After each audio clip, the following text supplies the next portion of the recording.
Okay, I'm going to call our meeting to order.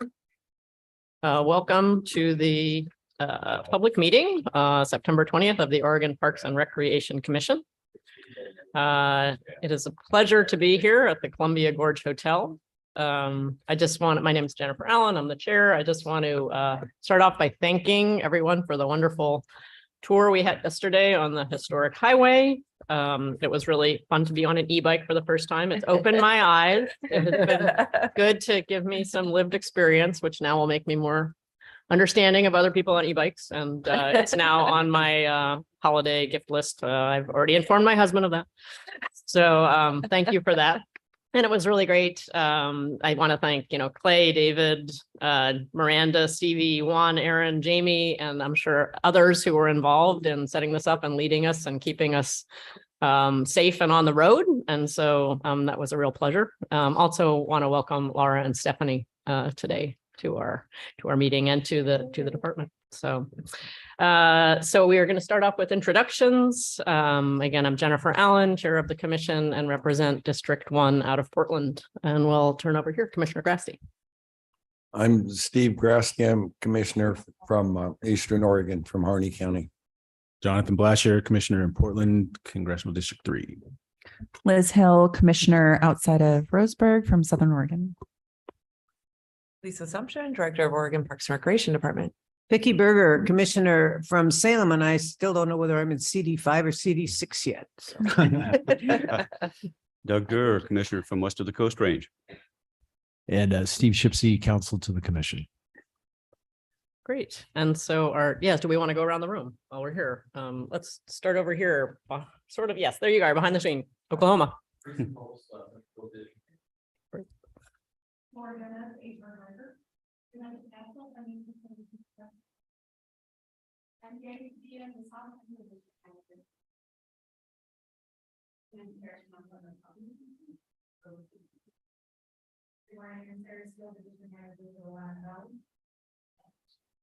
My certificate is lawyer. I'm responsible for the manager. My name is Missy Curran. I'm a deputy director in Franklin County programs.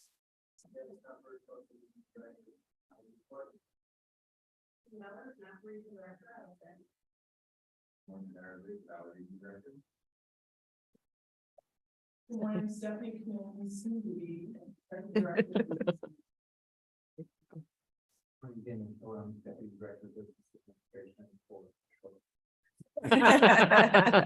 Stop.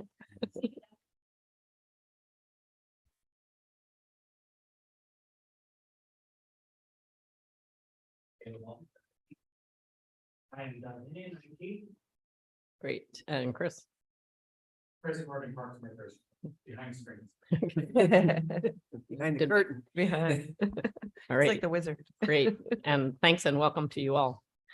And so I think our first order of business is approval of the meeting, the minutes from the June 14th, 2023 commission meeting. Does anyone have any edits, changes? Move approval. We have a motion to approve from Commissioner Blasher. Second. We have a second from Commissioner Grasty. Any further discussion? All those in favor say aye. Aye. Any opposed? All right. And on to approval of today's agenda. Is there any change to the order of business or anything we need to add to the agenda? I think we're first time. I think we're good. Do we have a motion to approve? So moved.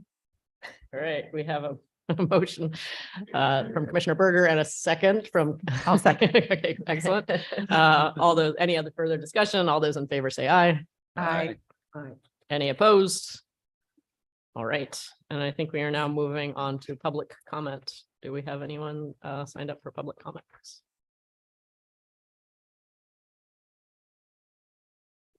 Chair Allen, Director Assumption, Chris Howell, the Oregon Parks and Recreation Department. We do have several people signed up for public comment, but they're associated with agenda items. Okay. So as of 5 p.m. last night, we didn't have any that were just general, not on the agenda. So as those agenda items come up, you'll be hearing from other people. Okay, great. Thank you. And again, we appreciate the public's engagement and interest in sharing their comments with us. So we're on to item 3, the director's update. And the first item of business, I believe, is the OREC update with Lisa.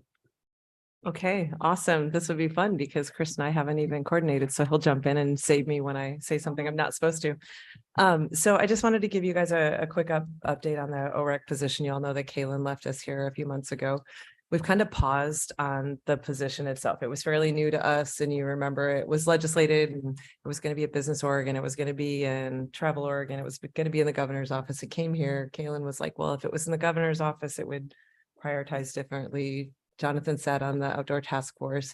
We've also changed governors and priorities. And so we've kind of paused because some of the feedback that we got from Kaylin was very appropriate of when you're a single person shop, it is really hard to advance things, especially like statewide initiatives and recreation priorities for public and private and nonprofit entities, right? And so it's a lot to be coordinating and leading. And there are a lot of places we're already doing that, whether it's around our grant programs or around our statewide comprehensive outdoor recreation report, which I think Commissioner Grasty has our old one on. So we just decided to pause a little bit, especially with our changes in our executive team, to make sure that we, as we go out to recruit for that this fall, hopefully by early winter, and have somebody in that position for next year, that we figure out how to integrate it into the organization so it feels like it's more part of the agency rather than outside, which is somewhat of a challenge when you get into the public-private pieces. But we're also having a conversation at our natural resource cabinet to talk about amongst ourselves with the other agencies that have recreation to see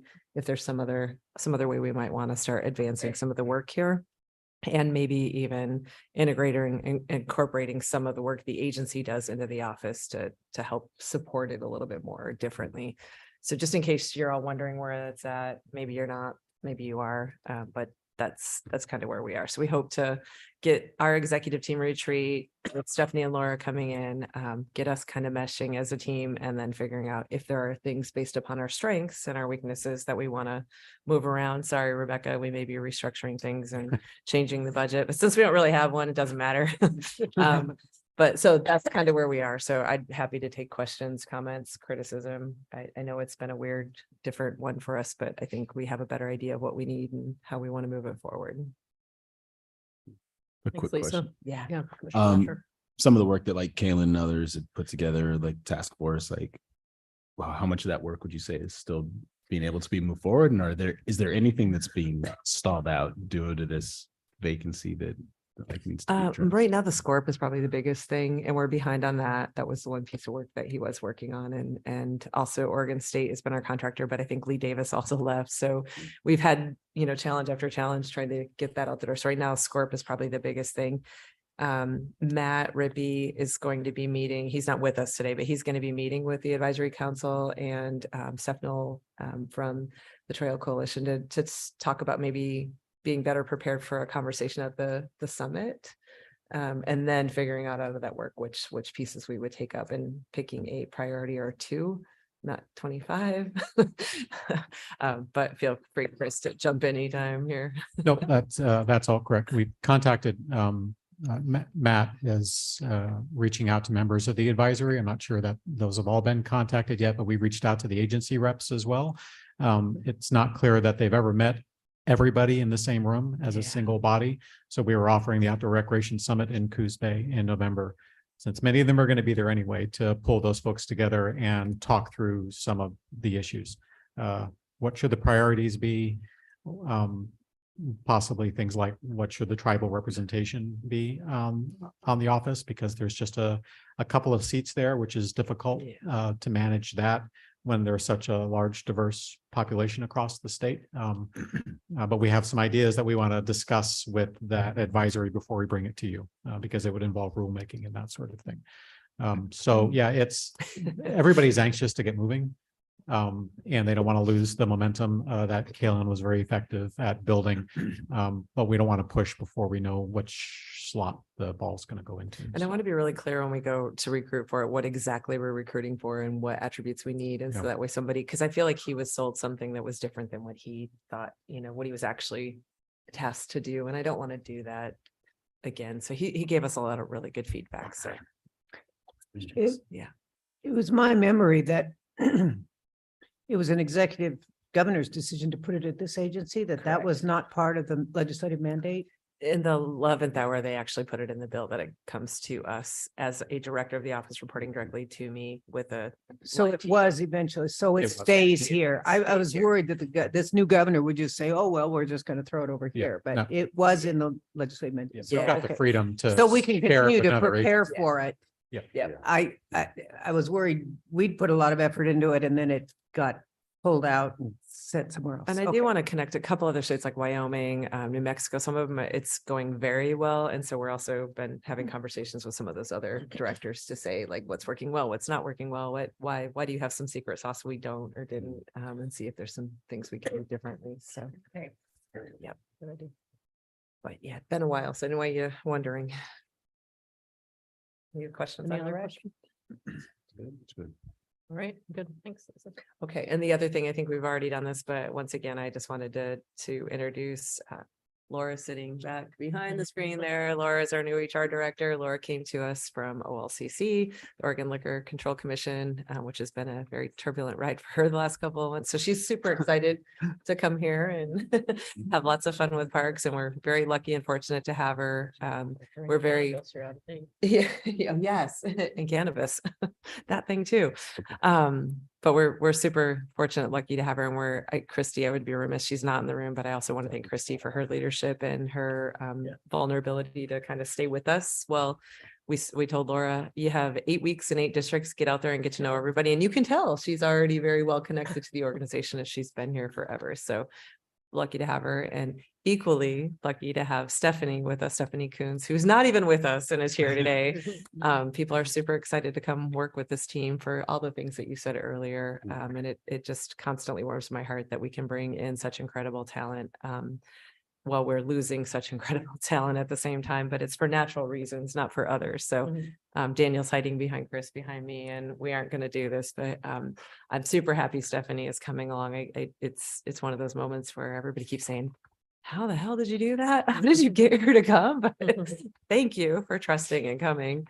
But it's going to be really hard to have Daniel exit us and leave us too. And we've been on a journey for a very long time, and he's an incredible asset to the agency. So I just love that his heart is willing to let her be here with him at the same time and move us along. So Yesterday, I have to comment about Daniel. Yesterday on the ride, I heard of his retirement plans. We aren't going to see much of him. The rest of the world gets Daniel. No, he is so long gone. I am happy for you, Daniel. Luxor. the first decade Daniel and I worked together, it was hard to get him to take time off. And now I'm like, oh, you can tell Daniel's got a life and he's happy. It makes my heart very Yes. happy. So, Yes. so I want to Welcome. introduce both of those. And people. one other thing really quick, Chris, if you want to pop up the photos that we talked about yesterday. When Jennifer and I were going through performance evaluation stuff, I thought I'm not really good about like even telling you guys what kind of is on the radar outside of just running the agency. There's been a lot on my plate the last couple of years. And we don't really talk about it in this forum. So I thought that since I am done with most of it, we have a National Association of State Park Directors. We meet annually. We hosted last year in Sun River, but we move from state to state, and each state park system gets to put on the event, which is a team building exercise in its best. And there's been many years where staff are not ours, but are crying and fighting and all kinds of crazy. Our team rocked it. This year we were in Nevada, Team Nevada rocked it, but that is the state park directors, 44 of them from all across the country, including Alaska and Hawaii, which I think was the first time we had Alaska or Hawaii in the room with us. But I went on the board as secretary in 2020 in the middle of the whole COVID pandemic.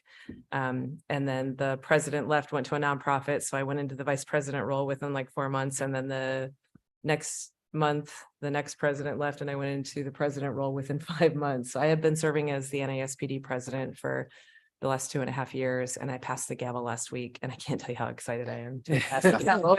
It was a once in a career opportunity, but I could have ran for another term, but I was super excited to pass on to young, excited energy that is far greater than mine, and gives someone else that opportunity to have the seat. So if you want to hit the next one, I also was able to bring some of our team that rocked it last year, and we have this whole track for more of operations. So we had the region directors there, and Tammy, who was our host extraordinaire, and Vanessa and Joe, who took care of last year. So they were there kind of as support for the Nevada team, but also got to just be at the conference and not have 20-hour days like we did last year. Who's So- in the glasses? So that is Joanne Cattell. So that was my next thing is, I don't know that you all know of Joanne Cattell, but Dennis probably could do this way more justice than I, but Joanne Cattell is a great neighbor in the Yachats area that moved there in the 80s when her and her husband came to Oregon from the Midwest, and she fell in love with the area and also fell in hatred with the area that it didn't tell the Native American story to the extent that it needed to in that area. And she has worked tirelessly for about 3 decades to make sure that that the story is a complete story. And some of you, Jonathan, I think you were at the Amanda Bridge trail opening. She has literally donated her property to us to do a trails easement to make sure the public has access to that. And she is actually an honorary tribal member. That's how much the tribes love and respect her. But she is the most quiet, humble person I've ever met. She acts as if it has nothing to do with her, and it has everything to do with her. And I thought as my last little stint as president, I wanted to make sure she was awarded from every national or every state park director across the country. So she got the President's Award for her work in Oregon, bringing people together to have the Amanda's Bridge and the Amanda Trail story told. So her grandniece drove her to Nevada so she could be there in person. She dressed up in a little dress. If you want to go to the next one, her nails were done. She was shaking the whole time we were up on that stage, but it will be a lifetime memory for me to have honored her in that way, in that place. So I also want to say thank you to Dennis and the team for keeping her entertained and supported, because it took a lot to get her to walk on the stage without shaking to death. But it was quite an honor to have her. Vicki, I know you also got to meet I got her. to meet her. Yeah. Yeah, we spent a day together up at the Yachats Ridge. So great opportunity. And again, one more. I passed off, that's Joanne. And I passed off the gavel, and my colleagues from across the country, instead of doing some weird, silly gift for me, they decided that it would be much more appropriate to make me a t-shirt quilt for state parks all across the country. And they made me cry. I literally had to walk off stage because it overwhelmed me. But Melissa Baker from Virginia made that beautiful quilt with donations from all my colleagues to I'll never be able to actually wrap myself in it, but so I'm happy to be done. And it never ends. One more. If I haven't told you about this, oh, it's not there. I was asked by Director Sams at the National Park Service and was appointed by the Secretary of Interior a couple months ago to serve at the National Park Service Advisory Board. And there are 2 committees that are standing, one for the National Natural Monuments and one for the Natural Historic Landmarks. That's generally what they've been doing since the 60s. I'm looking at my people who know these things, Doug and Chrissy. But there is one priority committee that Secretary of Interior and deputies or Director Sams really want a special committee to be focusing on tourism. And it'll be things like underloved parks and overloved parks and capacity, and kind of thinking about how to redo that for national parks. And so I've been asked to chair that committee. So that will take up some of my time, which also drove my decision to say I can't do the NASPD thing, that I feel like the NPS thing will give us stuff to bring back home to be able to use for all of us in a different perspective. So those are other things that have been on my plate outside of this that you didn't know about. So thank you. Congratulations. Congrats. Yeah. On the honor of working your tail off. It was really nice to not be up at like 5 this morning on an NASPD call. So yes. And I think that's it for me. Where to Yeah. Katie? I do have 1.5 more new employees. Oh. Kara Campbell is here, joined the real estate team at the beginning of August. Kara, And Kara, I owe you a huge apology. I looked back there and I was like, I don't know who that person is. I thought they should be an exec. So welcome. I am really sorry that we kicked you out of the right, meeting. we thought you were an executive session snoop. Stand up. Who is she? Yep. This is the cost of, yeah. So she did join the real estate team in August. She has 17 years of experience working in right-of-way real estate, land management in the public and private sectors, coming to us from the city of Portland. And she's on the team as a right-of-way agent too. So welcome, Kara. Yeah. We do have one other new member on that team, Jennifer Ellison. She can't be with us here this morning, but we'll introduce her at the next meeting. Okay, awesome. Thanks, Chris. All right, I think we're on to legislative update. Item 3C, Katie. Okay.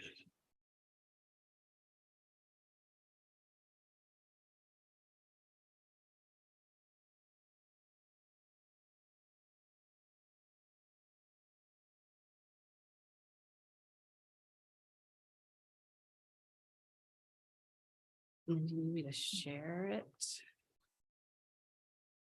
So, and then. But I don't think I'm sharing it. Am I? Ready?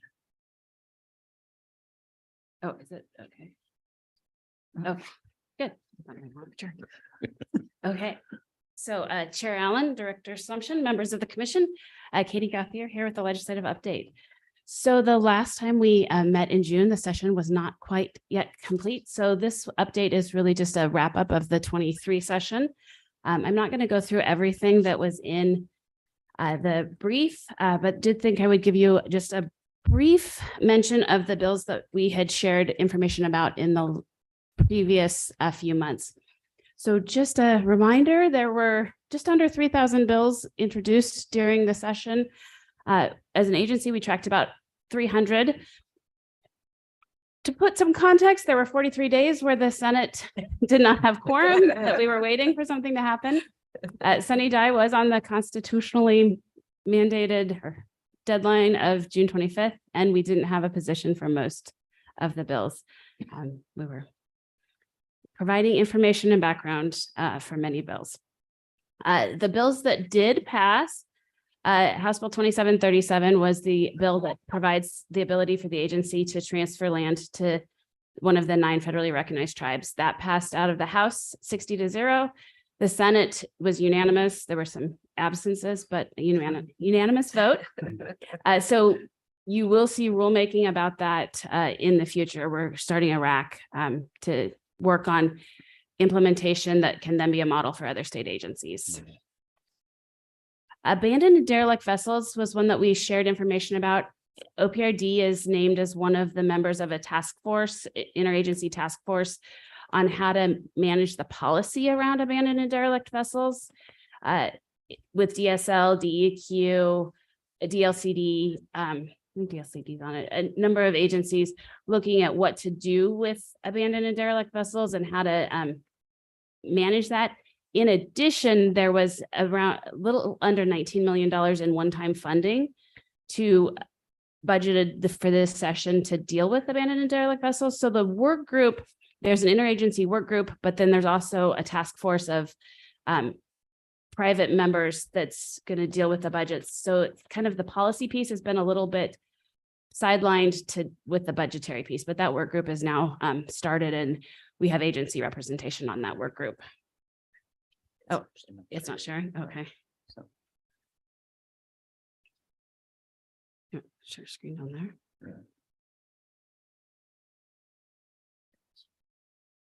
You have to share. I think that was it. Okay. Oh, I can see it there. I'm good. Yep, I'm good. Okay. Oh, no problem. And then Senate Bill 889, you may remember, was one of our agency bills. This was the ATV class definitions. So you'll see in rulemaking, we're going to propose some rule changes to look at, the bill made changes to class 1 and 4 definitions. And then it also makes some changes to requirements for windshield wipers on windshields. So that did pass. And then at the last commission meeting, this one was one that this was our only bill that had passed, but this goes into effect January 1st, so that there will be a commissioner from each of the 6 congressional districts, plus a 7th member, and will ensure that 1 member represents east of the Cascades and 1 west of the Coast Range within the 7 members. And the governor will ensure a series of diversity and ethnic recreational, historic preservation considerations in their appointments of all commission members. And then last but not least, Rebecca will talk more about the budget. Oh, sorry. Just on that topic, any insight into how the governor will ensure that those things happen? And I know this isn't really a question for Yeah, you. no, it's just the- Lisa can probably answer, but as the appointments that we present to the governor, I think staff will be reviewing that. So are you asking process or are you asking timing?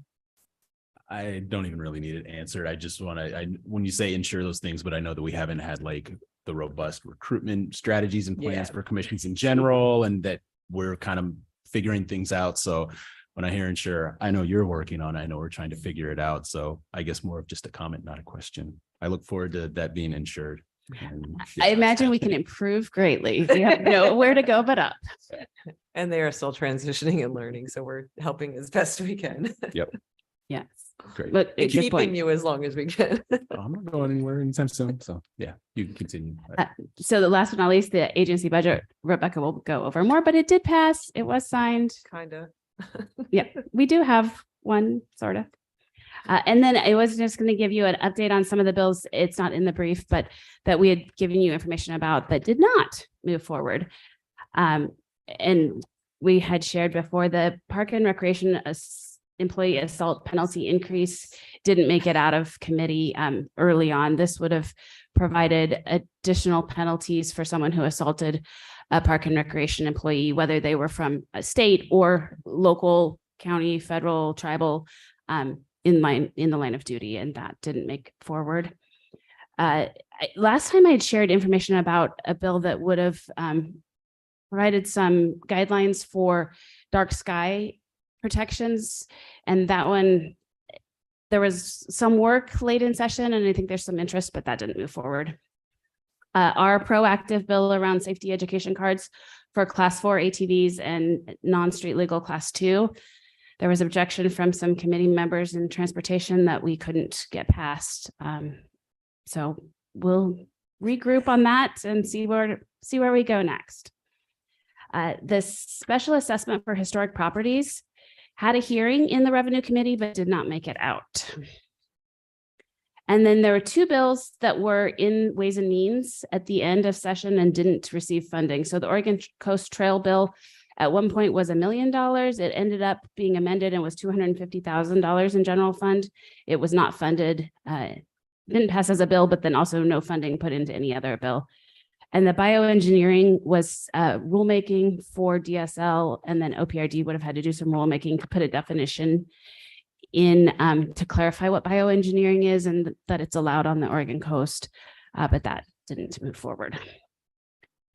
So that is it. In the packet, there are a number of bills that have an impact on the agency, and we've shared that list with our managers because it, for the most part, will have an impact on their programs and operations so that they are ready for some of those bills. Some have minor impacts. There's probably not super major impacts. They're more statewide impacts. So we're working through those as an agency.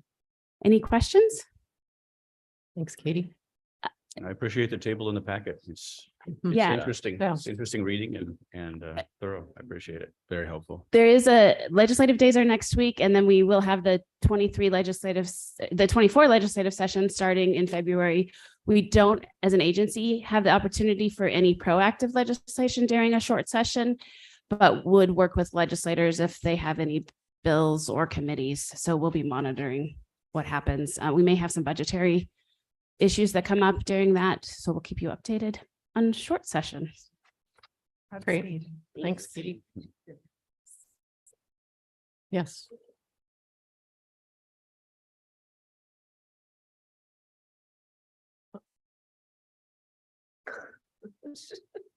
All right. Thank you, Denise. Director Sumption. So I love you. So I am also flying to Clemson University next week because there has been for, I think since the late 40s, there has been an award, a Herzog Award from, I think it started with the National Park Service Director. And so that award is being handed out. And then in addition to that, there is an award called the Fran Manila Award. And if you're not familiar with Fran, if you've ever met Fran, you are very familiar, but she was the very first female National Park Service director. We call her Hurricane Fran, not because she lives in Florida, but at 80 years old, she has more energy than anybody I've ever met. And she has selected me as the award winner for the Fran Manila Award. So I'm going to receive an award from Fran while she is still with us to pass that award out. But it took a lot of coaxing, but I'm you can't tell Fran no if you've ever met her. Yeah, so I will be doing that as well. Thanks. Congratulations again.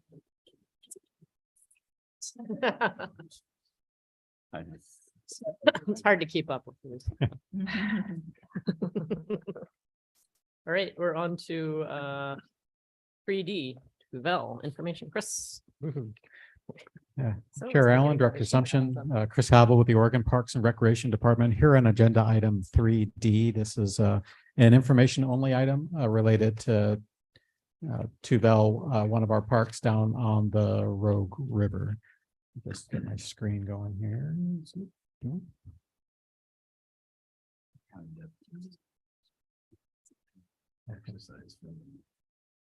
So you've received updates from me in the past about Vel, especially related to the idea of concession that would be allowed to operate out of the park to operate jet boats, loading and unloading passengers.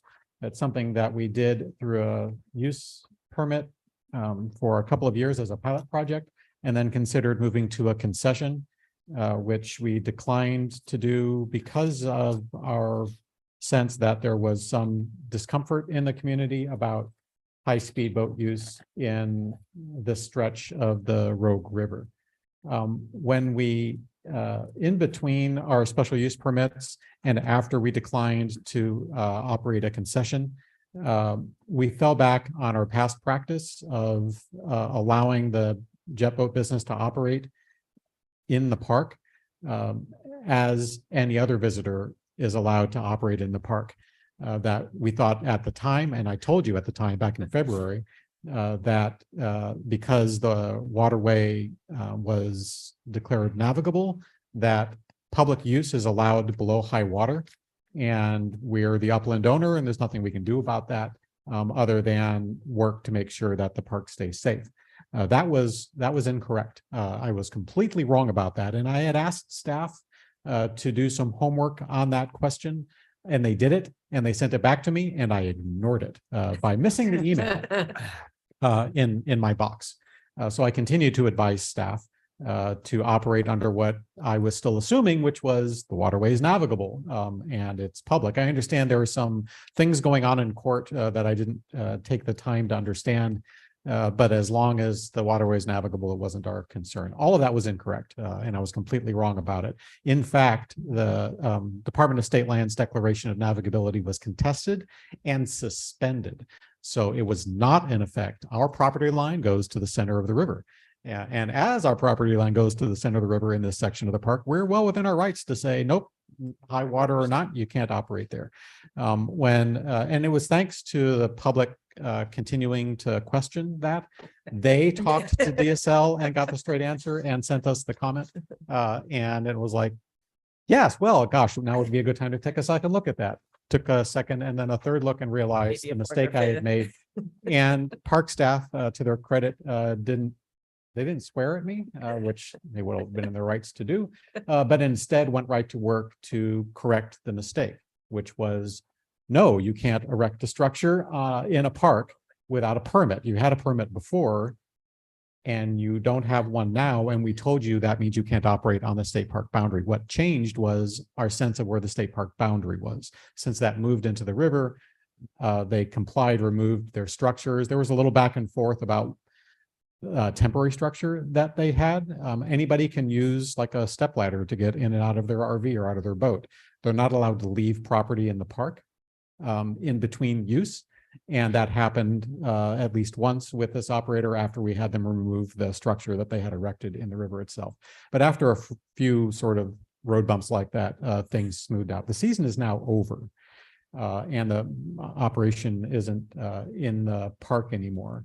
But it did raise the issue that we alerted you to back in February, that there's a need for a community conversation here. And thanks to Lisa's leadership and involvement from the governor's office, it was agencies, regardless of what your jurisdiction is, your Department of State Lands or Department of Fish and Wildlife or the Oregon State Marine Board or U.S. Parks, get together, get out into the community, ask questions, and figure out how to get in sync on these issues. What are the biological effects of boat use on the river? What should the recreational uses be in order to keep a balance in place between resource protection and recreation and property rights alongside the river? We don't know answers to any of those questions. No, none of the agencies do. But fortunately, through what we hope to be the upcoming involvement from Regional Solutions, we're meeting with them tomorrow to talk it through. We'll be able to come together as agencies, get out into the community, ask some questions, and then take a look back. Is there anything that we agencies need to do in order to be in sync between recreation rules set by the Marine Board, how those are informed by the biological needs as expressed by ODFW, what the implications are for the Department of State Lands correcting the earlier declaration of navigability that was suspended by the court. We have heard that that's potentially coming this biennium. So there is something of a clock ticking to make sure that the agencies are working well together. So the mistake aside, we do have an open door here to have a conversation that individual agencies have been having, but never all together and never with something like a goal in mind that the governor's office directs and supports. So I just wanted to let you know what was going on down at Tuville in case you continue to get emails. We haven't reached back out to the community to say, here's the big picture move that's coming. We have addressed our individual issues at the state park, and we've left it at that until we talk to Regional Solutions. Okay. So that's the sum up. What you're seeing on the screen right now is the full stretch of the river from Grave Creek all the way up to Lost Creek Lake that was deemed navigable by the earlier Department of State Lands declaration. You can see where Tuville sits there, but this whole stretch here from there all the way up past Shady Cove to the dam. That's the area where we need to have a community conversation, because even if we operate the park perfectly and in full conformance with whatever is happening out on the river, it won't answer the bigger question, but what should the river be? How should the river provide community service and biological services and all of those other things? And that's what we're hoping to get to with a larger conversation.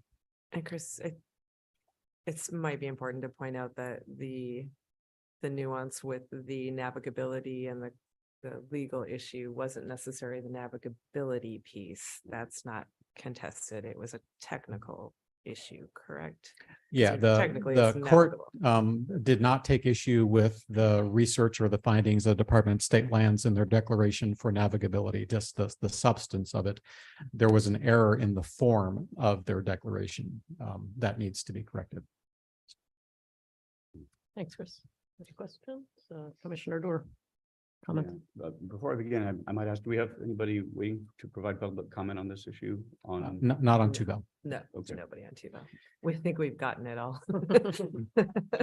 We have, yeah. I could make some calls and we could find somebody that would. Yeah. And part of why I Just feel open my inbox. why I'm commenting right now is just because I did receive so many email messages on It this. broke my email. And We all some got were them. CC'd to combinations, some to Chair Allen and some to others, and sometimes I received them individually. And so I got to review those and so I appreciate how difficult this has been kind of weaving through this. It's very clear though that this particular issue that we're looking at as OPRD regarding a particular operator's access through our lands is being used as a bit of a proxy for a range of concerns relating to the affected boats, Absolutely. jet boats, high-powered boats, traveling through this stretch of river where that is something that's contested and debated and is new in certain areas and so on. And so our comments we receive address a wide range of issues that are a bit peripheral to anything that OPRD can individually manage. So I do like this strategy going forward of an integrated approach as you're describing. I do think it requires that, and OPRD definitely needs to be party to that, but the waters got very muddy there for a while in the Rogue. Yeah, as all these issues implying all these different jurisdictions were being brought to us with this one boat ramp issue being the touchstone for it. So anyway, I appreciate your perseverance on it. And I think this sounds like the right strategy going forward. I'm glad the season is over. It's getting quieter. Thank you, Commissioner. My Dewar. inbox is a little easier to manage. So And anyways, it did serve to surface another issue that we're going to be paying attention to about commercial use of parks. right. So that is our issue. Exactly. Fully Yeah. within our Yeah. control. And we take a very broad, open approach that as long as you don't conduct a transaction or advertise in the park or do anything that a visitor can't do, that you're allowed to operate. And several people, aside from this issue, have questioned whether that's too open a policy. Understood. So I've talked with our operations folks and with Katie, and we'll pull together a group to look at that harder. It's not just an issue for this park, horseback rides, for instance. In other Absolutely, areas. yeah, it's a wide-ranging issue, and this really brings it into focus. When I was receiving comment, I was struggling to navigate some of that as well, Yeah, because it is, good. again, kind of the gray area. In this one is interesting, but anyway, it all sounds good. I appreciate the effort and Sure. the strategy going forward all sounds solid. Wayne, Thanks. apologize for all the emails. It actually took down my Outlook and my Yeah. laptop.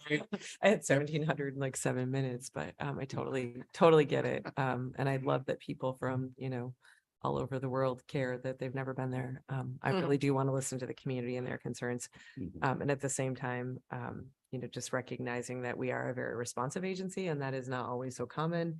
And we knew that once we corrected the things that are within our control, it was still not going to resolve the community issue. So I just want to give kudos to the other agencies for jumping in because it's not something we generally do together. And the governor's office has been very supportive, and hopefully Regional Solutions tomorrow will help kind of take the lead and facilitate and get this off of Danny and Susan and everybody else's plate, because frontline staff are taking the brunt of this over and over and over. And Chris and Nathan in particular have been called out as they're unethically doing things, which is absolutely not true. But I get when you're frustrated and you live there and you don't see the results you're looking for, it's easy to kind of start personally attacking people. But so I just want to give a huge shout out to Danny and the team for all they've been taking on the ground literally there. So we'll Yeah, get there. absolutely. Yeah, thank you. Yeah, thanks. Other Commissioner Yeah. Grasty. Having experience with regional strategies, yeah, I think you're doing the right thing. I always worry in these kind of events that people are able to address old pet peeves they've had and revisit things over and over. And that's difficult for the community, for the user, for someone that's against or someone that's for. And so I know we will be, but let's be cautious. We're not just opening a can of worms for people to go after issues that Mhm. were addressed in the past. Yeah, duly noted. Thank you. Any other comments or questions from the commission? Great. Yeah, thanks. Thanks for all the work on this. All right, on to 3E, delegated authority. Chris? Chair Allen, Director Sumption, Chris Havel with the Oregon Parks and Recreation Department here on agenda item 3E related to delegated authority. This is an action item. Up on screen here, Luke.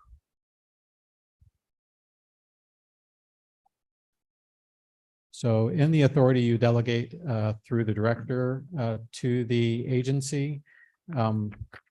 Hey, that went away. Let's put it back.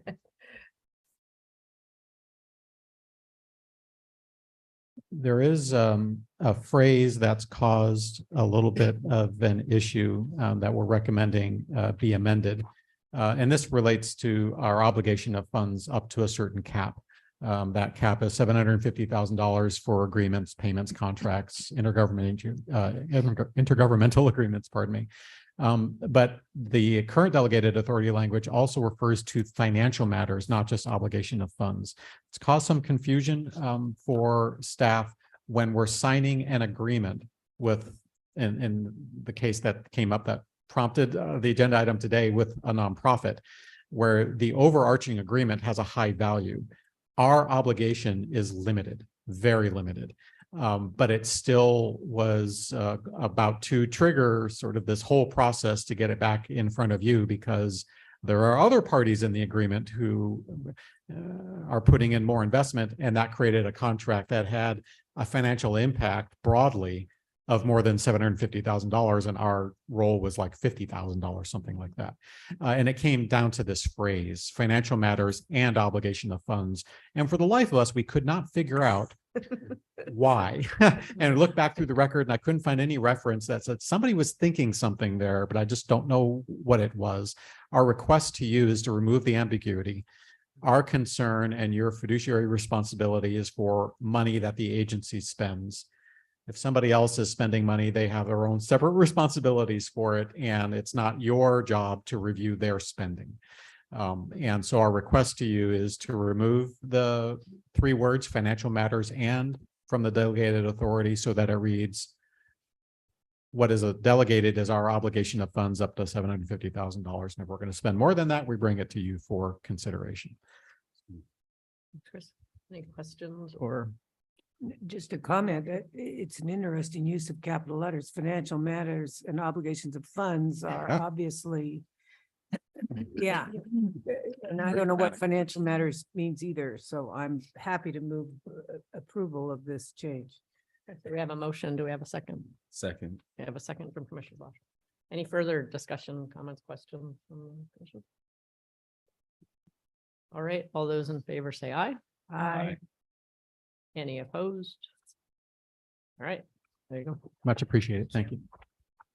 And on to 3F, Nehalem Cabins with Tracy Johnson. Tracy is going to be joining us on Welcome, Tracy. Zoom. There she is. Good morning, Tracy. Good morning, everyone. Good morning, Chair Allen, Director Sumption. Hold on, we're going to try to get your volume up a little bit, perhaps, this second. Okay, hold on just a moment. I think they're working on it in the room. Tracy, hold on. Can you say hello again? Try again. Maybe Oh, it's okay. your end. The technology part is always the hardest. Can you hear me? Or how is my volume? It's pretty low. At the bottom of the well. I do like your background, though. I know. You've been there before. Doug might be there all the time. Chris, can you hear me? Or anyone, can you hear me? It's really low. Sounds like a no. So it's on your end. Yeah, see if you can Is just there a increase microphone you your can get closer volume up. to? Can you talk closer to the laptop? She's pulling maybe? them up.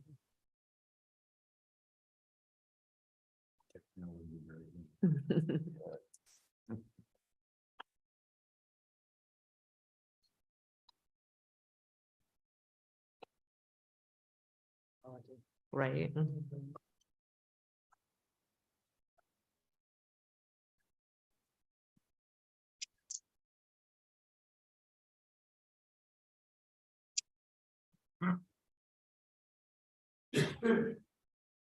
Trying headphones, does this help? That's at all? great. Yeah, That works. loud and Excellent. I clear. can hear you great. Perfect.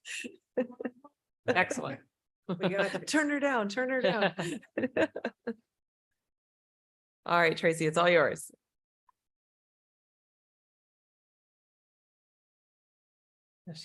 Okay, can you hear us now? Because we can hear you. Oh, maybe not. No, didn't work both ways. Take one out. Yeah.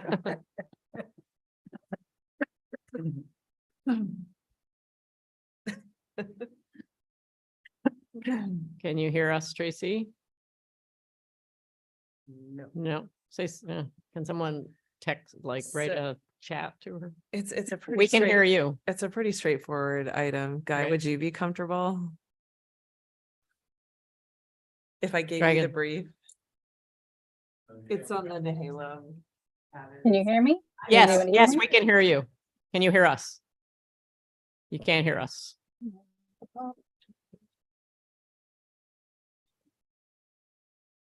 Can you hear me? Can anyone hear me? Yes, We can hear yes, we you. can hear you, but Testing, testing. Can you hear us? no.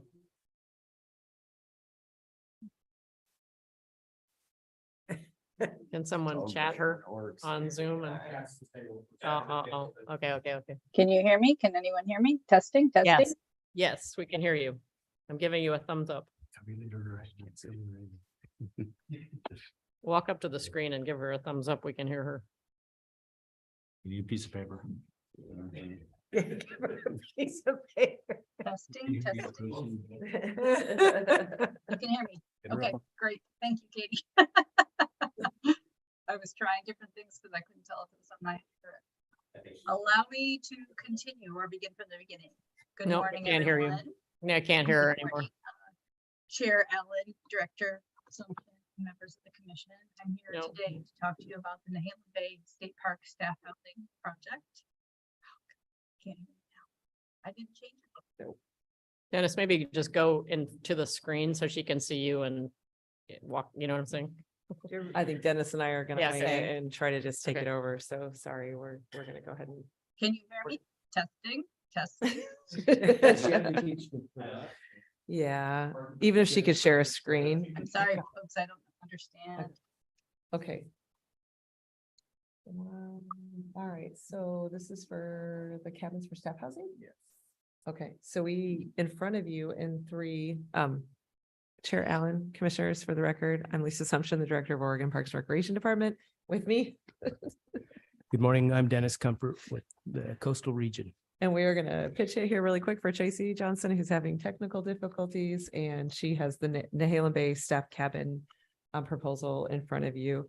You have the designs. This would be asking for permission for 1.2, not to exceed $1.2 million for 4 to 6 cabins that the Oregon Corrections Enterprises will be building for us. You have the designs and where they will be located, and we're happy to try to answer questions Tracy may have been prepared for that we're not. Some of the background is that we've had tremendous difficulty in recruiting seasonal staff to work in Nahalem Bay.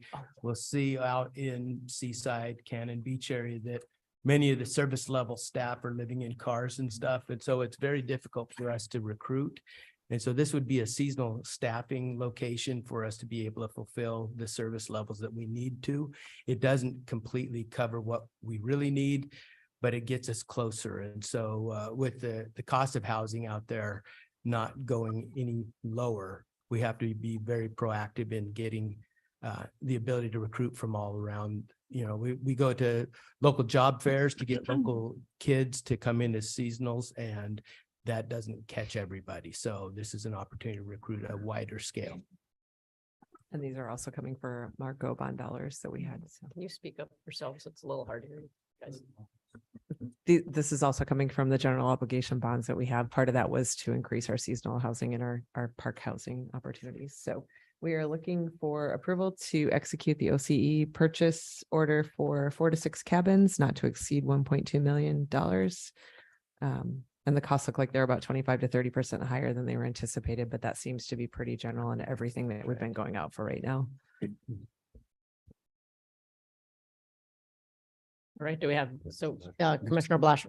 I fully support this, makes sense. Keep it moving. My only question, I think, and this is a little bit off topic, but just with our work with Oregon Corrections Enterprises, I can't recall, and we probably talked about it before, but what sort of work we have with them in supporting and make sure we're not like exploiting the labor of inmates and folks, and how are we creating those opportunities for like gainful employment in the future and not taking advantage of that. I realize that's a much bigger conversation for other I time might that have to feel get like we've back to you touched on all of that in that. other times, but something I would be interested, because it's something we've been exploring in our agency, is like understanding how we're not contributing to some of that just whole like prison industrial complex and taking advantage of people for all sorts of things. So future topic, would love to see maybe in a work session of how we understand some of those contracts and obligations. And Happy to get that information from the Oregon Corrections Department and bring that back to you. and other than that, I would move approval. So we have a motion, and then do we have a second, and then we can continue discussion? I'll second it. Okay, we have a second. Okay, further discussion? Yeah, I have a question about why 4 to 6 cabins? Why not just a definitive number with a cost behind it? I think it's more cost. Okay, And so location. capping it at 1.2 to see how much you can get. Yeah, around. that's the capacity of the location as well. We can't put more in, and so this is putting as much as we can in. Commissioner Grasty, I think you had a comment. And so I'm very supportive of this, but I just want to comment that at times I worry that we're the only state agency that I see that's providing housing. And I watch in the little community of Burns and Hines, and matter of fact, my wife and I have a Forest Service temporary employee renting a room from us because those employees are living in their cars or camping in the campgrounds around. So I understand the issue, but the solution in our case was to get the private sector interested. And we've had some pretty big moves on their part to help address housing as a whole, Yeah. but also for temps. And so I just want a little bit of caution as we move forward that are we working hard enough to make sure the community has the opportunity to step up and we're not simply removing that opportunity from them? Thanks for that comment. I assume this is seasonal and therefore it would be harder. I mean, you're Yes. talking about short-term, Yeah. but longer term than short-term rental kind of thing. But Yeah, and I also want to thank Commissioner Yeah, Grasty because I know it's a good that he point. and his family host employees over there too. So I mean, there are alternatives, but us Fish and Wildlife Forestry, we're all in the same conversation. And it'd be ideal to say we could find place we could cohabitate and bring housing together, but unfortunately we're in much different rural areas and we're a little more spread out. And so it's one of many solutions. It's not the only solution, but you're absolutely right. It has to be a community conversation to make sure we're figuring out how to hire folks who actually live there, and how do we get more folks to not be living in their cars and be able to work for all of us. And the lodging industry is struggling at the same time with all the different Yes. beds that are available for visitors, and they can't find staff either. And so the local community stepping Mhm. up would be a pretty big deal with the value of property and who owns those homes. So. Right, yeah, as a North Coast resident, I can say I'm sympathetic with what Commissioner Grasty is saying. I would be thrilled.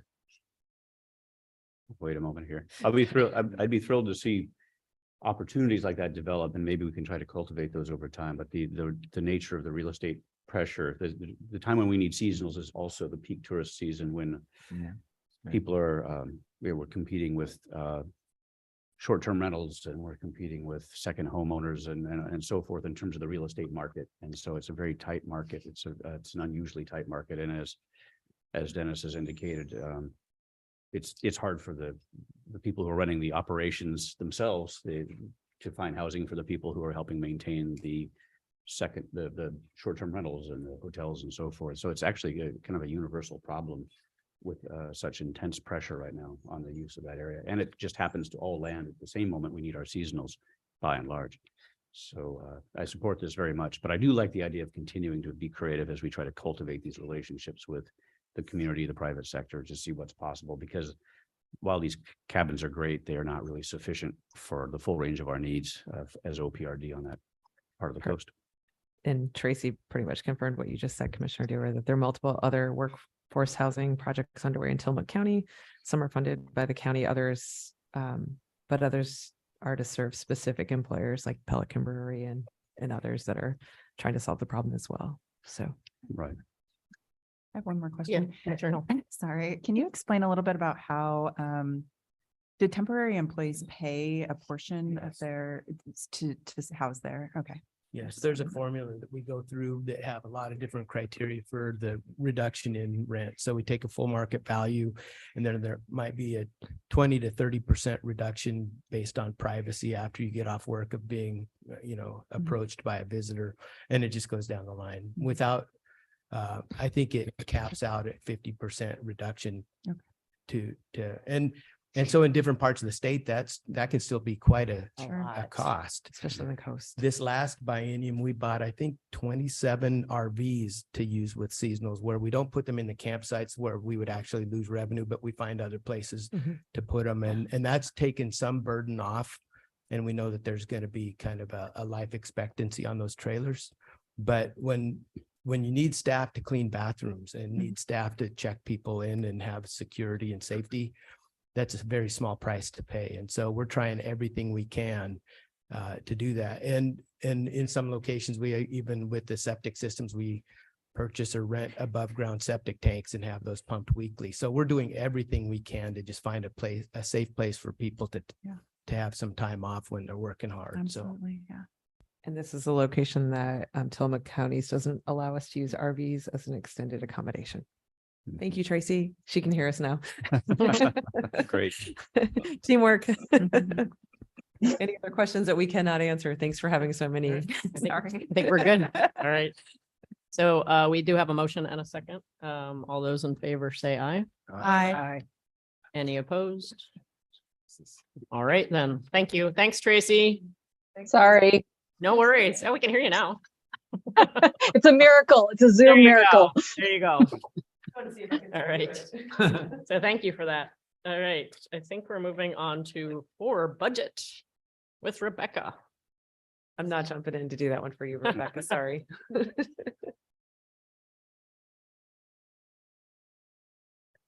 Okay, good morning, Chair Allen, Director Assumption, and members of the Commission. My name, for the record, my name is Rebecca Jasso. I'm the Financial Services Director with OPRD. And I'm here to talk to you about agenda item 4A, and this is informational only. Seems to be right. Okay. All right. So in September 2023, we had the latest lottery forecast was released. It was actually released on August 30th. It reflects a really small increase to lottery, about 714,000. The department's budget for the 23-25 was built on a lottery revenue forecast of 140 million, 264,993. And at the end of the session, it was adjusted down to 137,474, according to the May 2023 forecast. So the table below shows you the 23-25 forecast, the changes, and what we're looking forward to in 25-27. The other information I wanted to provide to you is kind of where we ended up in 21-23 with the lottery transfer. So in the 8th quarter, we did exceed the 150% of the total from the AY11 lottery transfers. And so we have now transitioned to 25% into the local government grant program, which increased that program significantly. Any questions on lottery before I move on to 23-25? Okay. So for the 23-25 biennium, the governor has signed our bill. We have gone through both of the systems, entered in all of the changes that came through in the legislative session. Our budget is currently over at the Department of Administrative Services in the queue to be audited. Hopefully within the next week or so. Their goal is to have all agencies audited by the end of September. And then once we get through audit, we'll have 30 days to complete the budget binder. So mid to late October, our budget binder should be done. But I do have kind of a snapshot here for you of where we ended up. It was one of the budget bills, Senate Bill 5506, the close of session bill, is where we had all of our changes to state government service charges and charges for services. And it appears to happen through every cycle, but DAS put those reductions in the wrong section, actually put it in our director's office budget. And so we had to take reductions to the director's office. She has a very small budget at this point. Like zero. Yeah. I have a really mighty team. They'll carry it. Yeah. So DAS will be taking this to the February session to do a technical adjustment and fix it. One of the things that we did do though, because there was a significant cut in fleet and fuels and utilities, it was about $488,000. I went ahead and made those reductions in operations for allocation. So we're going to be allocating out the budget the way it should be. But by law, the official budget shows the reduction coming out of the director's office. We did receive the majority of our packages. There was 2 packages that were denied. One was the acquisition package. That one was denied. And then there was one for the ATV safety of about $30,000. It was denied. We had the IT package for modernization and security things that was significantly reduced. We had been asking for 5 positions. We received 3, and they also reduced the dollar amount on that pretty significantly. It went down about 2.9 million. They did include in that $500,000 for a one-time cost for a consultant. Their biggest concern was that we did not have inventories done of our data information systems and a governance process documented. And so we have a consultant that will be working on that part. And then it will be a matter of going back to an emergency board or 25-27 session to request an increase in that. Otherwise, all of our other packages were approved. The interesting one ended up being the local government grant program and what LFO ended up doing on that one. So we had originally in agency request and governor's recommended, we had 2 policy packages to adjust to come up to the 25%.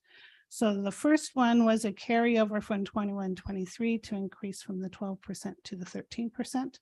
And then the second one was looking forward because we based the 23-25 budget on 12%. So it was to increase the 23-25 up to that 25%. LFO moved forward the carryover from 21-23 of 17,697,000. Then they did not approve the package for the 23-25 and added an adjustment package and increased the 23-25 limitation to 12,628,000. So it brings the total local government grant program up to $46,660,359. Which is. I've never. So it's an increase at current service level. We had local government grant program at 30 million. And so it increased an additional 16 million to the local government grant program. Retroactively, Yes. to the best by any. Yes. Correct. Can they do that? He did. So we challenged it Yeah, with council, I didn't think so. but apparently we were wrong. We were wrong. We may have been right, but we were overridden. Okay, so we were right, but it didn't matter who was right. They took it. They took it. They took it. And we've heard pretty loud and clear from our local partners that there's no way they will be able to expend that. So it'll end up being a carryover with a large amount that they're also anxious about in the next biennium, be able to expend to that level. So we'll navigate it. It is what it is. Yeah. I'm letting go. So, Hmm. well, I think for me too, clarification is when we start building Have we 25, switched 27. analysts? Is there? No. Mm-mm. I had to point out to several people they're not elected officials. Okay. Yeah. So it's my understanding for 25, 27, we would build the budget again on 12%. 12%.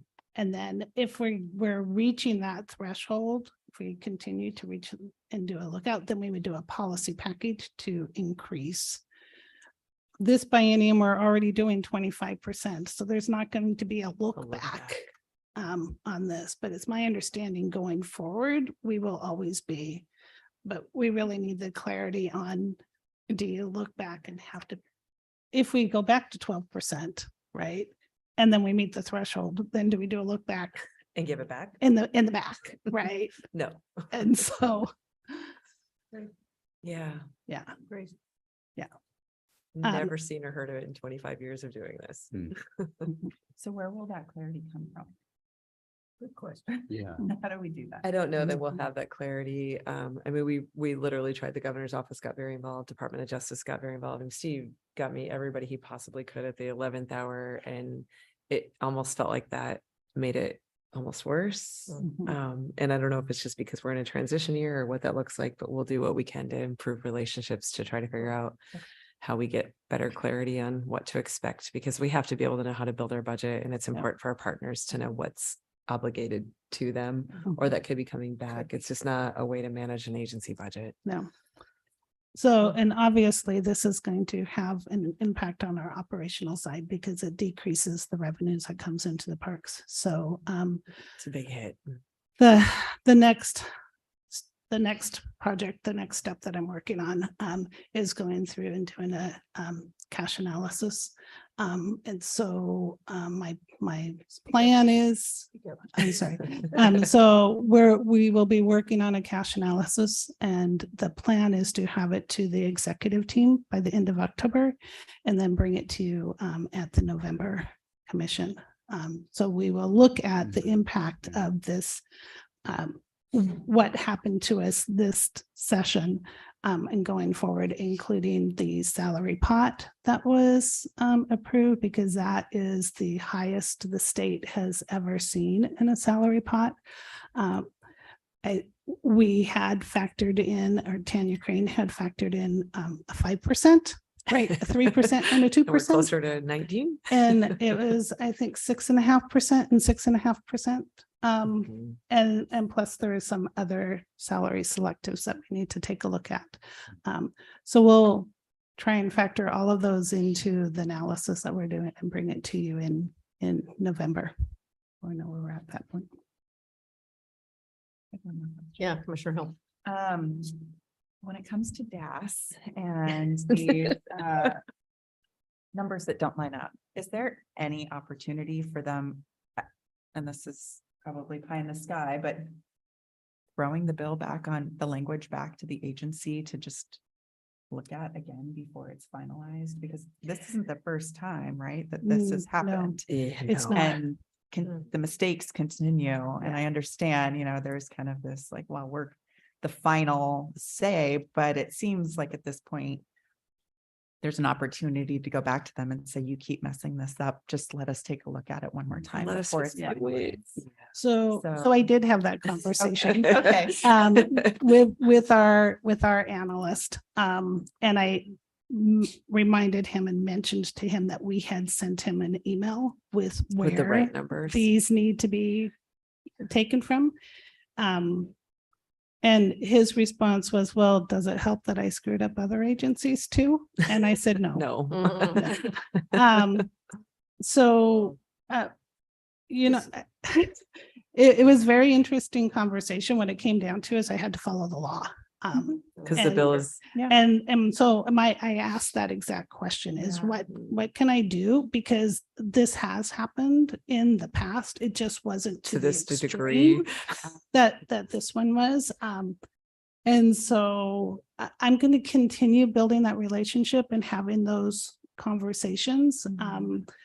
Because we do have a new analyst who hasn't been around, but it happened in Governor's Rec too. As It was well. just smaller. Yeah. And we had to put it into an area that it didn't have it. Then we had to do all of this other stuff to make it balance. It was, I had it go up in DAS even just to say, look, I'm basically zeroing out our director and our commissions budget, right? Which is like not really okay. They tried. But they came back and said, you have to follow the law. Right. no, So, They will be right at the table with us during the February legislative session to correct it all. Yes, And they there's will just be- been so much turnover between budget management and legislative fiscal office that I just think that we've got to get in there and help them Yeah. get a little bit Yeah. more up to speed, because this one hurts. This Yeah, one hurts. Well, and it's wasting everybody's time. Yeah. Yeah. And at the end of the day, it's a small mistake that could have easily been fixed. Yeah. if Yeah. There'd been a second set of eyes on it, Yeah. and now it's wasting hours and hours of Months. time. Oh, for us. yeah, I mean, More than probably I know or want Before to Rebecca know, was here to but call, I was like, oh my goodness, I don't even know how we're I gonna. entered it in correctly. And then they came back and said no. So then I had to back it out and I had to do it wrong. And then I had to go, I told Lisa. So I guess the fortunate thing is we don't have anybody in the Office of Outdoor Recreation. And so There we- is we money re- sitting there. we reduced the lottery fund portion from them and basically zeroed out Lisa's other fund budget. It might get us to January. Yeah, February. yeah. So administration will be charging or will be paying for all of this in your travel. And then we'll have to. go We'll and fix do- it later. We'll have to do corrections, but it creates a lot more work in the long run. But we will build those relationships and make sure that we Or are, we just need the commitment to fix it. That's my bigger concern. yeah. Yeah. So. I may need one of you to sit at the dais with me. I appreciate the civil and constructive tone with which you're presenting. I No, imagine the it phone takes call I got. On your, I'm sure. Just want to acknowledge that. Well, We've cried together a lot. yeah, between the shenanigans in the Capitol building, the changeover in administrations in both DAS and in the central office, there's going to be mistakes. But this seems really extreme in terms of simple, basic government functions. And that it hits us is particularly disturbing, particularly since we don't even have a budget now. Right. I mean, this is personal, but I think that we could have anticipated there would be problems, but I just don't think we this anticipated level. this level. Yeah, of- it was interesting because even when I was having conversations with DAS, because this was my first budget in 15 years too, right? So it's been quite a learning experience for me. But I kept asking questions and they're like, we don't understand. And then it was like they finally pulled the bills and they're like, oh my gosh, what did LFO do to you? And they're like, Yeah, "So yeah. sorry." And so then they like understood, and there was a lot of Teams meetings and a lot of phone calls just to kind of Digging walk into it. through and figure Mhm. out what it was. What happened, yeah. We're about a month behind on allocation right now, but oh, it's fine. There's a light. We'll get there. We'll get Yeah, there. we'll get there. So, No. yeah. Okay, all right, thank you. Thank you for everything. Yeah. Thank you. For your patience. All right, I believe we are on to 5 real estate. 5A is Lad and Chris on Saturday, and I'm gonna. Hydrate it.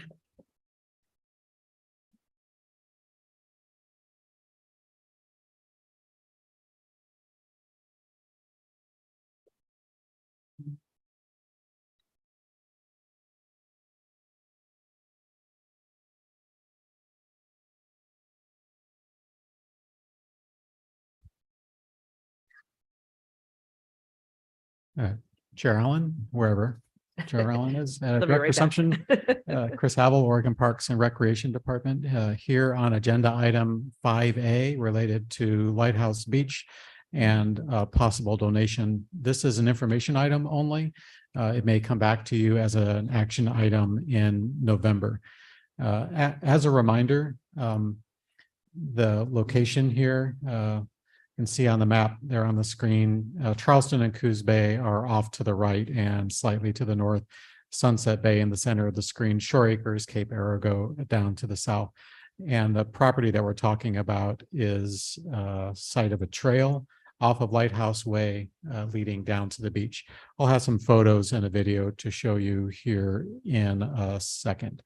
But I wanted to give you a reminder of what we're looking at here is there is a historic trail alignment in that area off of Lighthouse. It's been in use for probably 100 years.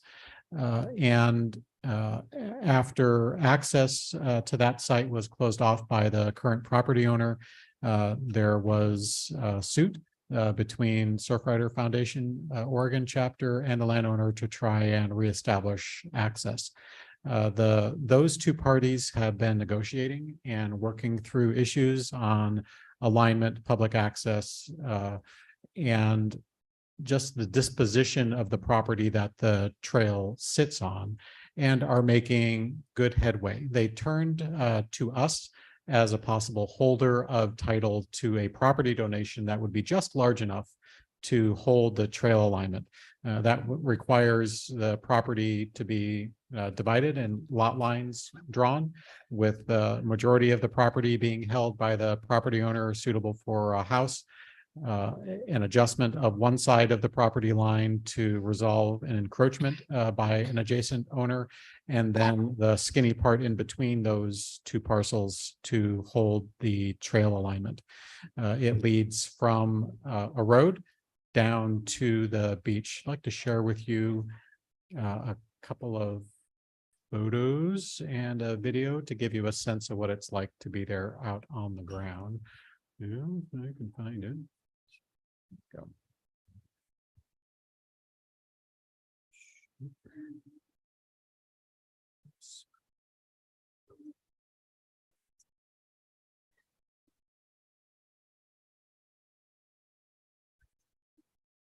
Okay.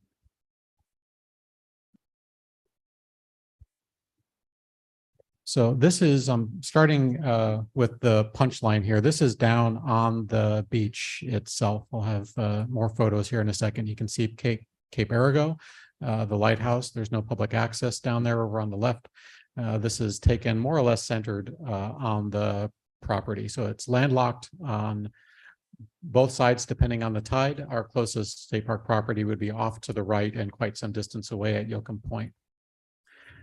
This is standing on the Cape Arago Highway at the junction of Lighthouse Way.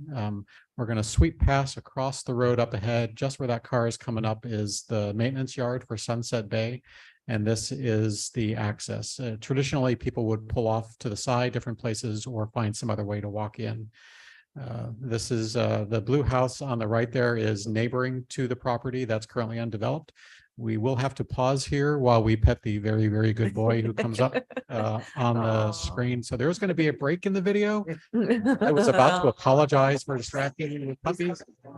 Yeah, we've had before. This is the trail that where that video started was a social trail. I'll back up here for a second. Oops, that is a social trail that leads to the Sunset Bay parking lot, with just a couple of minutes walk through the brush there.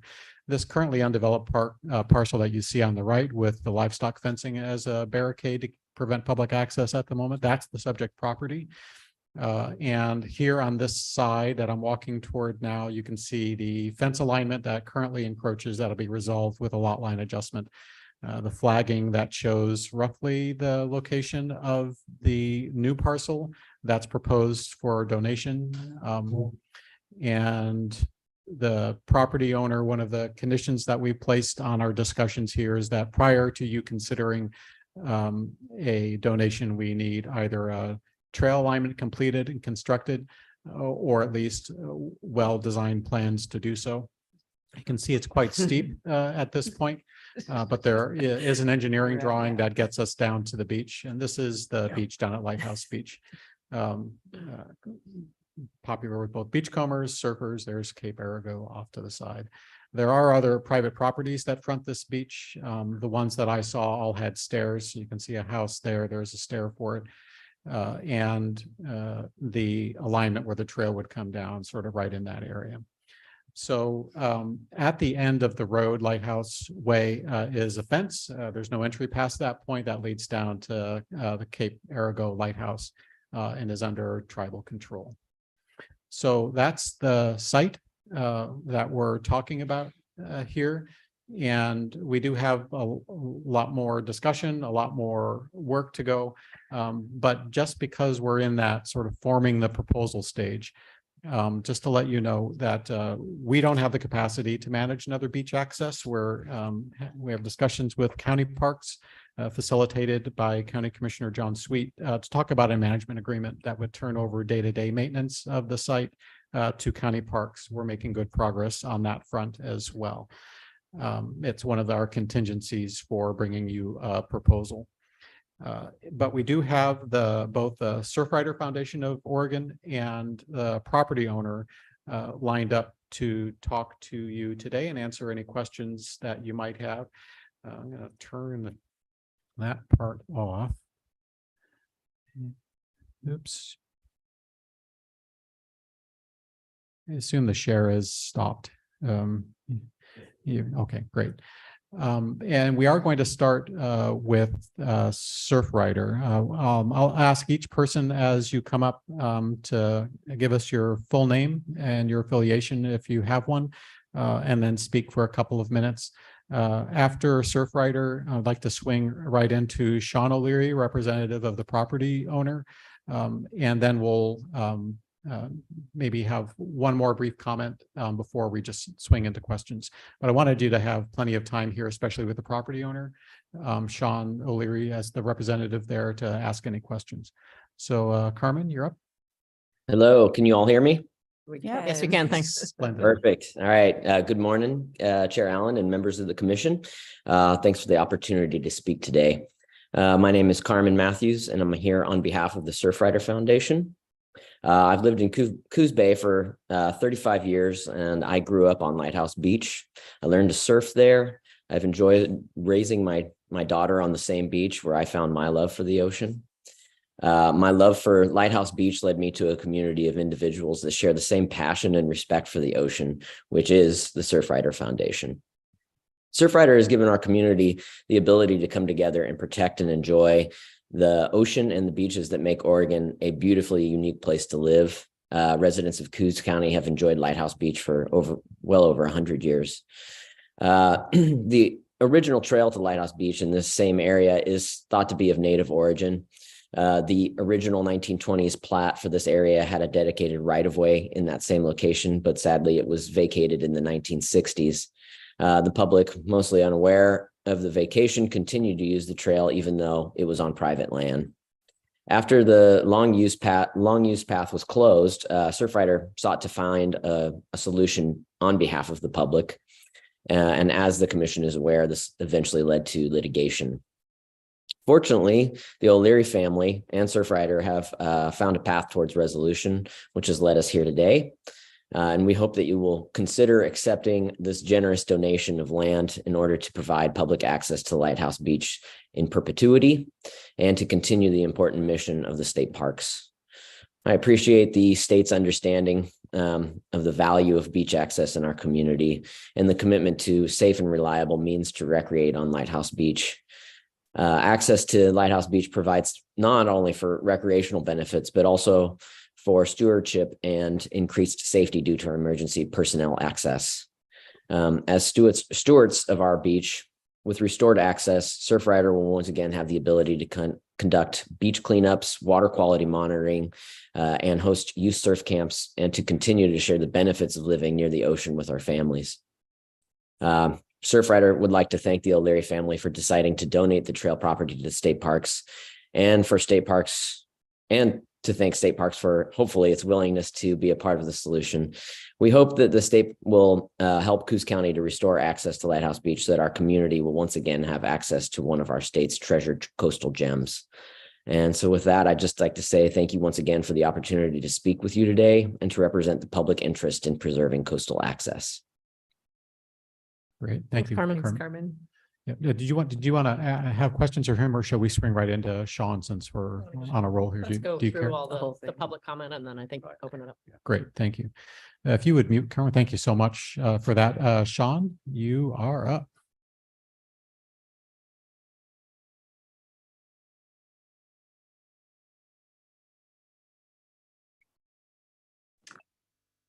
Can you hear me? Yes, sir. Yes, you can. And should I start video too? Yeah, if you don't mind, but it's up to you. So we are streaming to YouTube. I should have said that earlier. So we're going to make you famous. No, that's okay. Just one. There we go. There you are.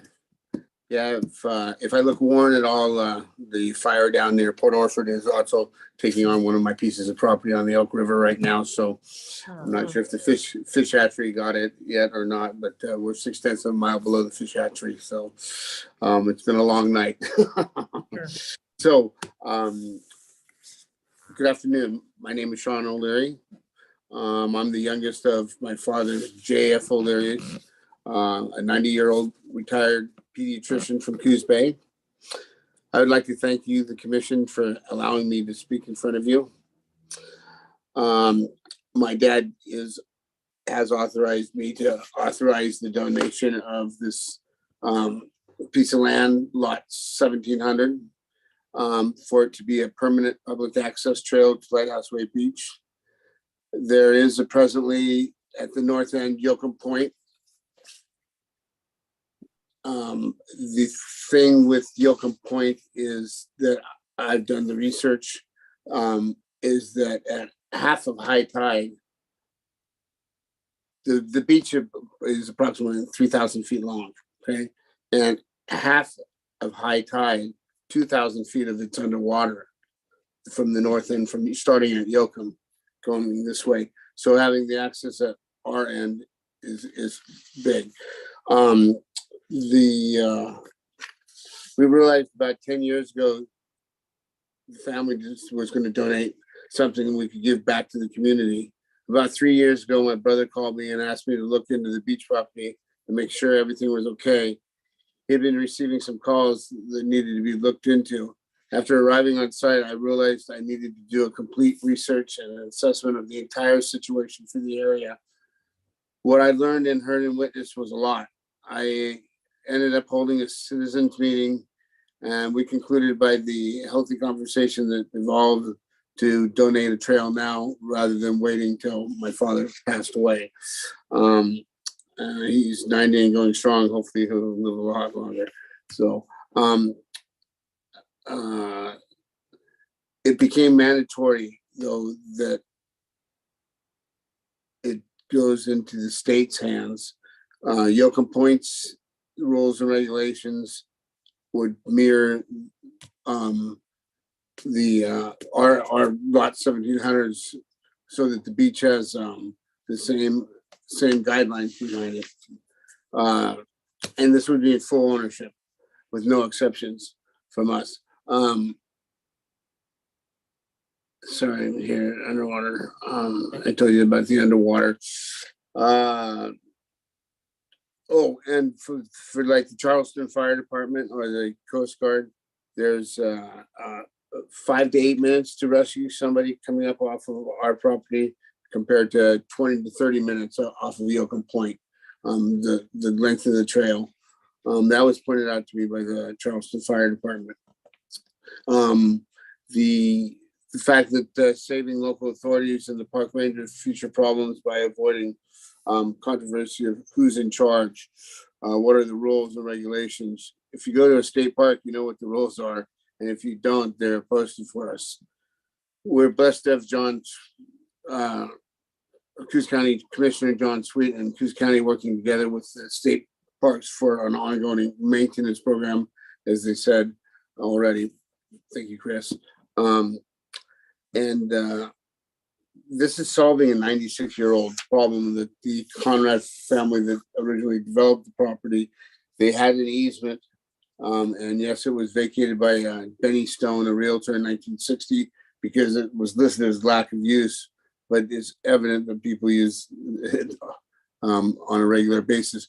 The reason why we put up a fence was because we heard 50 to 75 people a weekend were crossing the property, and the huge amount of liability, 1 or 2 people here and there was one thing, but 50 to 75 people was quite a different change for us. And so I had to put a stop to it and meet and figure it out. And so this is what we come up with, is a land donation, so that the public can have a permanent access. And I would like to say, in the last year and a half, and I'm sure you in the state park as well aware of this, but it's not just our local tourists. We get so many people from France, from Germany, from all over the world, Russia, coming down Lighthouse Way Beach just to see the lighthouse. And I let everybody, at this time come out on the property and take a look at them, take pictures of the lighthouse. But having access is for the masses. It's for tourism too. It'd be a good thing. So I think that's about it. Great. Thank you, Sean. Thanks very much, Yeah, Sean. thank you very much. Yep. We do have a representative here from representing the Surfrider or. That's right. Mike. Mike Sargetakis, Crag Law Center, here on behalf of the Surfrider Foundation today, just to answer questions if you have any for Surfrider. So thank you. Great, thanks. So open up for questions or comments, Commissioner Berger. This, in my mind, has no statewide significance. And I would shrug and say, if you want to give it to county, fine. But I have a difficult time understanding why we are in the middle of this, which is a local dispute. And I understand it solves your problem, but I believe it creates other problems in other areas. So my specific problem with this is that the county is your answer and not the state. Thanks, Commissioner Berger. Other comments or questions from the commission? Commissioner Hill? Yes. And then Commissioner Blasher. I won't repeat what I said at the last commission necessarily about having grown up in Coos Bay and this being a very important trail, but also beach for locals. But I guess getting a little bit more clarity, Carmen, from you as well about, are there folks beyond just the local community that are using this beach at this point? What kind of what kind of population are we seeing now? I haven't lived in Coos Bay for a decade. Has it evolved from just being local surfers to more? How many folks are we seeing on the trail, would see on this trail on a regular basis? Well, I would say it's actually a pretty wide-reaching segment of the population, and people from all over, when they're visiting the coastline, want to view the lighthouse and explore our beaches. And of course, there's a large section between Bassendorf Beach and Sunset Bay that they know there is a beach that exists and that there's a lighthouse that they can see from other viewpoints, and they'd like to enjoy that beach as well. So we do see recreation visitors from not just our local community, but from the larger community. And it's something that is pretty well documented. If you go online, you can find videos from people visiting Lighthouse Beach. And it's location that abuts basically state park property.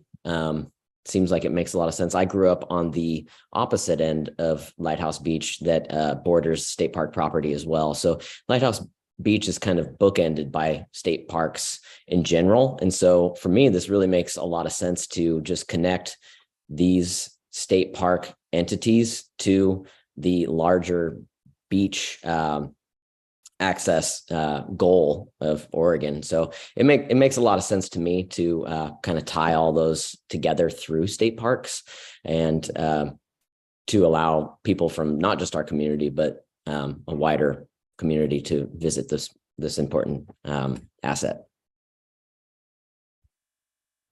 Chris, and then Yeah, Commissioner Blasher. Sean, Mike, did either one of you also want to address the county issue? Why not county rather than state?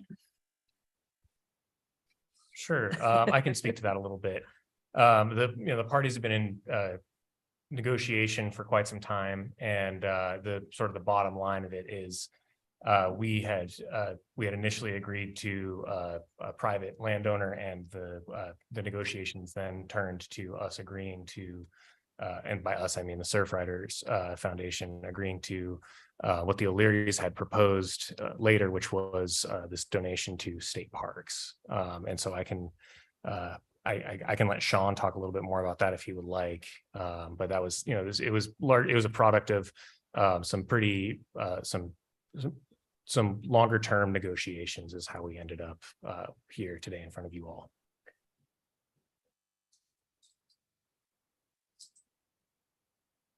That sort of was a non-answer. Yeah, I think it would be helpful to understand why this is not a good fit for the county and why the county shouldn't be the ones who take on this role.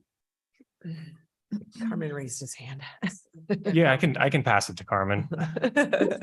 I'd like to just point to the safety issues of emergency access, if nothing else. I'm not sure if that necessarily speaks directly to the state's ability to access it, but state parks and their staff has been using and accessing this beach in the past, as well as county employees. So it's not just something that just this community uses. I think it does pertain to a larger statewide issue. And I'd also just add briefly, sorry, Chris. I'd also just add, the proximity to Sunset Bay makes it, proximately, feasible, we think. And the fact that the beaches are also, parks jurisdiction sort of adds to, the reasons why it makes sense to have parks own this property, even though the county will hopefully be managing the maintenance of that easement or of that property. I can assure you, sir, that throughout this state, there are county accesses to beaches that work perfectly. Certainly. Yeah, just saying. Commissioner Blasher, I think you had a question. Mr. O'Leary, going to speak to the county piece? Right, I think that's an important point. Yeah, Sean, did you have anything you wanted to say about the state as a recipient of the donation rather than county? Well, I mean, if you looking at it, from an aerial down, and you have Yocum Point that is state parks, you have the property across from our property is state parks, you have Sunset Bay that is state parks, you have every aspect out cutting out to Cape Arago to the end is state parks. Why wouldn't state park? It's the safer access to the beach. As I said, 2/3 of the beach is underwater at half of high tide, where our end is the evacuation end. And having the same uniform guidelines and rules and regulations, adhering at both ends of the beach just makes sense. Why would you have two different entities? And it's just an 84-foot long trail down to the beach. It's safer. It's easier to get to. People that are have walking disabilities, not wheelchair, but are going to be more apt to be able to access the beach this way, because Yocum Point's long and steep. And just, for me, I look at it as I don't know why it would be in anybody else's hands but the state's. But there's no opposition or pushback to having the county hold title and management. It just, you said, oh, state parks make sense. So I don't know, has that actually been, and maybe this is things that you all are still negotiating, discussing, but I don't hear county would not be a good fit to own it. It's just, oh, maybe it makes more sense for for state parks to have it rather than the county. Well, I'll be frank about it. Thank you. Yeah. So, I mean, quite frankly, Parks is less prone to political sway than a county ownership. And given the history of this beach access that was once under ownership of the county and was vacated, we have, I think fairly justified concerns about giving this back to the county who once vacated this beach access already. That's helpful. Because one of my questions around all of this, and I'm not as local as some of y'all here, is, what's changed recently that's brought all this up? And it sounds like you're getting a lot more visitation and there's more activity happening down there. So, I guess I'm curious to hear what some of the other, dissenting opinions or opposition to even having this come into public ownership and creating more of an invitation and like increasing the ease of access and having more visitors and stuff come in there. So where are the other, maybe this is for Chris, like where are other people that are not big fans of this? And yeah, I haven't heard that kind of other side of this, other than I know we've got challenges operationally but yeah. Yep, and that's also a good question. I have spoken to I don't know their names. This is so embarrassing. I know their dog's name, but not Neighbors. the neighbors with the dog. And they were not interested in any access, regardless of who owns it on that property. That was in its old alignment. It's now on the furthest alignment from their property. It's next to a neighbor who is getting something out of the deal by having their encroaching garage lot line adjusted. So it's no longer encroaching. They actually get property out of it. But I haven't spoken to them directly. That is on my list, depending on what other notes I get from the presentation today. And I do have other notes for things to follow up on. So there's immediate neighbor concerns there. There is a broader sense just based on nothing other than the signs along the highway and the signs down Lighthouse Way saying free Lighthouse Beach. So there is awareness in the community about the change in access, and I'm not seeing any leave it closed signs. I am seeing free to beach type signs. That's not conclusive to anything other than the people who are aware of it are generally in favor of it reopening, but they're not speaking to the means by which it's reopened, simply that it should be reopened. So, thanks.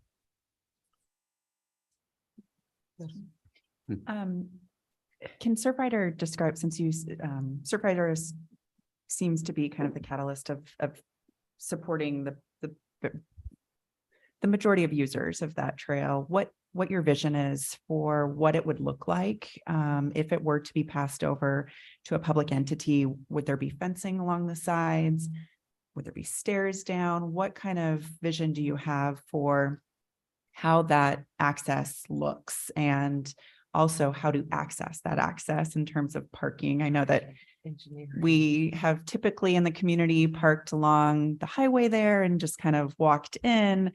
I think there's some concern among some of us on the commission, I won't name names, about, as this becomes more visible, does it increase more usage, more cars, those sorts of things in the community? So I think getting a better understanding of how the community would like to see this used, and Surfrider on their behalf. Certainly. And I think earlier in the meeting, there was some discussion about, increased visitorship and pressure on these resources. And that's something that we're well aware of. And, places like this can be loved to death quickly. So that's certainly something that we're well aware of. And we've been cautious about our sort of messaging around what this was, what this is, and what this will be. And in terms of that like intensity of use that's contemplated by the infrastructure build out and by what is there. And so currently what's been proposed and what the parties are working on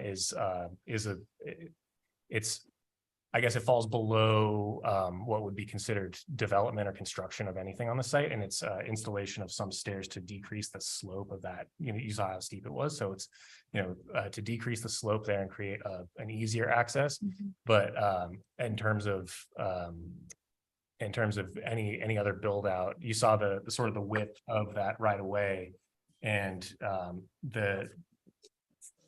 the parties have sort of contemplated a less intense use for this than something that would require additional parking or picnic tables or bathrooms, anything along those lines. It'd be a less intense use is what's been contemplated.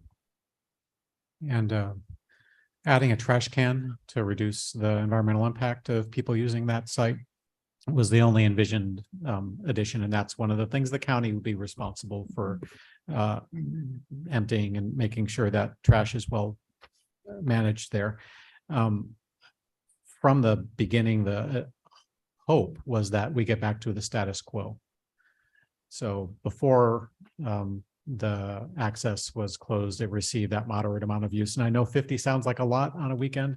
That's really a light level of use compared to other accesses. So in spite of the fact that I am currently streaming to YouTube, our hope was that if this access is restored, whether it's under state ownership or something else, that because there's no signage, it's basically word of mouth, that there wouldn't be any additional pressure, but we know that that's not always the case. So Dennis Comfort, our region director. Yes. Yes, Yes, good. you got it, Artie. Advised that we get one of our landscape people down to the site to sketch out what would it look like eventually to put in parking and a restroom facility on state park ground, since it's adjacent. We own both sides of the access to Lighthouse Way and all of that property on the south side of the road. Just to have in our pocket in case a question comes up, what would it look like if 5 years down the line or 10 years down the line, you need to provide more services there, this is what it would look like. So eyes wide open. I don't know that I'll have that in hand by November, but I might. And if I do, it would be like, we're hesitant to say, this is what it's going to look like, because that's a commitment to do development. It's here's what our response would be if use on the site demands it. That doesn't eliminate the conversation about possibly an ultimate transfer of that access to the county in the coming years after they manage it for a while and get a sense of what the load is. And that also is not a promise or a commitment. So I take your words, Commissioner Berger, very well. We own it. And that comes with a level of responsibility that we're never going to shirk. We're always going to step up and do it. And there's a burden associated with that. Commissioner Berger. It is, we have a statewide system that is being loved to death. We have huge infrastructure needs within the system we've currently got. I believe that this is a problem that should be solved by the parties and the county. If we are going to go to a county, the county's going to maintain this for us anyway, under our brief, then the county should maintain it. And if the parties can't agree that a county is an agency capable and able to do this, we're going to have the same issues with the parties too. Oh, we don't like the way you're doing it either. So I have heard nothing today that has changed my mind, that I think this, I originally was kind of said, yeah, it makes a little sense. But the more I've seen the pictures of the lack of parking, the lack of infrastructure that's there, just the fact that we own property next to it doesn't cut it with me. We own a lot of property in this state that is totally undeveloped, and this is totally undeveloped at that portion. A parking alone, when I saw the width of the little street people are walking up, when I saw the width of the little narrow thing, okay, surf riders, haul a surfboard down there, haul a stroller down there, haul emergency equipment down there. None of this meets my criteria for what the state should be engaged in. If you and the county want to come to terms on this issue, by all means do, and you can get access to that beach. But I have seen nothing today that convinces me that the state should be a part of this at all, and I will continue to object. Commissioner Grasty. So I've been sitting here thinking whether I should say anything or not. As you all know, we have this big pile of dirt between my home and the coast. It's called the Cascades. But what I most like about this is there's a conversation looking for a solution. And I really appreciate that. I may be a retired judge, but I'm not a member of the bar. So I'm going to say something that is not legal advice, not meant to be, but something well worth looking at as you try and address Commissioner Berger's concerns. If this was made into a county park, long, narrow, linear one, it is almost impossible for a county to ever divulge ownership of. So if you're worried about the politics of someone changing this down the road, I personally use that home as county judge to see to it things couldn't be changed in the future. And there is an outlet.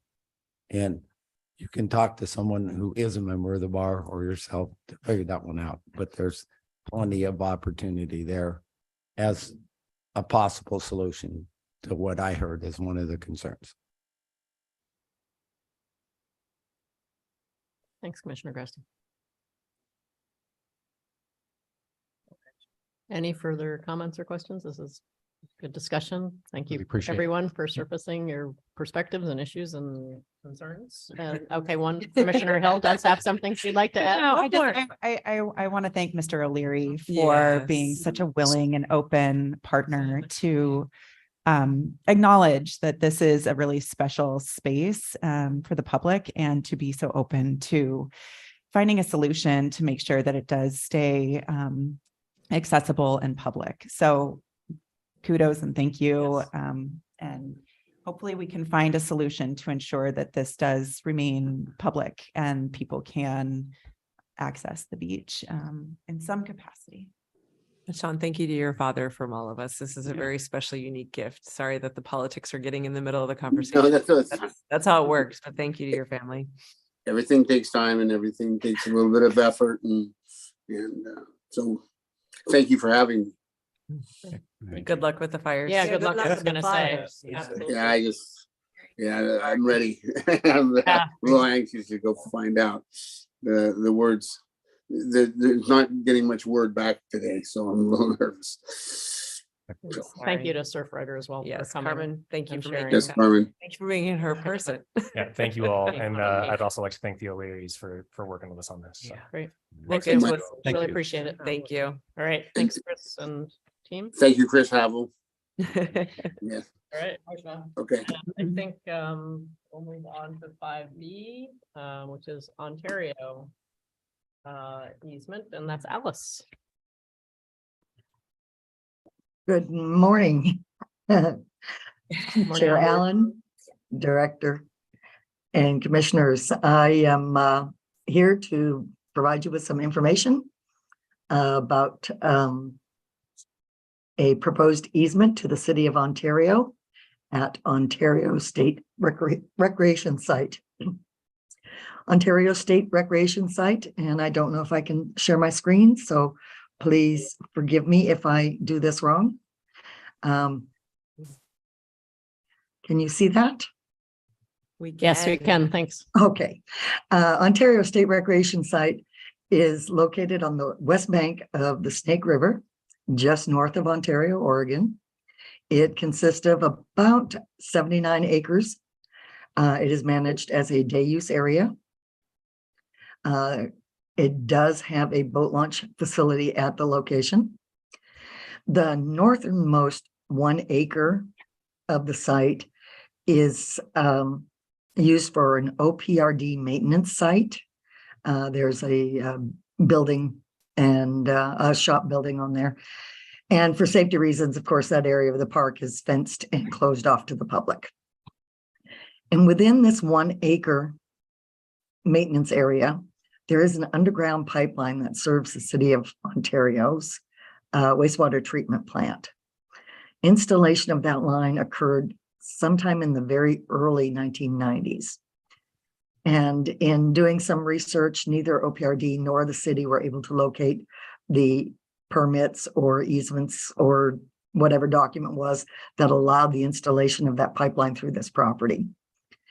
And as the city was planning to make improvements and have been doing improvements to that line in the outfall this year, OPRD approved and permitted those improvements to be done within on the line within our property. And in exchange for preventing that activity, the city worked with OPRD and did some of the excavation work while they were on site with their equipment that was needed by OPRD. The city had their contractors take care of that for us. And so it's worked out good. But as we move forward, we also would like to make sure that we have no concern with future activities. This took quite a bit of time and research on both parties, not finding documents that say it should be there. And we noticed that in 2006, the Department of Transportation was granted a 20-foot wide easement. And see if I can move my screen to show you that one. There we go. The Department of Transportation was given a 20-foot wide easement here for a drainage. This is right close to, this is our entrance into the park. And the pipeline that the city is needing an easement for is just north of that. So staff are recommending that, given that this end of the park is already impacted by ODOT's easement for drainage, and this is our maintenance area that the public isn't using, that we grant the city an easement for their existing facilities. And that we record this easement so that future, there is no question as to why and how it's there. It is something that we permit. This would remove any cloud from our title in the future as well, and benefit, I believe, both parties. So, as I said, this is just information. We'll bring this before you again in the future and ask for final approval on this. Great. Thanks, Alice. Do we have any questions? We also have, at least my maps don't have a lot of the annotation that your maps have. So I think I'll just flag that for future. Commissioner Grasty. So this may be helpful or just confuse it even worse. Having grown up over there and having worked for construction outfits that were burying cable, I can almost guarantee you there's an underground phone cable in this. And if Those are making a comeback. if you're going through all the work of looking for easements, it might be worth looking to see if the phone company has an easement or needs one, since you're doing the work anyway. Okay, thank you very much. We do know there is a gas line in this area. And I'm not sure if there is a record of a easement for that, but it could be that the gas line is over in the road right of way. Yeah. Where these east-west ones we know aren't road right of way. So what I recall is burying cable underneath the clover leaves. And a terrible accident on the freeway occurring because people were gawking at the work that was being done. And that's why I had this clear memory of a cable going underneath there. I think we might find it. Right, thanks. I'll think of you as I'm doing my research on this. All right, any other questions or comments for Alice on this? I think we're just information at this point. All right, thanks, Alice. Thank you. Have a wonderful day. Thank you, you too. And I think we'll go on to 5C, North Santiam transfer. That would be LAD, transfer to Marion County. Thank you. Chair Allen, Director Sumption, Commissioners. For the record, my name is Lad Whitcomb. I'm a property agent with the Real Estate Services Department of Oregon of OPRD. Sorry about that. I've actually got the next three items. So that is my introduction for all three. I'm going to share my screen and I'm just going to talk through these with the assumption that you guys have read through my briefs instead of reading my brief to you. And we can just, if there are questions, we can just cover those. So this is the North Santiam transfer that we're contemplating to Marion County. It's come before the commission on September 15th of 2021, when we initially put this together as them running it under a 2-year sort of trial program. And then it came back in last commission meeting, which was June. North Santiam is surrounded by county parks, specifically Niagara, Pack Saddle, Minto, some of those. In the commission in September of 2021 put together that Oregon Parks and Recreation Department in Marion County could enter into a 2-year agreement, and that the county assumed responsibility for maintenance and park operations in anticipation of a potential transfer here. The arrangement's been successful and operations are going well, and the county would like to assume ownership of this site. The county has requested this transfer move forward prior to, or, as at least before the expiration of the agreement, which is December 2023. There will be no monetary consideration for this transaction, but it will include language that the property will revert back to OPRD if it's used for anything that's not public outdoor recreation. We present this action item to the commission and request that you allow us to record a deed transferring the North Santiam property to Marion County. As you prepare to vote, we're happy to hear any questions you might have. Great, thanks, Lad. Do we have any questions or comments from the commission? Commissioner Grasty? Just so we have discussion, I'll make a motion to approve this action. Yeah. Okay, we have a, I do have a public comment. okay, do Yeah. you mind do that after? I don't- Do that before we have a motion, or? Yeah, and you'd like to insert it. So why don't we look for a second and then we'll open it up for public comment and discussion. So, I'll second. okay, we have okay, so opening it up for public comment and discussion. Thank you, Commissioner. Yeah, Thank sorry you. about that. We No did have a worries. person And- who was registered and online, but he got kicked out of the meeting. We Yeah. don't know what's going on with Zoom Okay. today, so. And I apologize. I thought I was sharing my screen, but it didn't get clicked over. So here's the map that I was talking to you about. Great, thanks, Lad. Make sure this person is not indeed not here. I do have a question of Lad. Okay, just. Yes. Okay, why don't you go ahead with the question? and- Well, we also transferred Pack Saddle and Minto it previously, weren't those state?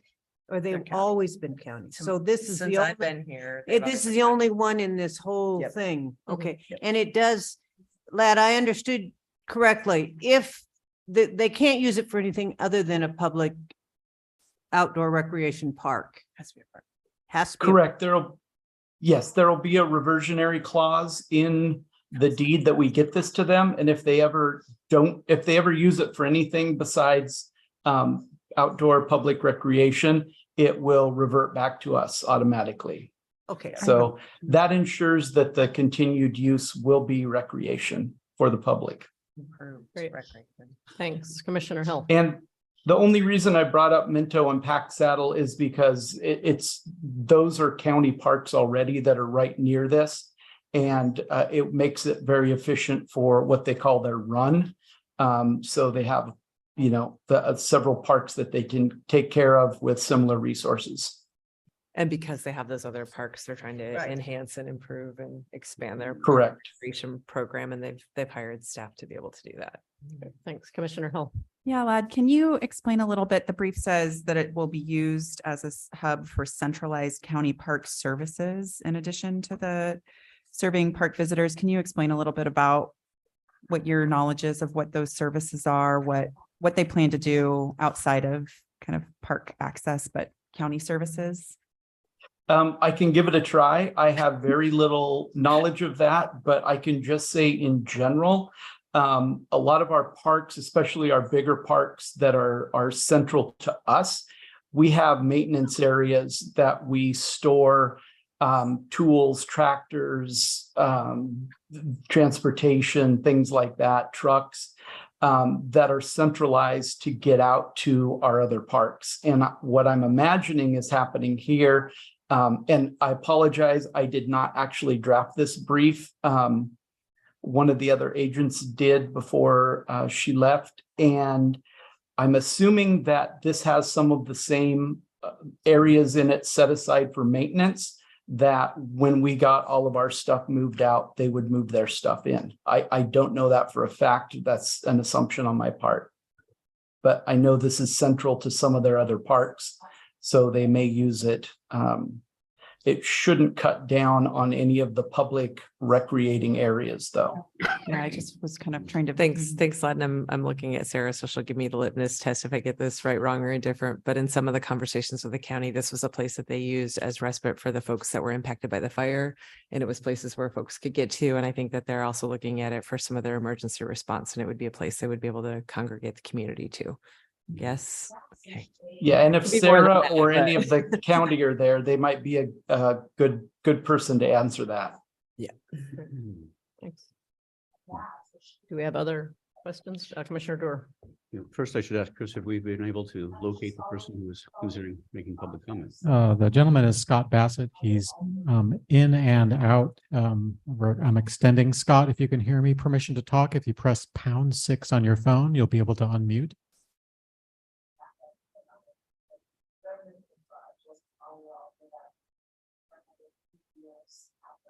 While he's fiddling with that, why don't we go ahead? All right, yeah. Well, I appreciate the effort that staff has put into this, and I appreciate the underlying the logic and the reversionary clause providing us with some guarantees that the land continues to provide the public benefit in perpetuity. I was asking about the public comment. I have received comment on this fairly cranky comment relating to the essentially just the transfer of OPRD lands to other parties. And I think this underscores the need to continue to communicate with the public about the underlying logic and public. Okay, I'll pause here. And Yep. Scott, I assume that's you at 503-984-5164. Are you, is now a good time? Sure. Great. Yep. So you can go ahead, Scott. Yes, good. Thank you, Commission Chair, members, and Director. Can you hear me okay now? Yes, we can. Thanks. Okay, great. Thank you. As a citizen, I would ask you to extend the county park management agreement for 2 more years and follow the department's land exchange rules. The department does not have rules about donating land, so the commission should ask the department to actually follow the rules on land exchanges. Santiam Park is midway between very crowded Detroit Lake and Silver Falls parks. These 121 acres have about 3 or 4 miles of river frontage. And Marion County is still recovering from fires that burned and destroyed parks. Resources of a medium-sized county cannot compare to the department's capabilities to plan and manage parks. Land exchange rules, and I'm about halfway through my comments, I appreciate this time. Land exchange rules require evaluating the transfer in terms of the department's long-range goals and use, and you're required to use a rating system, a formal rating system that looks at the department's mission, the development and operation costs, geographic distribution, public demand, and the feasibility of this land as a state park. It also requires that if this transfer is initiated by another party, and you've got a very willing party on the other end, natural resource impacts and protection, as well as cultural resources, and that the department needs to see that there is an overwhelming public benefit to the park system. The 2-page report, which is 1-page maps and 1-page narrative, does not show the benefits of transferring 121 acres, and the criteria should be that it is a resounding, clear, and obvious benefit to the state park system. I would ask you to please not approve this motion and go back to another 2 years of management agreement. Thank you very much. Thank you, Scott. Thanks for your comment. Did we have Do you have any follow-up from other questions for him? commissioners, or- Can't say that. Okay, go ahead. Do you have any questions directly for Scott? What was that? Do you have any questions for Scott? Yes. Himself? Oh, I'm sorry. Go ahead. Only a thank you for your concern. This actually is not an unusual circumstance. And I've driven up here many times. And it's one of those questions is who best can serve the public in this place with this kind of recreational use? And I believe it's the county in this case. Good. And I appreciate the opportunity to just comment very briefly that land ownership should really be decided by the legislature. It should not be decided by the commission when there isn't a clear mandate. If the legislature wants to pass a bill and say lower use areas should be transferred to counties, that's a directive from the legislature. Your department is responsible for managing state resources and assets, which you can do better than a medium-sized county. So until there's a legislative direction that specifically mandates disposing of state property, this should remain under state management. Thank you very much.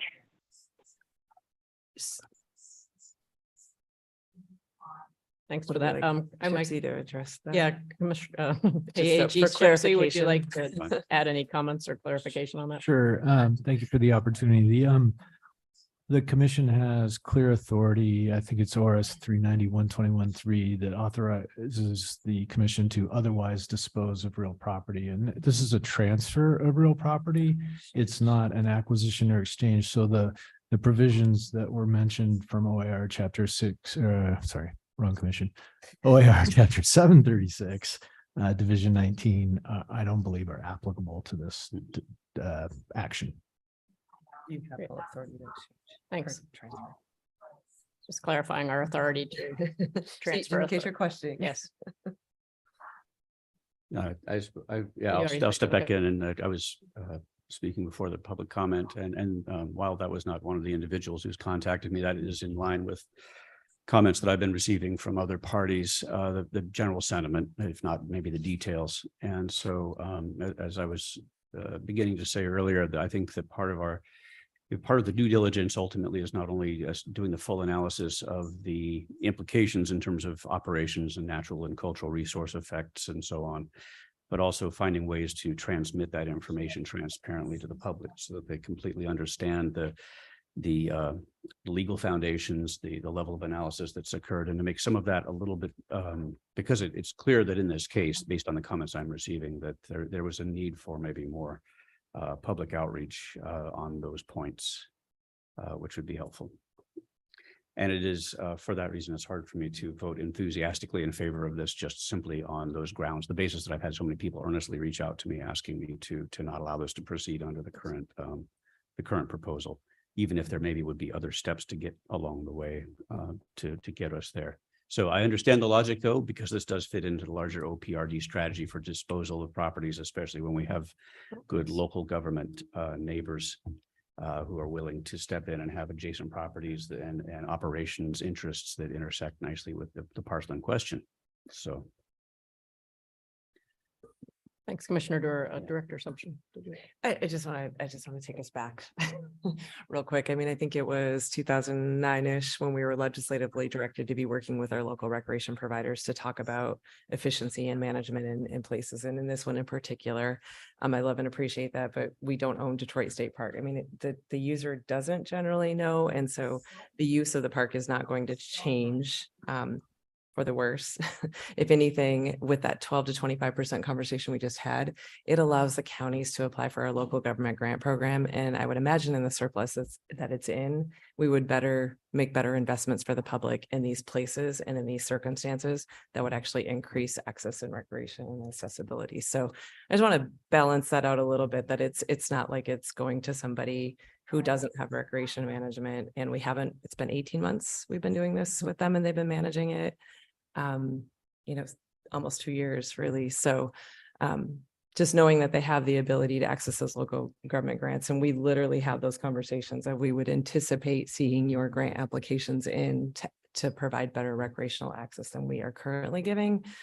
Sarah, you're more than welcome to jump in if there's more. She's been leading this effort and conversation. So if there's anything else you wanted to add to we can certainly talk about how we can create more public conversation in those, but I know there has been public conversation as well. Commissioner Grassley, I saw, oh, go ahead, sir. Perhaps I should ask. Hold on. Hold on a second. Sorry, Sarah. It's been a long time on this one. So like with North Santiam, we took a very similar approach to Cascadia, ensuring that there was local stakeholder engagement as well as tribal consultation to really understand the overall big impacts. While these conversations started prior to the 2020 fires, North Santiam has taken on not only operations, but fire recovery of the property, while we, OPRD, spent time and energy focusing on the other 13 properties we were trying to recover. So there was a mutual gain, especially in relationship to Marion County, who had lost several of their parks, as you guys had pointed out earlier. It allowed for them to also facilitate their own recovery by having a central hub to be able to bounce through the county or through that potential that corridor in specific in the overall fire recovery related to that. And again, my name is Sarah Steele. I'm the district manager for the Nice recovery for the Willamette Valley. Thanks, Chris. So it has been a pretty extensive process, and Marion County, and that's also why we take the approach of an Operation IGA under the concept of kicking the tires, allowing us to work side by side with them to help cross transference of standards, help with the community being able to accept a different provider coming in, knowing some things are going to look different based on resources, but ultimately to ensure that the standard is held to a place of which the public impact is very minimal. So I'm happy to answer any other questions you guys might have. Thank you. So maybe I should ask earlier, but as I look at the map there, I assume that the river is the south side of those properties. And is there connectivity between the two? They're on the river. They're Just all on the the fact they're river. on the river. So for the main parcel, North Santiam proper, the river's on the south. And downstream, we have other properties not contiguous to North Santiam. And there's only one cross river where the river's to the north of the property. It's a small parcel that's landlocked. And we withhold those as natural resource properties. Thank you. You're welcome. Do we have other? I Comments, think questions? it's all very helpful. I appreciate it. And I do think that, and Director Sumption has pointed out, we do have these local government grant opportunities and so forth. And there's some budgetary realities that make that even more plausible now. And I think that too is, it's an important point. And again, something that maybe we continue to try to, it's kind of a wonky point that we all know about internally. But we don't. But it's hard to convey that out to project the it. outside world, that actually might be a richer source of support for the continued management of that piece of land. Then we might be able to bring to bear from within the agency. And that's kind of an interesting, again, we all know that. Yeah. We have intense internal discussions about those budgetary realities, but I think that the general public who visit these places may not appreciate that. So I think we can try to, again, maybe project that a little bit out to the wider world as well, that there still is good resource stewardship and that it still helps achieve these larger goals that we all share about public use and access and enjoyment of that land. So I think that that's an important mission. Yeah, thank you. Thank you. Thank you. Do we have any other comments, questions? Thank you for Thanks, Sarah. that, Sarah. Thank you. Yeah, Thank you. if And not, yes, go ahead. I'd just like to quickly state, the gentleman who called in, he was discussing land exchanges and whether or not we had met our obligations as far as land exchanges go. Again, and I know Director Sumption brought this up, this is not a land exchange, it's a transfer. And we have done everything on this that we're directed to do through the legislature, our OARs, our ORSs, and through our own policy and procedure. But like I believe Commissioner Basher said, sorry, the screen's really small and I couldn't tell who was talking every time. Maybe we weren't transparent enough with the public about the benefits that we're getting from this and how much better off the parks will be for the recreating public when they're under the control of the county. So that was all I had to say. Great, thanks, Lad. Okay, Commissioner Hill. And this is backtracking a bit, maybe I missed it. Were there any registered comments with concerns about the last 2 years of operations under the county's control? There's been none. No, okay. No. That was answered, the director. Thank you. No concerns. That was it. All right, if there are no further comments or questions or input here, I believe we have a motion and a second. So all those in favor of this, say aye. Aye. Any opposed? I'll abstain. One abstention? Thank you. All right, then it passes. And I'm actually going to suggest, Lad, if you're willing, that we take a break here and allow the commissioners to grab some lunch, and then we'll come back and continue. Are you okay with that? That we take a pause here before your next items? Absolutely. All right, thanks. Thanks very much. So we will take a break to grab some food here and reconvene and continue on with our lunches with the meeting. So We'll say 15 minutes. To get- sure. 10. Yeah. 10. I was fine. Yeah. We're trying to keep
Chris said that you guys were ready for me to go.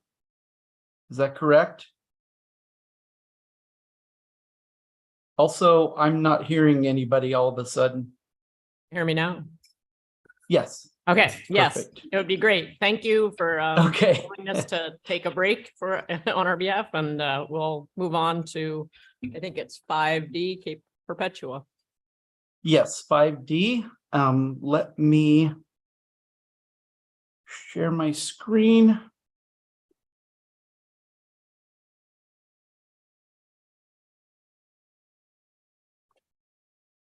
And there we go. I'm going to stop my video for a moment while I present this, and I'll turn it back on for questions. Since we took a break, though, I would like to state for the record that I'm Lab Whitcomb, Real Estate Services, Oregon Parks and Recreation Department. Chair Allen, Director Sumption, Commissioners. This property was brought to our attention by Manulife, who manages this area. You're going to notice in the middle there, and I didn't state this in the brief, that little square you see dead center of that would be an in-holding, and that is held by BLM. There might be an opportunity in the future to acquire that as well. But about this property particularly, if any of you have been to Cape Perpetua or seen the millions of pictures of Cape Perpetua, you know that this is quintessential Oregon. And when somebody says to you, the Oregon coast, it doesn't matter where you're from. If you know anything about it, this is what you picture. OPRD has the opportunity to acquire almost 1,000 prime acres at Cape Perpetua. Truly one of Oregon's most special places. And I put that in quotes in the brief because that is our mandate, is to protect Oregon's special places. And if there was one, Cape Perpetua is it. The property is offered by Manulife, and it fits very well into OPRD's goals, initiatives, and desires.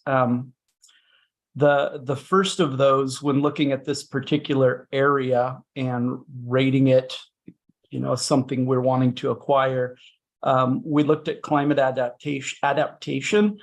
This is coastal, but it's upland, not lowland. So there are some excellent opportunities there.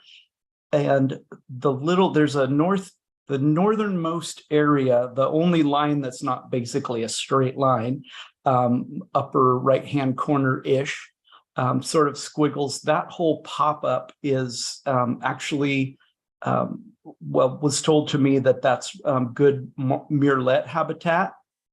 And then also planning.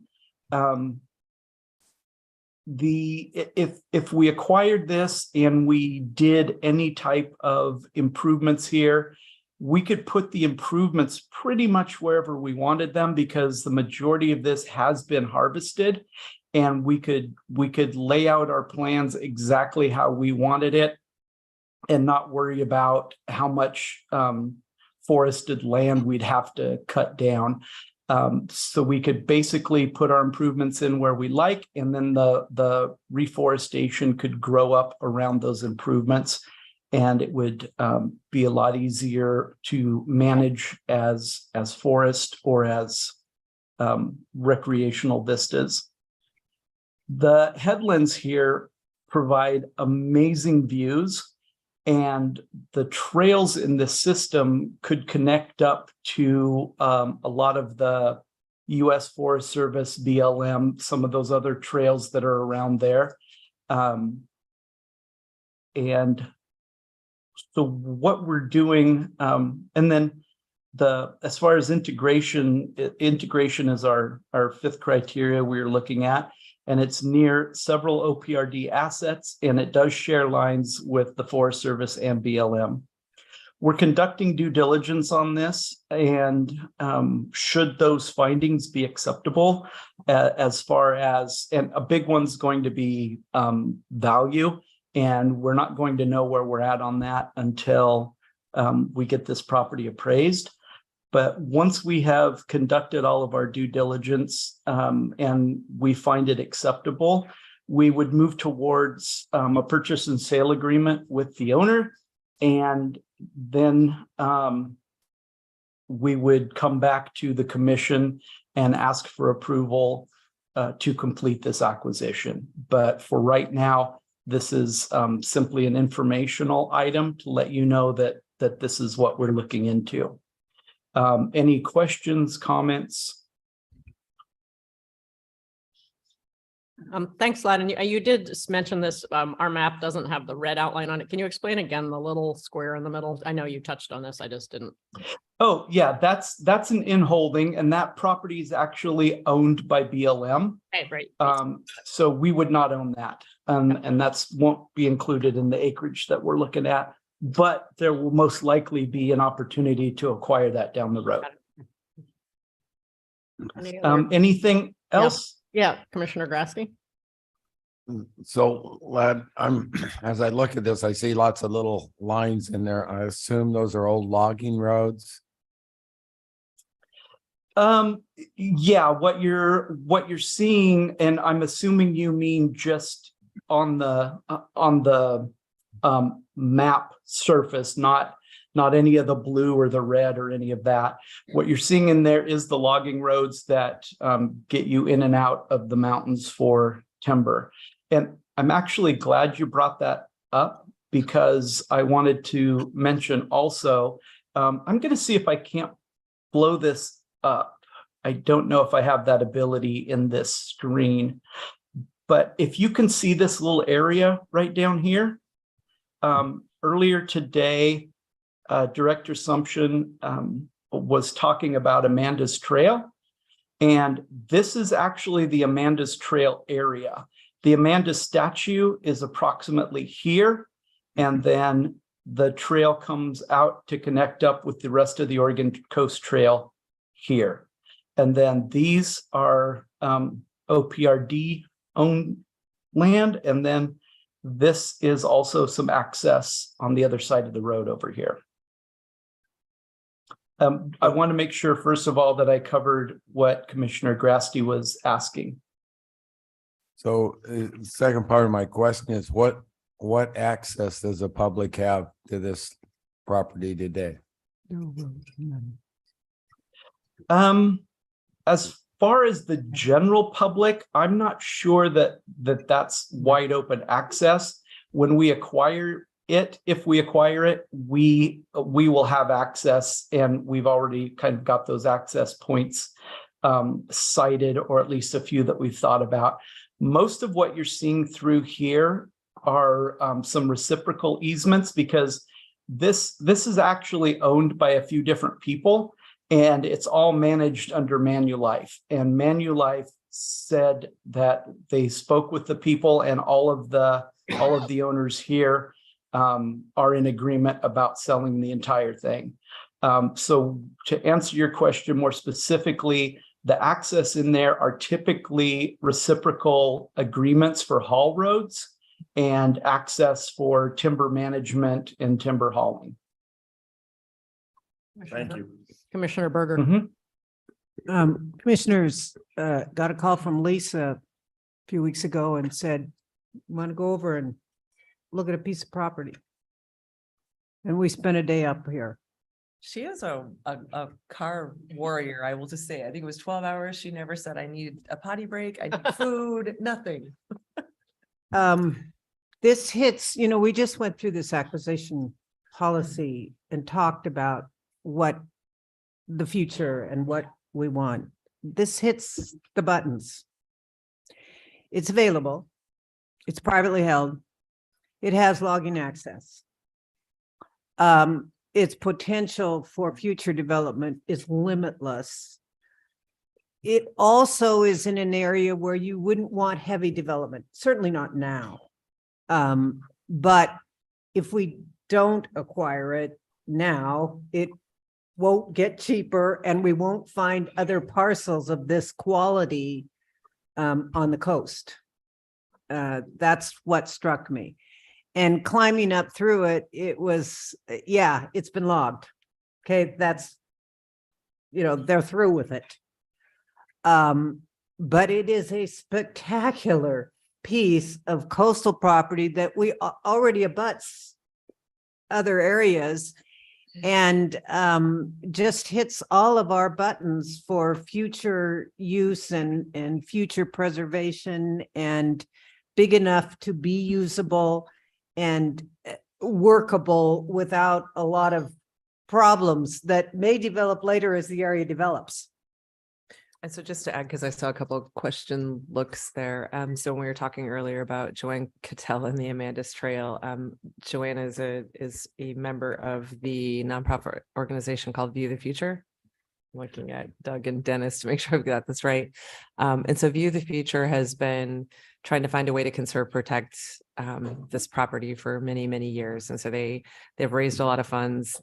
So when you're talking about those other property owners, they have been in conversation with those property owners to say, if we have the ability to find a partner, a potential owner, multiple owners, whatever that looks like, to preserve and protect it. We actually brought the county commissioner, commission chair up with Vicky and I when we went there to have that dialogue, because we have some unique opportunities in Lincoln County before we think about another acquisition at the same time. So Vicky was great at being able to say things that maybe a director can't always say. And but at the same time, it is an incredible property that is definitely worth looking into, or figuring out how do we partner to help this property be brought into some type of conservation. It needs some love. I'll definitely give it that, but it also has the opportunity to put connexes in and a respite for the communities to be able to have a place to be able to retreat to in the event of when the tsunami hits or any other coastal emergency. And so the county's very interested, but knows they have no capacity to be able to take on something of this magnitude.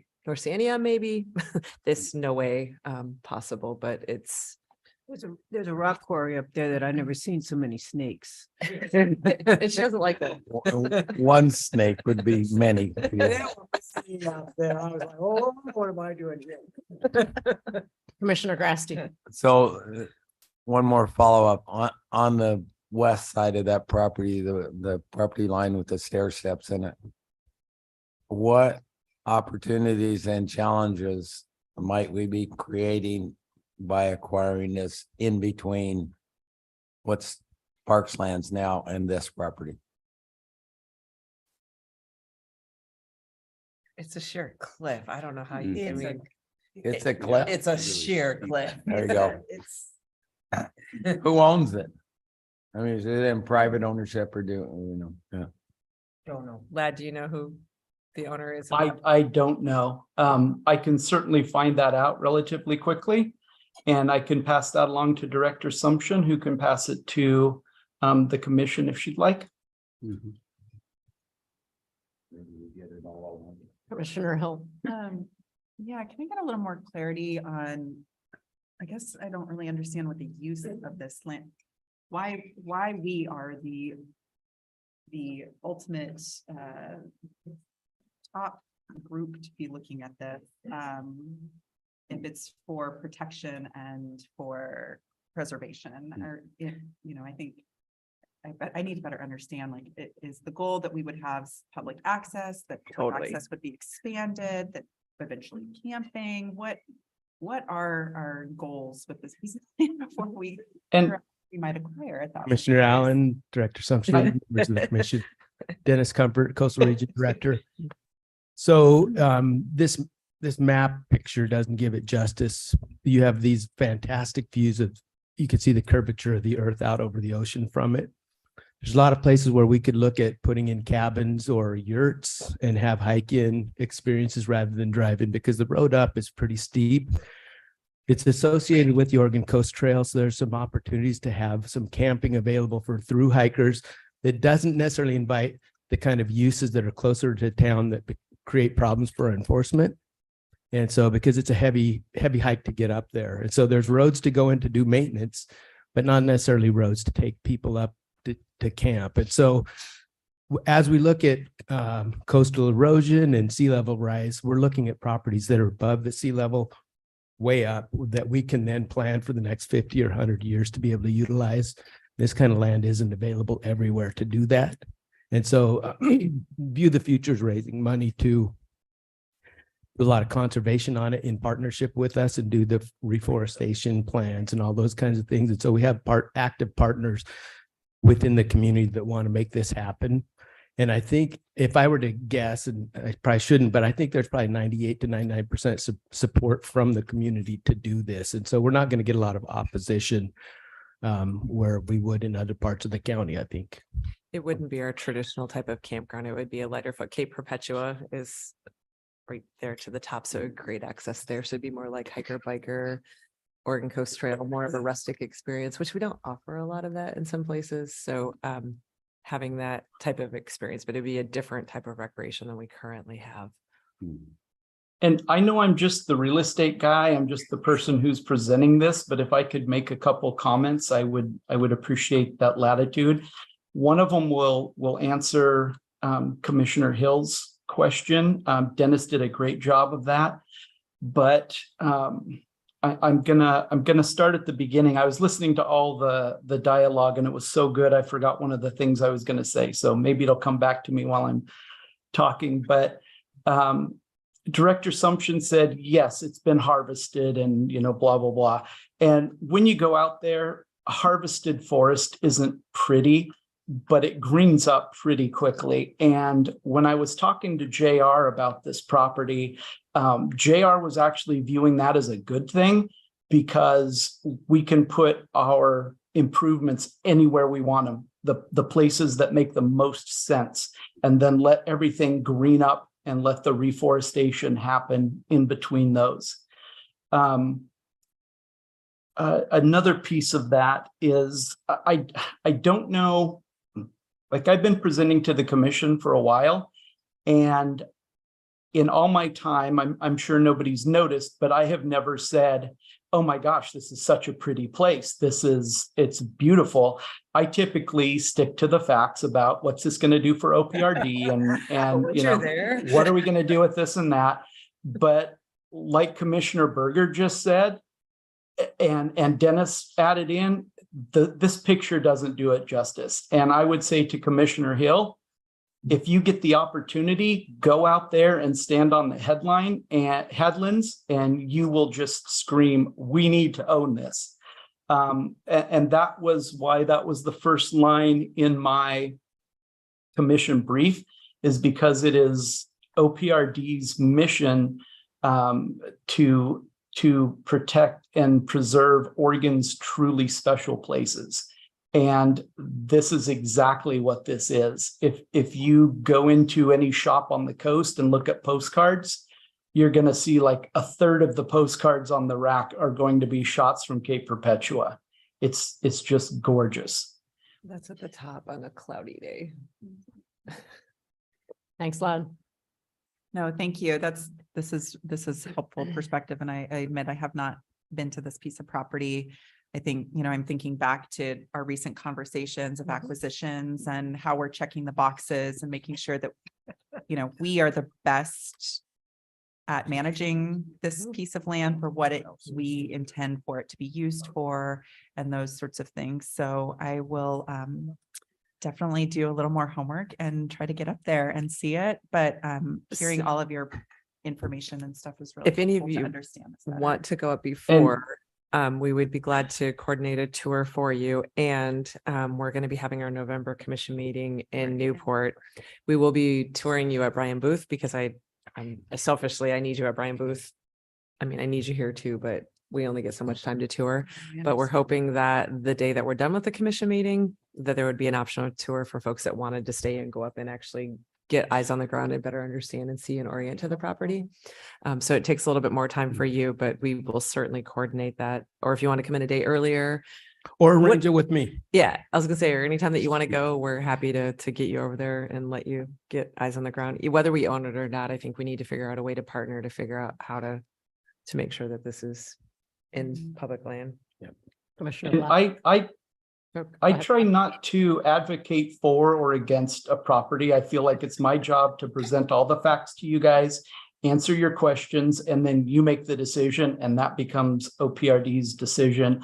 But I believe Commissioner Hill, if you asked Commissioner Berger for sure, and maybe even Commissioner Gratzky, they would be the first to tell you this absolutely has statewide significance, and that's how it falls under this should be owned by OPRD. Yeah, Commissioner Grassy.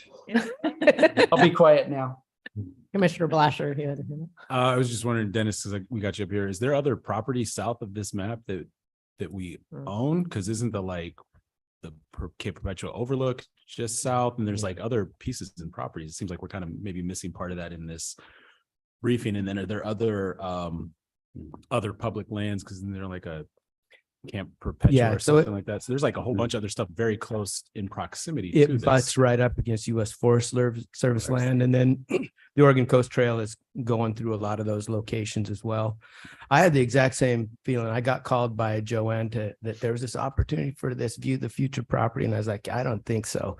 And then I went up there, and I was like, wow, I was sold right off the bat. So Yeah, it's a beautiful place. I mean, it seems like it's a lot of good opportunities. It's nearby All some around other the- great assets, Around the other Not on the side. property. partnerships. So yeah, makes sense to me. Look forward to continue to work on it and maybe getting down to see it when we're in Newport. Yeah, that would be great. It's it is a spectacular area, and I do think it hits all the right buttons. It really fits the larger vision for the future of OPRD, if whether in our ownership or in some sort of partnership. But as you say, Oregon Coast Trail, lands to the east to respond to the future of the coast and its erosion, and natural resource values and scenic values that really kind of meet that standard, that meet the standards outlined in our acquisition strategy. So I think this is great and want to see more. I want to see it. Commissioner Grasty. Commissioner Grasty. So I'm curious. I just pulled up my online mapping that I have, and there's a Cape Perpetua recreation area. Is that on that? And do you know where it is? And what is that? Is that one of our designations? no, it's U.S. Forest Service. No, in the brief, I discussed that the last item was integration, and it's near several OPRD assets and shares property lines with U.S. Forest Service and BLM. That is one of the Forest Service parks that they have available. And we were looking at it. I know JR was, and perhaps Dennis was as well, looking at that as a very big plus, because maybe not actively, perhaps in some cases actively, but mostly passively, with people coming there to look at other things, we're able to share a lot of assets that way. And without really formally working together, we'd be working together with them as that we're serving the same recreating public.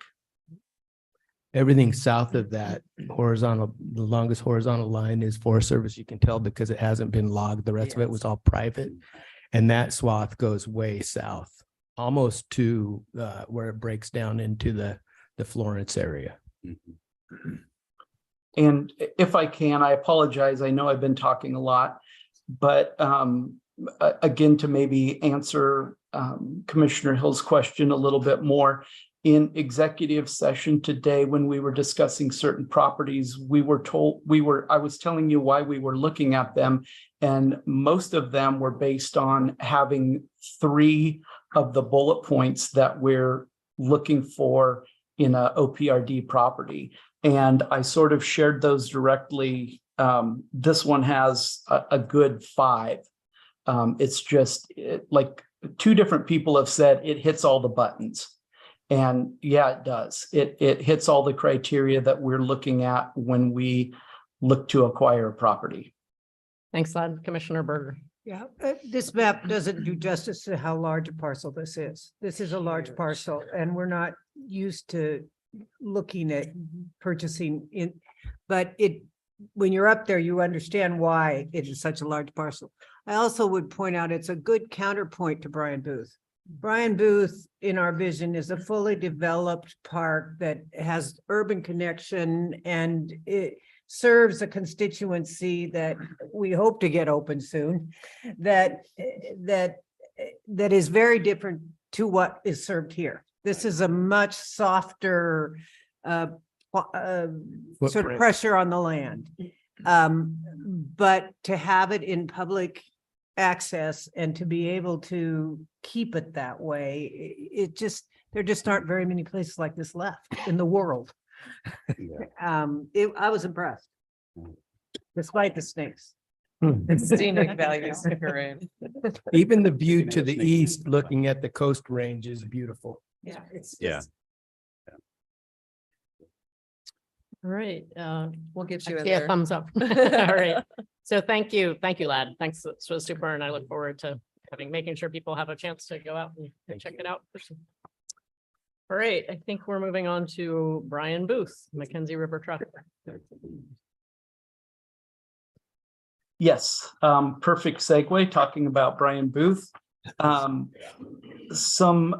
you know, with Brian Booth, some of it is Lincoln County Planning previously approved our draft master plan there, but the zone change required was denied in 2019. So while the build out of the campground and the trails and all the development that we would like to do there in the Beaver Creek area has been delayed, the need for proactive management and protection of the land and its resources is ongoing. And based on that, Mackenzie River Trust works with willing landowners to protect and care for land in Western Oregon. They have been, they're working to acquire this land at the request of the landowner with the intent of transferring that over to us. What this property will do is buffer Brian Booth against some residential development to the west. It'll give us some road access to existing parkland, and that's currently not accessible by road due to steep drainage. The access will greatly improve the department's ability to effectively manage this isolated area of the park in here, including fire control. And like I said, this is just an informational item, but we did want you to know that although Real Estate Services isn't necessarily actively working on this, we are paying attention to and interfacing with Western Rivers on this, Mackenzie River Trust on this, and making sure that all of our ducks are in a row to accept this as a donation if we get it to that point and the commission agrees. At that, I will open it up for questions. Thanks, Lad. Do we have questions? Comments, Commissioner Do all the Grassley? due diligence and keep taking a look at it.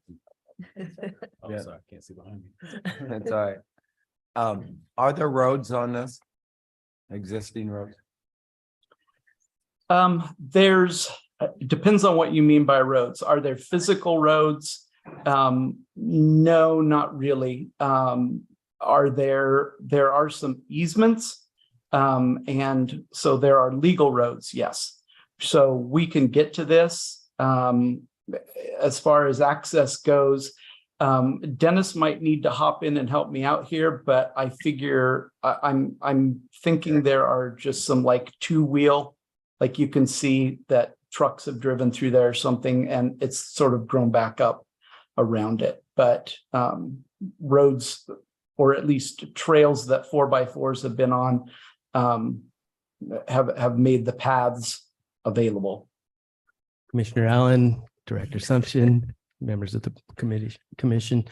There are roads that were built for logging out, a road that takes you straight down into town. And so this is an opportunity later on for us to look at emergency access in and out.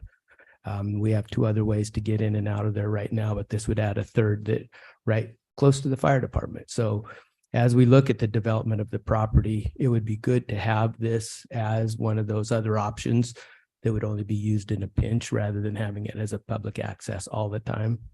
When we developed the master plan for this property, excuse me, we were asked specifically to remove any language out of the master plan that identified trails from town up into the park. And so we did that to continue the process of getting approval for land use change. And so I don't want to necessarily say that that's what we want to buy this for, but it would be great emergency in and out. And then later on, as we develop more plans with public input, we would look at other options. Great. Thanks, Dennis. And I guess because I know it was Director on one of your minds, it's probably on other of your minds. So in the last several weeks, JR and I went over and we actually met with each of the county commissioners and we toured them on the Brian Booth property. Because I know you're thinking about Brian Booth, not necessarily this piece of it and kind of where we are. So we met individually with each of them and toured them up to Brian Booth, and we spent a good 2.5 hours with each of them on the property, orienting them, having good conversations and trying to better understand where we were, because it wasn't my time as the director, and just trying to figure out, are we in a place that we can start having a new conversation? So we have decided to have your commission meeting in November be in Newport, so we can actually get you on the property and hopefully invite that conversation with the Lincoln County commissioners and planning folks to start having that conversation of how do we start moving forward so we can actually do development on this property, and what additional would they need out of the agency to be able to have the commitment to start trying to partner here and get this park actually open. So I know that's burning for you, going, why would we buy another piece of property there? But I know there's frustrations in the moment, but we got to think long game here and figure out what do we need for the people that will be sitting at these tables after us. As hard as that can be sometimes, that is the right thing to do. Thanks, Lisa. Helpful context. All right. I don't see any other comments or questions. Thank you, Lad. Thank you, Dennis. And Thank you. For all your hard work, Lad, on all of these topics. All right, I Thanks, believe Lad. moving on to item 6, community engagement. 6A is the fossil registration proposal with Noel.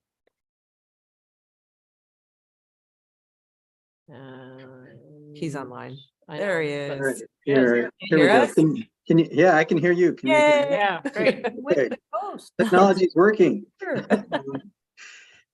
Chair Allen, Director Sumption, members of the commission. For the record, my name is Noel Batchelor, Central Natural Resource Specialist and lead for the Natural Areas Program. And today I'll be talking to you about a couple of registration proposals for provisional registration. And I will share my screen. Is that visible? No, not yet. Oh, wait, yes, come in, hold on. Yep, it is. There it is. Yep, we see it. Okay, great. So these two proposals, 6A, well, I guess I'll just start with 6A. 6A is for the Fossil Natural Area at the Fossil High School in Fossil, Oregon. And here's kind of a summary of the area in a nutshell. It's owned by the school district. It's on a hillside that's immediately adjacent to the sports field. This is being proposed by Oregon Paleolands Institute with support from the school district. The site includes layers of fossil-bearing rocks of the Bridge Creek Flora subunit of the John Day Formation. These are about 30 million-year-old fossils, primarily of plant specimens in the area, including Oregon state fossil, the Dawn redwood. The site is actively excavated by the public for a small fee that supports the school district. And it's in a developed location that is not quite like any other natural areas that we have. The fossils are the only real natural resource that are present there. The vegetation, wildlife, and species are not part of the package for this one. And here is kind of the lay of the land in Fossil. I don't know if any of you are already familiar with this site. I know a lot of people have been out here to this fossil collecting site, one of the only publicly accessible fossil collecting sites in the state that I'm aware of. And this polygon right here is the proposed natural area, sports field here. This is the access to the site with the trail coming around the sports field back to the fossil digging area. There's a kiosk sign here, and then there's a wayfinding sign in town itself here. a lot of the interpretive materials and fossil exhibits and so on, including finds from this site, are held at the Oregon Paleolands Institute Interpretive Center, which is located here. And here is a view from the trail of the proposed natural area. This is the baseball diamond over here and the dugout. And this hillside here is where the majority of the fossil excavation takes place. A shelter here for people to get out of the sun while they're looking at their fossils. And not a systematic approach. It's just kind of a haphazard digging, as you'll see in later photos. Here's some examples of what it looks like on site from people digging. People are digging through the surface layer of soil to get down to fossil bearing rocks, which look like this. It's kind of a shale-like rock. And it's, as you can see, people dig in different places out here to find new unexploited areas of the fossil layers out there. There's another view from looking from the west. Here's from below. And here are some example fossils. This is from the website of the Oregon Paleolands Institute. And this is one that I found when I was out there taking photos to be ready for this presentation. So that I didn't dig at all. This was just laying on the surface of the ground. And if anybody wants a needle in a haystack, it's still out there because I didn't bring it home. Here's some pictures on the ground of the shelter area and a sorting and cleaning type of situation and tools that are available for the public to use on the backside of the dugout for the baseball field. This is an image of the main wayfinding sign that's in town that directs people to go to the back of the high school with some examples of the types of fossils that are frequently found at the site. And this is an image of the kiosk that's right by the sports field where you access the trail to get back into the fossil collection area. And this photo here shows that kiosk that I just showed in the previous slide from a little bit further back. So you can see the trail going back there, sports field on this side. And this is the pay station right here for where the fee is collected to, or the fee or donation, depending on how you look at it, is collected to go back into the area. And this is a photo of the Oregon Paleolands Institute that is a few blocks away in town. So Oregon Paleolands Institute has been trying to attract funding to this area for a while to improve the management and scientific data recovery for the fossils that are collected recreationally around the area. And they believe that the registration of this site as a state natural area will help to attract funding that can improve how the site is managed. The Department of Geological and Mineral Industries, DOGAMI, has been involved in assessing the site. They included a report with this petition for listing the site as a natural area, and that was in your packet. The site is expected to still contain quite a lot of fossils, but it's unclear how much of it can be accessed without some sort of deeper excavation, which would require some thinking and management planning. Paleolands Institute has received a grant from the Ford Family Foundation to start to develop a detailed management plan for the site. And that would be something that they would hope to do over the next few years if this site were provisionally registered as a state natural area.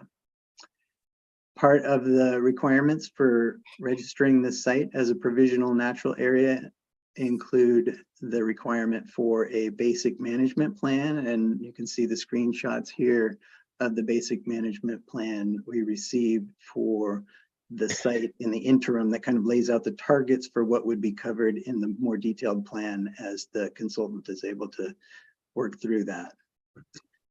DOGAMI will also be working on another more detailed assessment of the area. Apparently, Oregon Paleolands Institute has been able to secure DOGAMI's commitment to reassess the site and to help guide future scientific data recovery in the area.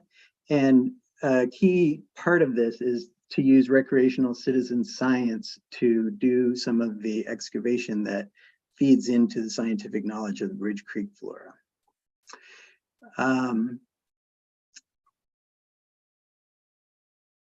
So a detailed, I've basically already covered this. Detailed management plan would come after a provisional registration, and that would include measures for interpretation, education, and data recovery. And with that, I'll end the presentation there and open it up for comments, questions, concerns. Great, thanks, Noel. Yeah. It's a little different. So, Mr. yeah, Grassy's this- got one. Thank you. This is a little different. Hey, while I think this is probably the right thing to do, it's strange to me to think about protecting a natural area that we're going to dig out. Doesn't quite, Yeah. but I understand the intent, and I know those folks, and I think this is a great idea. Thank you, Commissioner Grasty. Yeah, this one is definitely different from anything else that's in our natural areas system now. We do have other fossil natural areas in the John Day fossil beds. And those are, they also include natural areas within them. So it's kind of apples and oranges. They have plant communities, they have rare species, they have all these other things that are part of the overall package. This one is a little bit different. I think it's kind of neat that it's on school Yeah, property it's and fun. adjacent to a school. That seems like it's already a lot of educational I love it. opportunities. going on. Yeah. I don't see any other comments or questions on this. Oh, wait, okay, Commissioner Blasher. Thanks. Yeah, I think it sounds like a really cool idea. And sorry, maybe if I missed this, but is there anything like related to SHPO or archaeological studies, cultural resource needs and things that we need to be aware of if we're encouraging and supporting more digging around in the ground? That's a good question, and I don't know the answer to that. I can look into that with our archaeologist in the area. I know he is aware of this project and was one of the first people to let me know that I was going to be contacted. So I'll regroup with him. Thanks. Yeah, I just want to make sure we're not question. inadvertently creating some sort of conflict by supporting and encouraging Go more dig. folks to come in there. Right. Dig and just in some maybe sensitive What areas that could are, be? yeah, for good reason, not, publicly disclosed of how sensitive they are. So, yeah. Yeah. I Yeah. believe that this property has come up in some communications between John Day Fossil Beds National Monument and tribes, just parenthetically, obviously, because it's not within the federal lands, but so there's been some discussion. I can't say I know where that went, but it's certainly been part of the discussion, and so therefore on people's radar. And it might be also, I guess, helpful for staff just to know that federal staff have been communicating with tribes about this general area and fossil digging and its cultural implications. So I'm not sure again that there's any value in that, but if you had any desire to reach out to potential federal allies or partners on this, there's a possibility there too. Okay, thank you. Yeah. All right, then. Thanks for that, All right. Noel. Yeah, and- I think we need a motion and a second on this one because we are proposing. Hold on, I want to get the verbiage right here. I'll make a motion. Okay, can you make a motion? and- To declare the site eligible and provisionally register the property for a 5-year period. To allow for development of a sustainable management plan and There you strategy go. for scientific data recovery. Great, got that motion. Do we have a second? Second. We have a second from Commissioner Dorr. Any further discussion on this? All those in favor say aye. Aye. Any opposed? All right, then. Very good. Okay, thank you. So thanks, Noel, and we're on to Kingston Hill Provisional Registration Renewal. Yeah, okay, and here's that one. So this one, some of you may recall that 5 years ago, we've already been through this one. And this is to date until right now, the only site that had been provisionally registered in the past.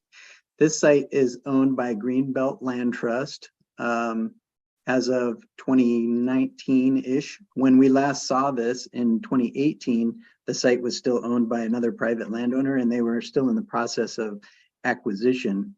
In 2018, the decision was made to go ahead and provisionally register this property and then come back for a check-in in 5 years to see where it stood and whether that could be transitioned into a long-term permanent registration or a renewal of a temporary provisional registration or to terminate.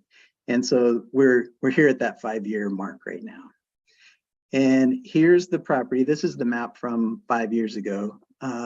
This kind of purple outlined complex of tax lots is the property in question. This yellow area over here is what was registered in 1997 by the Nature Conservancy, and which has been a longstanding, very popular, very important state natural area for prairie remnants and rare species. And this property over here contains the potential to restore this same sort of prairie habitat in what is now agricultural fields. Other aspects of this property are already demonstrating natural area features that fill elements in our natural areas plan, including some of the riparian forest areas. But agricultural conversion is really the question here in this provisional registration. So the habitats that are currently present in the property include this ecosystem element here, Douglas fir bigleaf maple forest with grand fir, Oregon white oak and grass savanna, Oregon white oak, poison oak, snowberry, blue wild rye woodland, et cetera, including these species, steelhead, Chinook salmon, Oregon chub, western pond turtle, and purple martin. The habitats that would be restored under this proposal include Oregon white oak, Douglas fir, snowberry woodland, Romer's fescue grassland, tufted hairgrass bottomland prairie, and the rare species Willamette Valley daisy and Bradshaw's lomatium are 2 endangered plant species that would be reintroduced in the site. This is the layout for desired future conditions on the site. The purple areas here are wet prairie areas that would be converted from agricultural use, and the red areas are areas that would be more of an upland prairie habitat type. And here is the progress and current status. So as I said before, the property is now fully owned by Greenbelt Land Trust. Due to delays in grant funding, they were not able to start on all of the restoration work. Their grants finally came in to start doing on the ground restoration in April of 2023, and they are geared up to start doing active transition of phases of agriculture conversion over into native prairie. They have a detailed land management plan that has been approved by the acquisition funder, BPA. OWAB grant funds were awarded, as I said before, for phase 1 restoration. And their first phase will be 80 acres of agricultural field conversion to native prairie and 40 acres of mixed forest restoration to oak woodland through oak release. 5 acres of formerly grazed land has already been partially restored to native prairie with the Institute for Applied Ecology, and they are ready to plant the endangered Willamette Valley daisy there in fall of 2023. The detailed management plan has laid out the process to be a 15-year long process of conversion of agricultural fields over into native prairie and woodland. And the reason for that phased approach is because of the high cost of doing that all at once. It's more reasonable to do it in steps. When you're looking at something like $1,000 an acre, it's pretty hard to get a grant for the full balance all at once. Easier to break it up into chunks.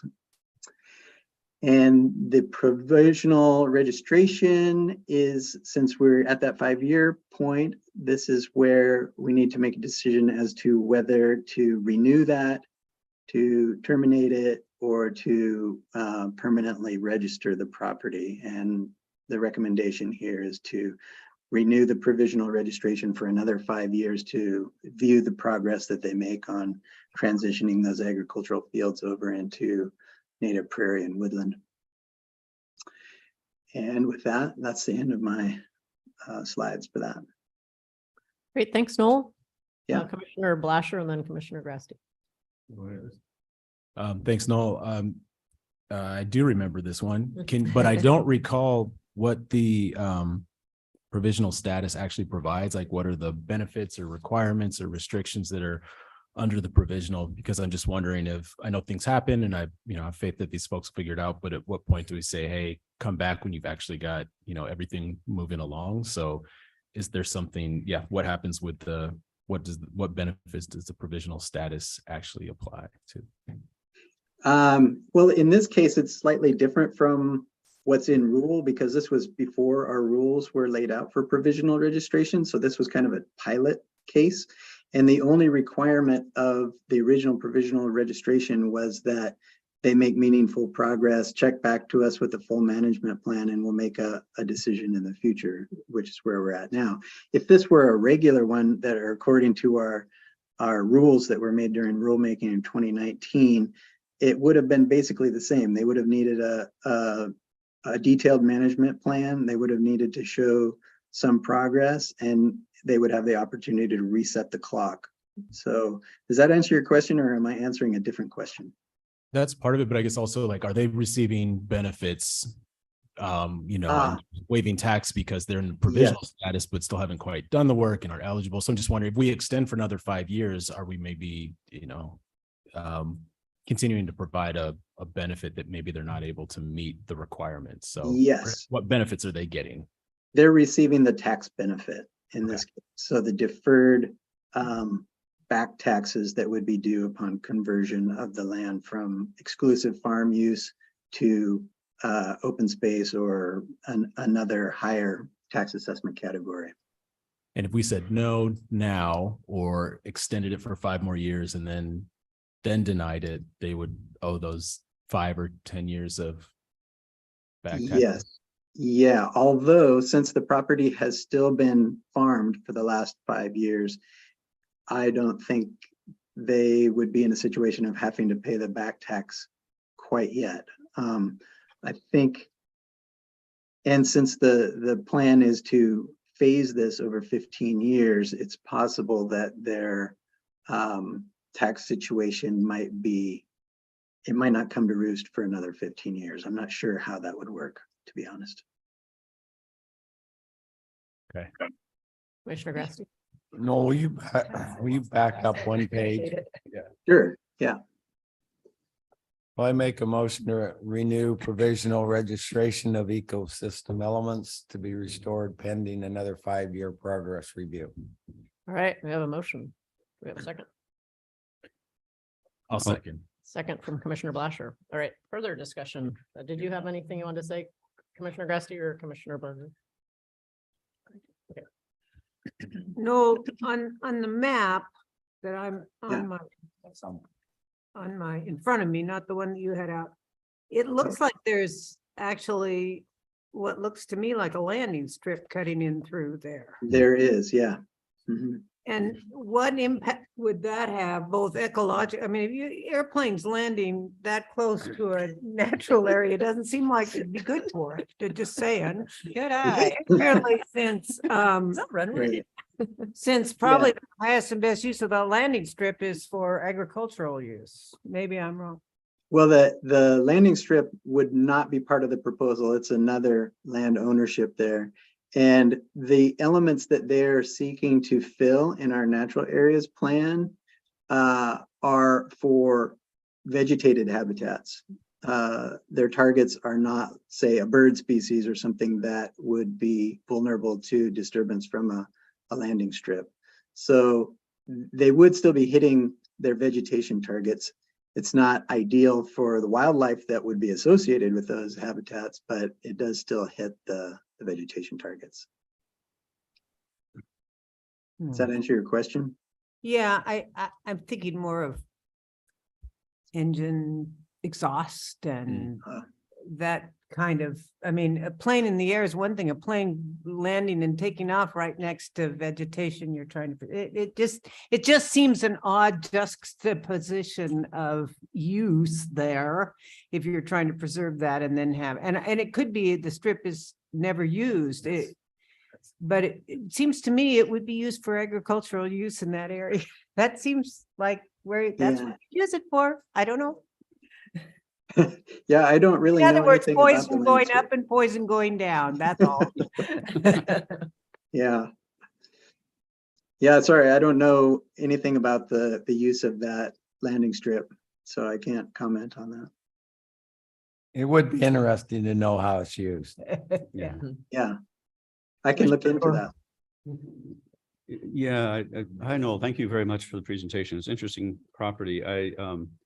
Your reference to not only restoration activities, but also oak release, which would be a fun term to talk about here in terms of what that means. But I think when we look at the white oak Doug fir habitat in this environment, it is sort of a transitional, successional point in the emergence of, in many cases, what was aboriginally burned land into something that's maybe more of a conifer forest. And it raises some really interesting questions to my mind about how the natural heritage area concept deals with successional vegetation. We're essentially identifying it as a moving target.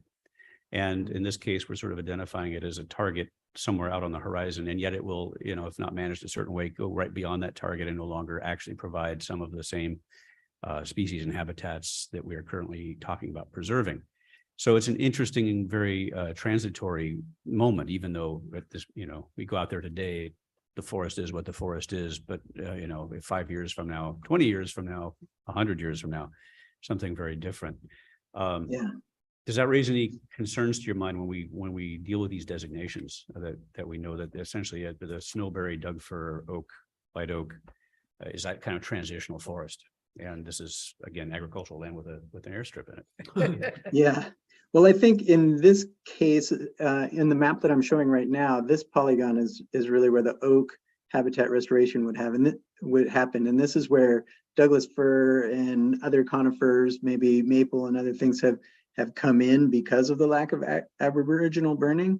And I think, and I would have to go back to their plan, but I think that succession management is part of their strategy here and their long-term management targets for the property.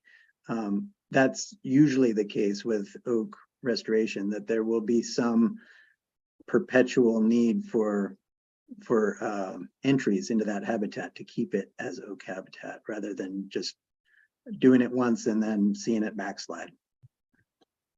Right, because this is perpetuating a certain transitional forest in a way which will require active management to keep it there, which is interesting because if you leave it alone, long because it becomes a Doug fir forest. And so it's arrested decay, I guess, is the term of the California State Parks system to where you keep something like in this transitional state where it's on its way from one thing to another, but sort of in that middle zone. I'm not trying to undervalue the significance of that particular type of habitat. It's a great one. It carries, it has all kinds of biological functions and values worth preserving. It's just an interesting challenge in order to, maintain this inventory with certain objectives, knowing that those objectives are kind of fleeting unless we're actively managing toward those species and habitats long term. So yeah, it's just an interesting question, and I don't know that I have any firm objection to anything in particular on the basis of that. Just it's something we want to factor in, obviously, to all of our discussions about these kinds of properties. Yeah, it's a super interesting point, and it's something that the Natural Areas Plan used to address. And in the old days, we used to consider certain types of habitats to be ecosystem process cells. So they were ecosystem elements that were being driven by something like recurring fire, recurring flooding, dune movement, and things like that, where you're designating an area for succession, for allowing for that continual succession and allowing it for study and research into the future. Because of the scale of what's required for an ecosystem process habitat type to be listed in the Natural Areas Plan, it was never possible to implement. And the Natural Heritage Advisory Council in around 2010 said, we're just going to take these out of the plan because it's just not feasible to have these things be, freely burning, wildfire sites or flood sites into the future. It wasn't practicable. But it's definitely a very interesting topic, and people did have some heartburn about losing those ecosystem element or ecosystem process elements back in the day when that was decided to be removed from the natural areas plan. Right, Thanks, Noel. right. So much of this presumes that we're talking about a historical baseline condition of vegetation, but the historical baseline is sort of an artifact of long-term human management and the people who manage that land and the values and the objectives. And in some ways, the lack of, say, property limitations that prohibited wide-scale burning, all those things are no longer really affecting that landscape. But those oaks exist in such numbers because they were culturally prioritized as the objective of traditional management. And so it's an interesting thing here to try to get us going, because they are important to our natural heritage, but they will blink out without continued human management in some way, which is, again, it's an interesting challenge. And I don't think it was built into the original logic of our system, which you were very, very helpfully providing history on yesterday, I guess, during our discussions about this program. Back when this entire program was established, people weren't thinking about that human management component or recognizing maybe that the vegetation was transitioning so quickly, let alone climate change, let alone all the other variables that are affecting it. So in some ways, it's causing a bit of a reconceptualization, I think, of how we think about all these individual contributing properties. And again, it's a bigger discussion maybe for another day. Maybe we will bring you back for another one of these workshops at some point. But anyway, I appreciate what you're doing here. And Thanks, Commissioner Doer. Thanks, Noel. Unless we have other comments or questions, I think we already have a motion and a second. So I'm going to ask all those in favor, say aye. Aye. Any opposed? All right. Thanks a lot, Noel. And it's Thank you. great work on Thanks, that. And thanks for the workshop yesterday, as folks said. Yeah, of course. Okay, Glad to moving do it. on Michelle. to Michelle, and do we need to take these sequentially? Because we have actions on each. Yeah, All right, and you're so gonna do all of grant them, right? programs. Of All right, course. So welcome, she's Michelle. got you. Yeah. She Yeah, knows lots of this inside and out. Quality time again today.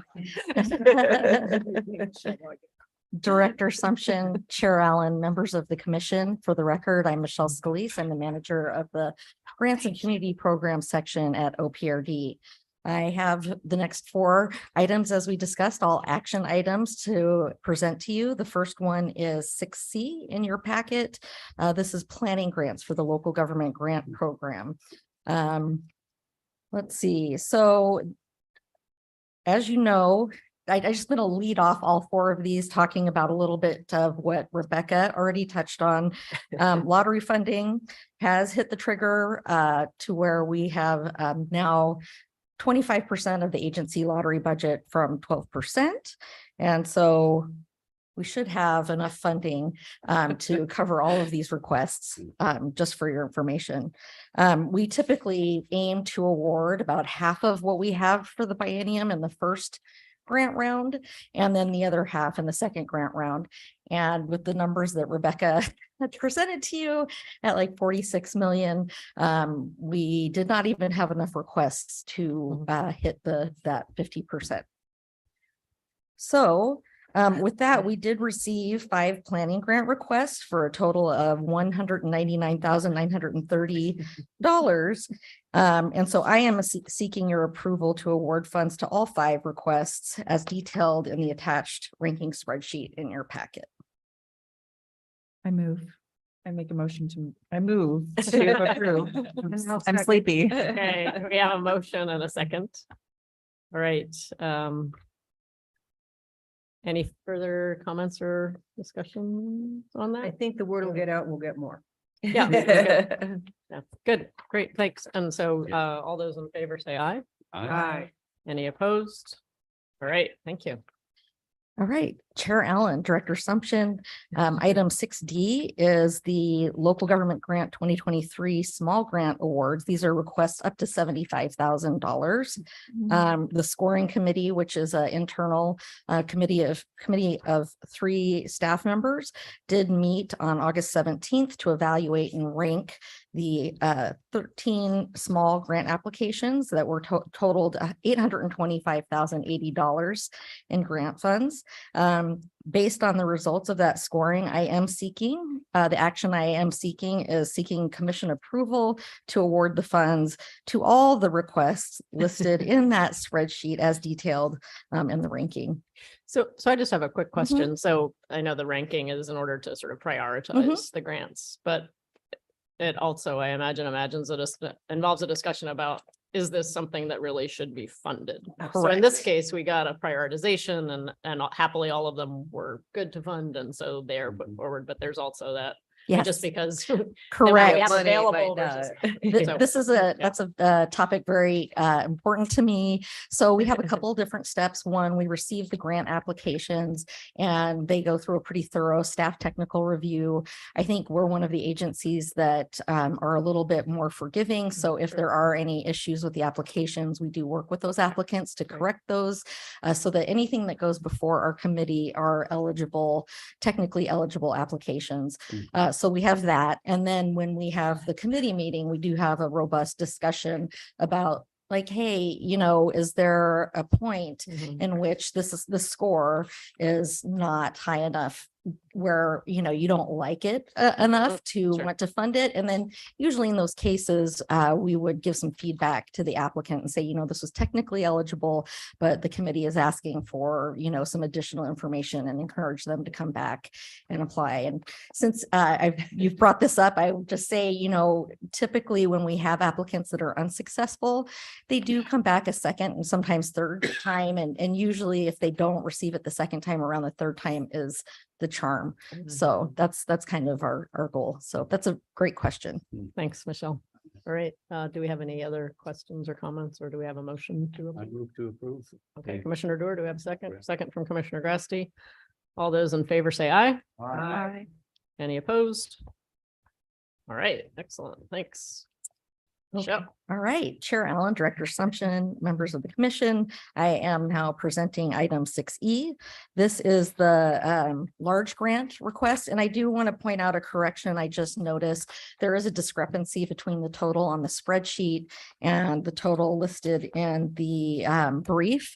And I think that was just a carryover from, it looks like that's the amount that was from the 2022 brief. And so we do you know, we do reuse our briefs and fill in the new information, just to be honest. So I think that's what happened with this one. So the total request, rather than being 12,709,000, it's 10,613,176. Would have been nice if we had another 2 million to throw in there. So the local government grant committee, the large committee, met in a hybrid meeting June 26th and 27th, and they met to evaluate and rank the applications that we received. We do receive development and rehabilitation applications. The maximum amount there is $750,000 currently, and 1 million for acquisitions. We didn't have any $1 million requests, I believe, but the largest request was 750,000. Based on the results of that meeting, I am seeking commission approval to award funds to the 27 grant requests as detailed in the attached ranking spreadsheet. Yeah, thanks. Any comments, questions, or a motion? Move for approval. A motion. Do we have a second? Second from Commissioner Dewar. Any further discussion? Continue to appreciate the maps. Yes. Always very helpful. They're great. That is, you know, I think it's a really good visual representation of how we are, Absolutely. you know, impacting communities across the state. So I really like them too. Yeah, very helpful. Thank And you. publicizing them as well, you know, letting the making sure the public knows of this, following up on earlier conversation, I think is important as well. Commissioner Grasty. So I'm curious, what level of effort does the department do once these are awarded? Are there press releases or simply a letter to the recipients? How's that work? Someone will ask me at home. That's fine. Yes, yes. So we do make announcements to the applicants pretty shortly after the committee meets, just to let them know where they are in the process. We have to be careful because sometimes people get excited about that and then do a press release individually where you haven't seen it yet. And so we don't like that to happen. But yeah, we do contact them, and there are press releases done for these amounts for the grants done. I don't even remember if I asked for a motion already on this. I think I did. I don't either. I know, they're All right. running together now. Seven. Any further comments? All right, then all those in favor say aye. Aye. Any opposed? All right, excellent. All right, moving on to 6F. Sure, Helen. Recommendation. Yes, emendation. So yeah, so this is where I get to be humble. So item 6F is an emendation of the 2022 grants. We did, and there also, I do have to say there is a correction to the brief, that very first line. I was looking at that and that date is incorrect of when we discovered this. It actually was February of 2023. In February of 2022, this grant cycle was just opening. So we, when we do our grant cycles, you know, we have the ranking evaluation. There are typically grants that fall below the amount of money available, funding available, and go below the line. And so when that happens, we do provide feedback to our applicants about, you know, how they scored. We provide them with the committee scoring sheets, their comments, and we don't do that right away just because the main thing for us to do immediately is to work on those that are getting funded, getting the briefs to you, you know, just kind of tying up any loose ends. So eventually the grant coordinator will provide these score sheets just to help applicants improve. And like I said, encourage them to come back and apply. In this case, what happened when the applicant was provided this information is they saw what they thought was an anomaly in the scoring, where a committee member, and so let me back up, when we do our grant meetings in person, the committee members all put their scores in. We have an online system that's mathematically correct, so an error can't happen there. We put the scores up on a screen, the committee members review them and confirm their scores. In this case, they have each criteria, the score that was given for each criteria. And the city in this case had questioned a scoring criteria that was 25 points and only 2 points were entered. So the grant coordinator did contact the committee member in question and just wanted to re-verify that that was their intent, to give only 2 points, because none of their other scores kind of lined up with that in that particular category. And they were very upset to, you know, admit that, yeah, they had a keying error into the computer system where they meant to give something like 20 points rather than 2. So I think they missed a 0 or missed the second half of that. So I worked with our grant coordinator. We did the ranking and evaluation. It certainly did change what would have been above and below the line. The result was one community did fall above the line that wouldn't have, still a very good project. Like, you know, I was saying, it did meet the technical eligibility. It was only like, it wasn't even, it was a few percentage points. I don't even really know. It was like maybe 2 or 3 points different. So it was a very worthy project, but wouldn't have been funded, and this one would have. So when we discovered that, I looked at the grant and I said, oh, $720,000 that we should have awarded to them. Is kind of a big amount of money. But in discussions with Daniel Killam, we decided we needed to make this right with that community. And our resolution to that, because that was from last biennium, was to then approach the commission with this request to make this right with that community. And so that is the action I am seeking. I'm seeking commission approval to award the city of Nyssa their full grant request of $719,000 from the funding available from this biennium. And, you know, hopefully, I think this was probably a good time for such a mistake to happen, because otherwise we'd be probably you know, we'd be in a little bit different situation. But right now, I think that if this is coming out of this biennium, I think that we feel very strongly that the funds are there to cover it. I'd move approval. I second. We have a motion and a second. And just a clarification on my part, you have the Sander Estate, one that was also moved up. Yeah, so the Sander Estate, was that was that? Chehalem. So Chehalem. So what happened was that was right on the funding line. And what we typically do, if there's a little bit of funding left, which I think there was like 100 and somewhere under $200,000 available, their request was quite a bit more. We have written into our SCORP and our open project selection process within the SCORP for the Land and Water Conservation Fund grant program that NPS will allow us to utilize the local government grant funding list to award land and water grants. So when we saw that one on the line, and this was before we knew about this mistake, I contacted the Land and Water Conservation Fund coordinator on my staff and asked about the funding available there. We did have the funding available in that program. And so she, along with Mark Cowan, our local government grant program coordinator, worked with Chehalem Park and Recreation District to have a land and water award along with the remaining local government grant award, what we thought was remaining at the time. So they are funded. They're being funded through two of our grant programs. So they were also, everybody who should have gotten funded did get funded So in one way. that or was another. added into the update, even though it happened after the original one was just so to update what was. who actually got it. Yes, Okay. I threw that in there, and that's why Okay. there's like an asterisk on the amount we gave Yeah, okay. them, Yeah. because that was just the balance of what was available. Okay, thanks. I think we had a motion and a second. Any further questions or discussion on this? Simply, thank you for allowing them to Mhm. review. Yes. Because somebody sharp-eyed in Nissa caught that, and that's a good. Yeah. Mhm.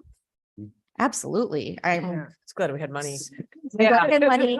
We would have probably figured it out one way or another, but yeah, that's part of the reason why we do that. And then we've also subsequently had conversations with all of our committees to really make sure when they're keying that they're really confirming that those are their scores. And, this particular committee member was just horrified when they found out what had happened. But, I think all's well that ends well in this particular case.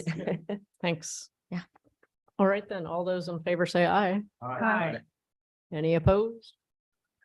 All right, thanks for all your work and for all the committee's work on Yeah, these yeah. grants. And just thanks to Michelle and the team. They are super flexible and an incredible asset to our local communities. So it's nice that they were willing to say something and they Yeah, knew that we would great. figure it out. So thank you. Yeah, thank you. All right, we're on to 6G, Outdoor Recreation Solution Project Procurement with Frank. I think Frank is online. I see you, Frank. You see me, I'm here. Uh-oh, we don't hear you though, Frank. I can't jump in and help you. I'd try though.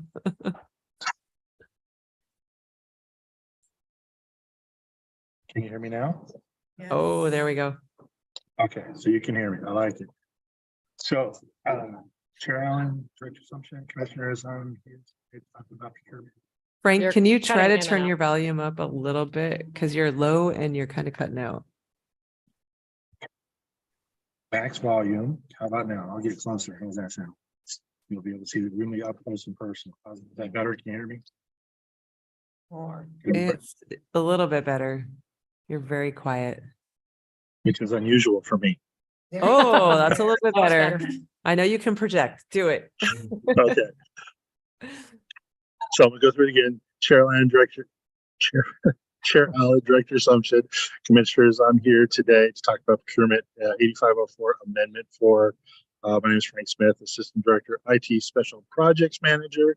And what I'm seeking is approval to the amendment that continues to allow us to use our user experience, user interface, and accessibility consultant for the ORS project. What this amendment does is continues, when we originally did the last amendment, when we got to the vendor evaluation, the thought was we were going to do one usability study on both user solutions. It turns out we have to do two because we have to do them separately.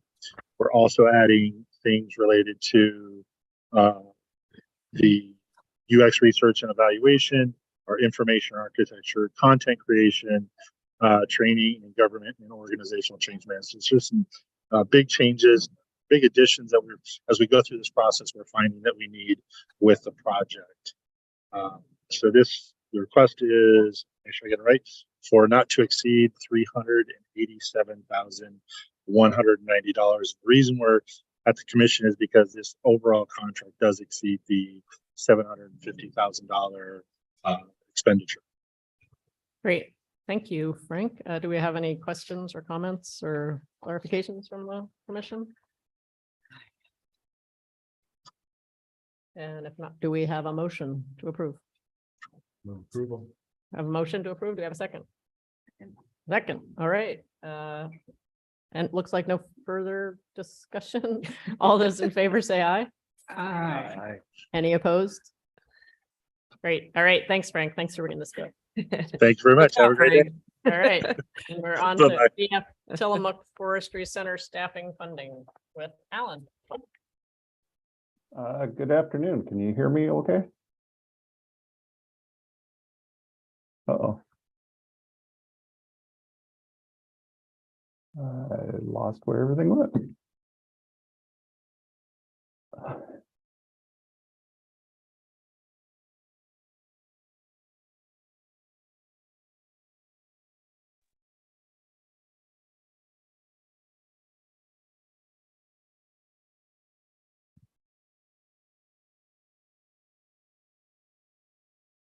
Lost connectivity.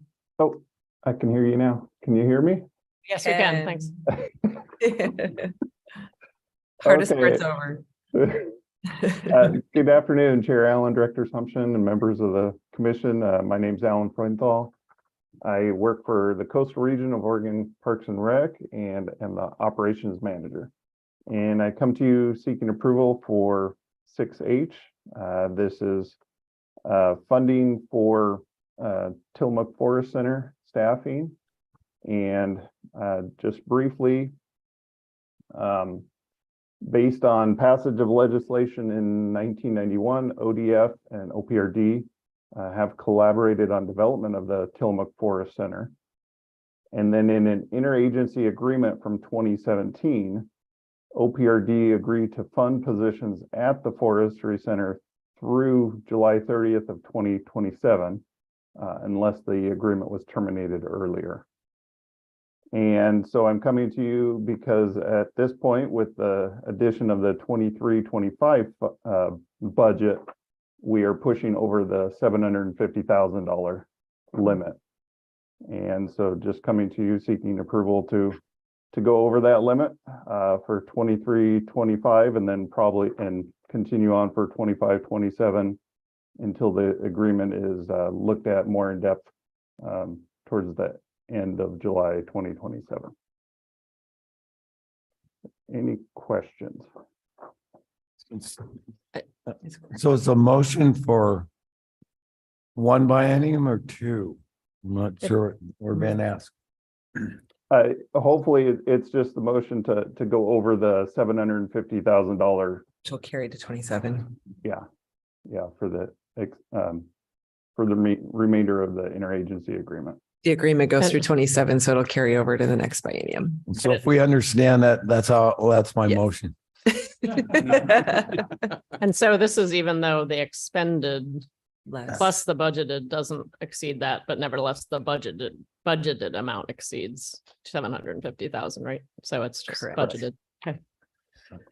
All right. Any further questions or discussion and or a motion to approve? Well, so move. I'll second. I have a motion and a second. Commissioner Berger and Commissioner Dewar. All those in favor say aye. Aye. Any opposed? All right, excellent. Thanks. Great. I Thank always you, enjoy Commissioner. visiting. I will be having lots of conversations with the ODF director about this agreement going forward. Thank you. It made sense in the time, but I don't know that Doesn't it's seem are horrible. appropriate. I covered up. the Yeah. agenda. So we're on to 7A. 7A, and Chrissy's gonna come up and do our Heritage Division update. Welcome, Chrissy. Yeah.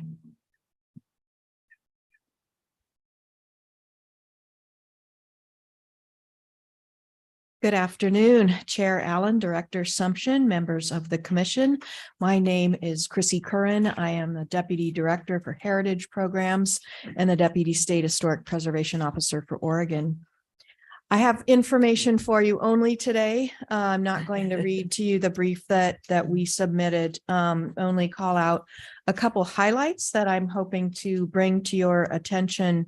Primarily, I don't know if any of you enjoy the saxophone, but we just listed in the National Register of Historic Places the home of Jim Pepper, who was a very famous saxophone player, a Native American saxophone player in the 1970s, and very unusual place in history that he had, and he was Oregon born. His family was from here. The nomination attracted the attention of Congressman Earl Blumenauer, who is actually, he co-chairs the Historic Preservation Caucus in DC. So he's always keeping his eye out for interesting nominations. And they invited the SHPO to come to a couple of public celebrations for a couple of properties that are commemorating sort of non-traditional communities who have been previously overlooked. And we are really trying hard to solicit those kinds of nominations so we can get a full story of Oregon's history in the National Register of Historic Places in Oregon. And so moving on, like Lisa, I am the secretary of the board of our SHPO organization nationally, like Lisa is with Parks or was. And we hosted with the Washington SHPO, the summer board meeting of the National Conference of SHPOs. It was well attended from SHPOs from all SHPOs and deputy SHPOs from all over the country and territories. Micronesia was there. Nice. We really got to put on display Oregon and Washington's history as it related to Native American habitat along the Columbia River, and how the interaction of Lewis and Clark sort of impacted that landscape and the communities that are still very much vibrant in that area. Stephen Dow Beckham, who is the offgoing chair of our State Advisory Committee on Historic Preservation, led us down that trail, and it was quite spectacular. I hope all of you can join us for the Oregon Main Street Conference, October 4th through 6th in Independence in person. We do that every other year. And lastly, we have a little blurb on some new staff, and we've already lost our Ian Ryan. Don't look at that one.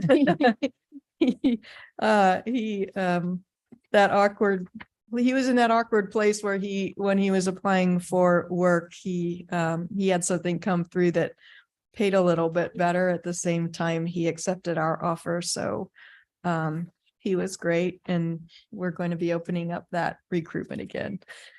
And I guess one last thing, I'm not an expert on the natural heritage area designation program or on fossils, but to Commissioner Blasher's comment on our discussion we had previously about the Wheeler High School and the fossil beds. The fossils are considered paleontology, not archaeology. So the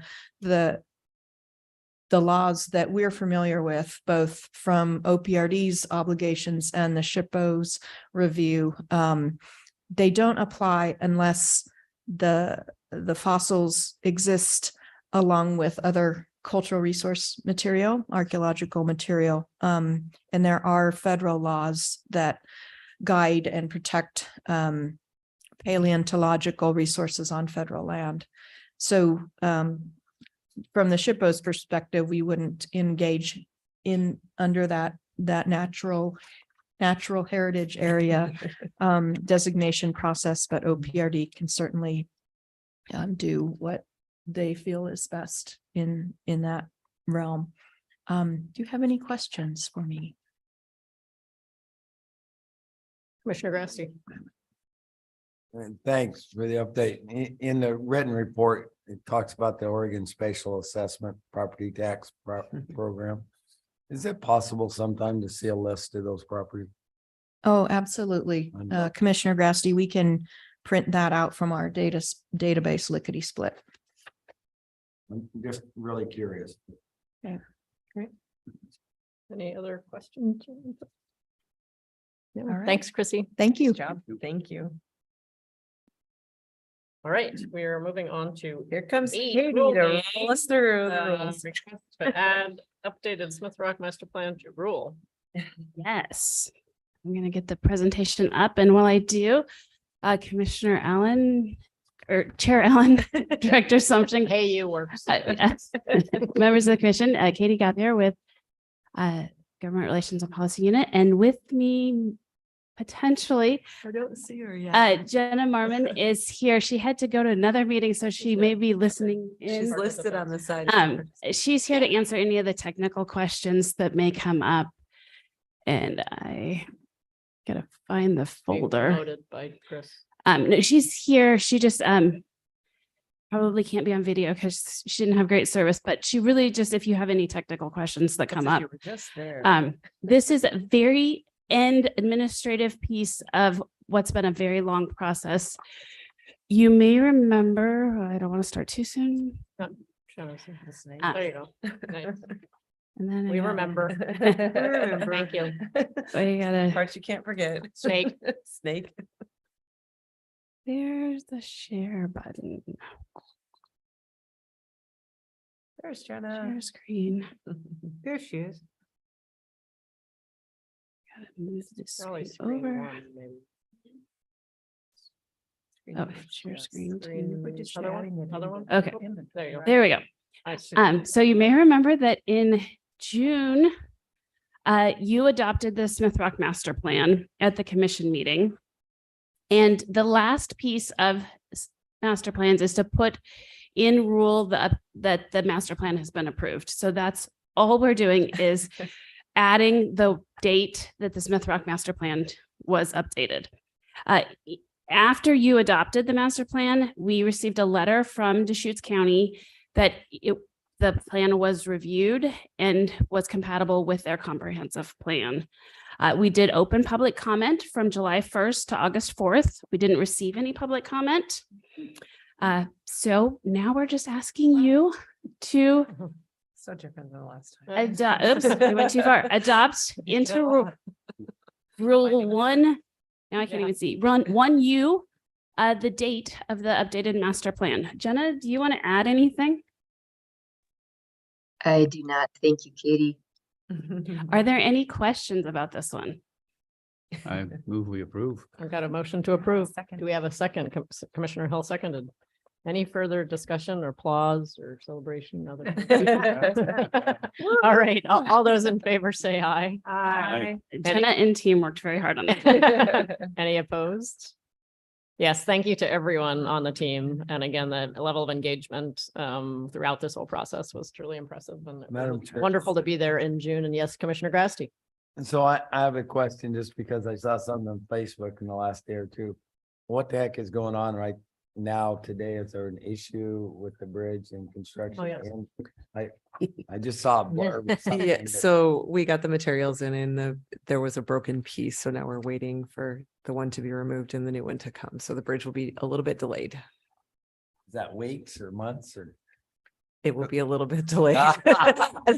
It's so hard to tell with all the supply chain issue. I mean, I don't really know the answer unless Susan's got an actual date.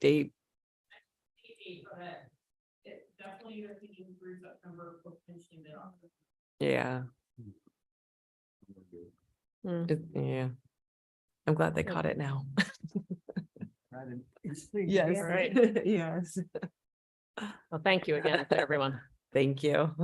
And now we move to 8B, Oh. amending Lincoln County Ocean Shore Vehicle Use Zones. Thanks. Great. So we will move on to item 8B, and I'm not going to reintroduce myself, but I will have Commisson. Chair and commissioners and director. I'm Precinct Phillips, Central Coast District Manager. Thank you. Great. So with this one, I'm gonna make sure I get back to the right page on this. So this one is a request to adopt amendments to OAR 736-024-0025. You may remember in February, we came to you and requested to open rulemaking. Currently, under rule, vehicles are allowed within 150 feet of a North 34th Court and North 15th Street. And then Lincoln City requested that we review permanent closure at North 34th Court, North 35th Court, and consider parking changes at 15th Street. So just to orient everybody about where these are, let's see. Here's the access point. There's a little confusion. Lincoln City refers to it as Northwest 34th Street. Our rules said North 35th Court, so same place. It's this short access point right here. And then 15th Street is kind of this longer ramp. Oh, and this is not the right one. Well, we'll just go with it. And then at the end, I'll show you a map of where it is, but yeah, this is not the right. No. What? Oh, that's okay. We'll just go with it. So after the February commission, then we did do a rule advisory committee that met. We had local government leaders, local law enforcement, recreationists that were part of the rule advisory committee. As part of the policy under OAR 736-022-005 for evaluating ocean shore vehicle use zones, that's based on public and agency concerns over safety, access, natural resources, scenic and recreation values, beach management, and then they also discussed parking at 15th Street. So they did a full review and full consideration of some of those issues. They did discuss that at 34th Street, there's not a separation of pedestrian and vehicle access, and that it is a requirement that you have a four-wheel drive vehicle basically, or you get stuck. So those were some of the concerns that were raised at 34th Street, a number of safety concerns. And then at 15th Street, we discussed some of the issues around enforcement. Lincoln County Police or Lincoln City Police were there and raised some of the enforcement and management concerns they have, particularly on busier summer weekends. Precinct, do you want to add anything about some of the issues the RAC?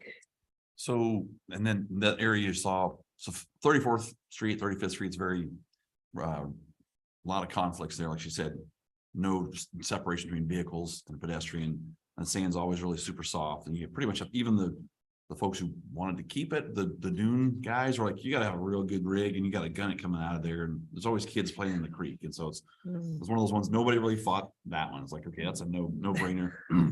15th Street is a fairly engineered entrance, a pretty decent separation between the vehicles and the pedestrian. There's a restroom at the top and such like that. But it's still that, one goofy driver and a lower Honda Civic can turn sideways and jam everybody out there pretty quickly. And then the other part being, it is a very popular spot on those, well, most of the summer. And so we get 300 cars and they're on that 300 feet and they just get packed in there, and then it's outside the boundaries and et cetera. And then, tide waits for no person. And so that's the other part too, with the environmental concerns and economic concerns of vehicles getting washed through. So after the Rule Advisory Committee met, we did a open public comment.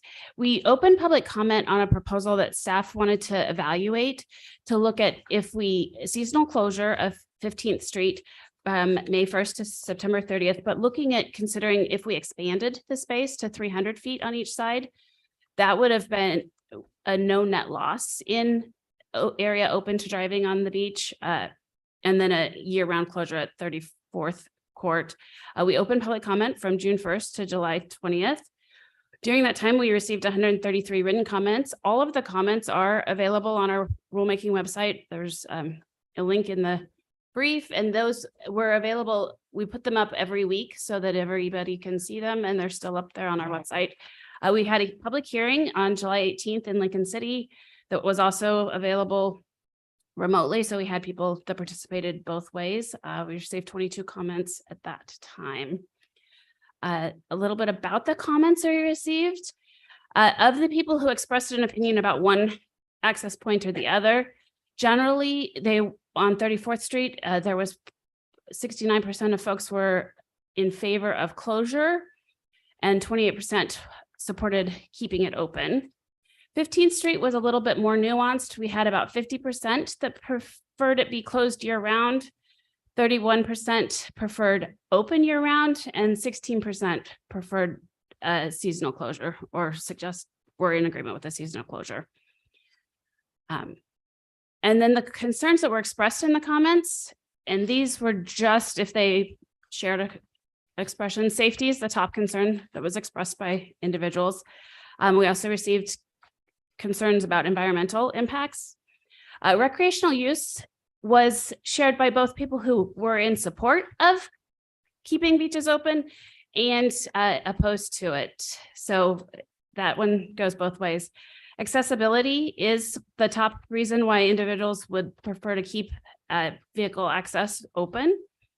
And then historic use, individuals who shared stories about utilizing vehicle access for generations and preferring to be able to do that. And then concerns about availability of parking in the community and how they're going to continue recreational access because of parking. The other unique piece of this, you may remember we did a work session in June. I think we did the work session on the ocean shore vehicle access statutes. And there is a statute that requires before a zone is established, the department seek approval from a local government adjacent. So we did do that in August. The director sent a letter to the city of Lincoln City seeking approval for concurrence with the staff recommendation. And September 11th, the City Council of Lincoln City unanimously approved the staff recommendation as part of their City Council minutes. So they are in support of the staff recommendation that you received. And so the staff recommendation is, and if you have any questions, feel free to interrupt or we can do it at the end too. The staff recommendation is a seasonal closure at Northwest 15th Street from May 1st to September 30th, or when safety concerns warrant it. But within the current 150 feet of each side, we did hear a number of concerns, particularly in the hearing, that expanding the space to 300 feet would have environmental concerns and encroach upon other uses. Year-round closure at 35th Court, and then increased signage at both locations to indicate where different accessible beach points are.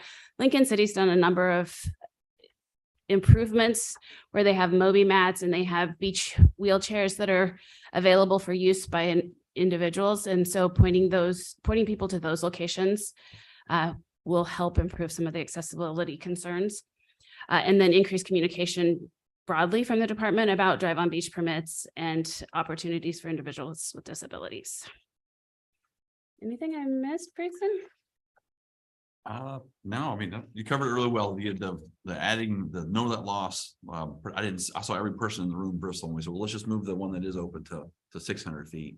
And I don't think we got any traction on that pretty quickly. So yeah. And then I had a quick conversation at another event with Lincoln City, and the organic conversation with the chief of police, and he's like, this is a nice victory, so public safety is pretty pleased with our recommendation here. Mm-hmm. Yeah, I'm just trying to read some of it, understand. Yes, Commissioner Berger. Yeah, where is the main emergency access? It isn't this 15th Street thing. I mean, if you're in Lincoln City and you need help on the beach from emergency I hope it isn't this 15th Street because it's pretty busy, is it? It is not the only one, you know. But a is lot it of the them- main one? It is primarily because the parking is where the Yeah. crux of folks go, Most but people we are can get there. on up at Chinook Winds, we can get on at D River, we can get on at Taft. As far as emergency access goes, none of those are drive on beach for anything other than service and law enforcement. stuff. So does expanding it to 300 help that access or make it worse? So, the 300 feet we were going to keep there at 15th Street seasonally is already there. Our proposal so- was, can we just go, take the 300 feet we had up here at 15th and move it down here, and that No, nobody wanted that. Nobody wanted that. Okay, but the chief of police feels that there's sufficient access for their emergency folks. And If you ever get sufficient access to a beach because you're never gonna be where that is when you get. And probably the other folks are fire. Because Yeah, that's especially what I with Lincoln mean. City, they have a lot of driftwood at the base of the Yeah. hill there. They got to work with fires. We keep a good, communication in the road open for their beach trucks. Their issue was the bollards at the top, and that was like their own internal thing, was how we get our fire trucks. They are breakaway, and we do have keys for those for our beach rangers, law enforcement, and those kind of things like that. But if a fire truck, if you're going to take a fire engine down on the beach for some reason, they can blast right through those bollards. They're meant to break away. So Will those are those, installed. and on 34th, will there'll still be emergency access there somehow with the bollard system? Correct. Yeah, Yes. yeah, yeah. Okay. right. Yeah, your rulemaking doesn't limit emergency. Yeah. They're allowed to access it. It may be some things more difficult. Just for the map purposes, between these two lines here is the area that you're closing at 34th and 35th. We're proposing to close. And then down here, between these two lines would be the seasonal closure.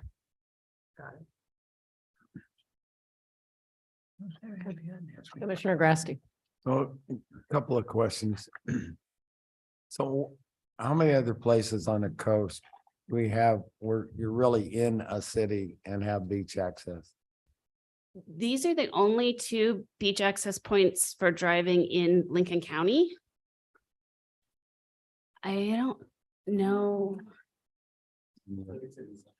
I say Pacific City and up north. And. Tillamook, Tierra Del Mar. What was this, the one we went to recently, Dennis? I was gonna Yes. say down by But Bandon. within the city Bandon. limits? Just south of Florence with a little bit of driving. That little bit there. South Jetty. Yeah. So it seems counterintuitive to have the seasonal closure in the summer. What am I missing? So that It's typically has been the time where it just It's, explodes. It looks like the fairgrounds down there on the beach. And so, I'm sure there's still a demand in the winter time, but you just don't see wall to wall unless maybe it's a real good clamming tide or something like that. But summertime, it's every day, all day, and it becomes like a default parking for everybody. And it overwhelms public safety. Our rangers have been down there where it's one enforcement staff and there's 1,500 people on the beach. And that's not a viable situation. All right, any further comments or questions? It looks good. I Go like down the, one more. Go down one more. You just want to look at the video. Yeah, the picture. There's your There we beach. go. I like the multidimensional nature of the staff recommendations too, the ways, all the different ways that we're engaging with the community. I think that's great. One little technical question, which may be answered somewhere in the packet, but I didn't immediately see it on this little pie chart when it says 3% of the population said to restrict access. How is that different than the other answers you got? What does that mean? Different than closed or open? Those were individuals who had ideas, we kind of lumped in other ideas. So some people thought we should provide special access for only individuals with disabilities. So like give them a Right. key to the Right. bollards or have a gate or have the access or limit it to a certain number of people, Right. different creative ideas. Different So creative ideas. that was Yeah, kind of a sure. lump in of creative ideas. Yeah, understood. Thank you. It's a good question. I had to look that up too. All right, do we have a motion? I'll move approval. Do we have a second? Second. A second. All right. Any further discussion, questions on this? All right, all those in favor say aye. Aye. Any opposed? All right, thanks for the hard work on this. These can be tough. I have to say, Madam Chair, while we're transitioning, that taking the cars off the beach at Kiwanda has completely transformed the visitor experience. Completely transformed. It is a place you want to go now.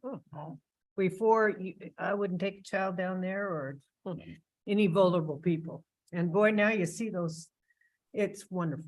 Okay, thanks. All right, so we are moving on to 8C, which is amending park exclusion rules with Helena. Hi there, can you hear me okay? We can, yay. Excellent. Chair Allen, Director Sumption, and members of the commission, I'm Helena Kesh, and I'm with the Government Relations and Policy Unit. And I bring to you the request to open park rules, and I will attempt to share my screen here. While you're doing that, we're going to have Danny introduce herself. She's sitting here too. Oh, excellent. Good afternoon, Commissioners, Chair Allen, Director Sumption. My name is Danny Padilla. I'm the South Central District Manager for Oregon State Parks. I also sit as the current chair for our Professional Officer Safety Training Academy.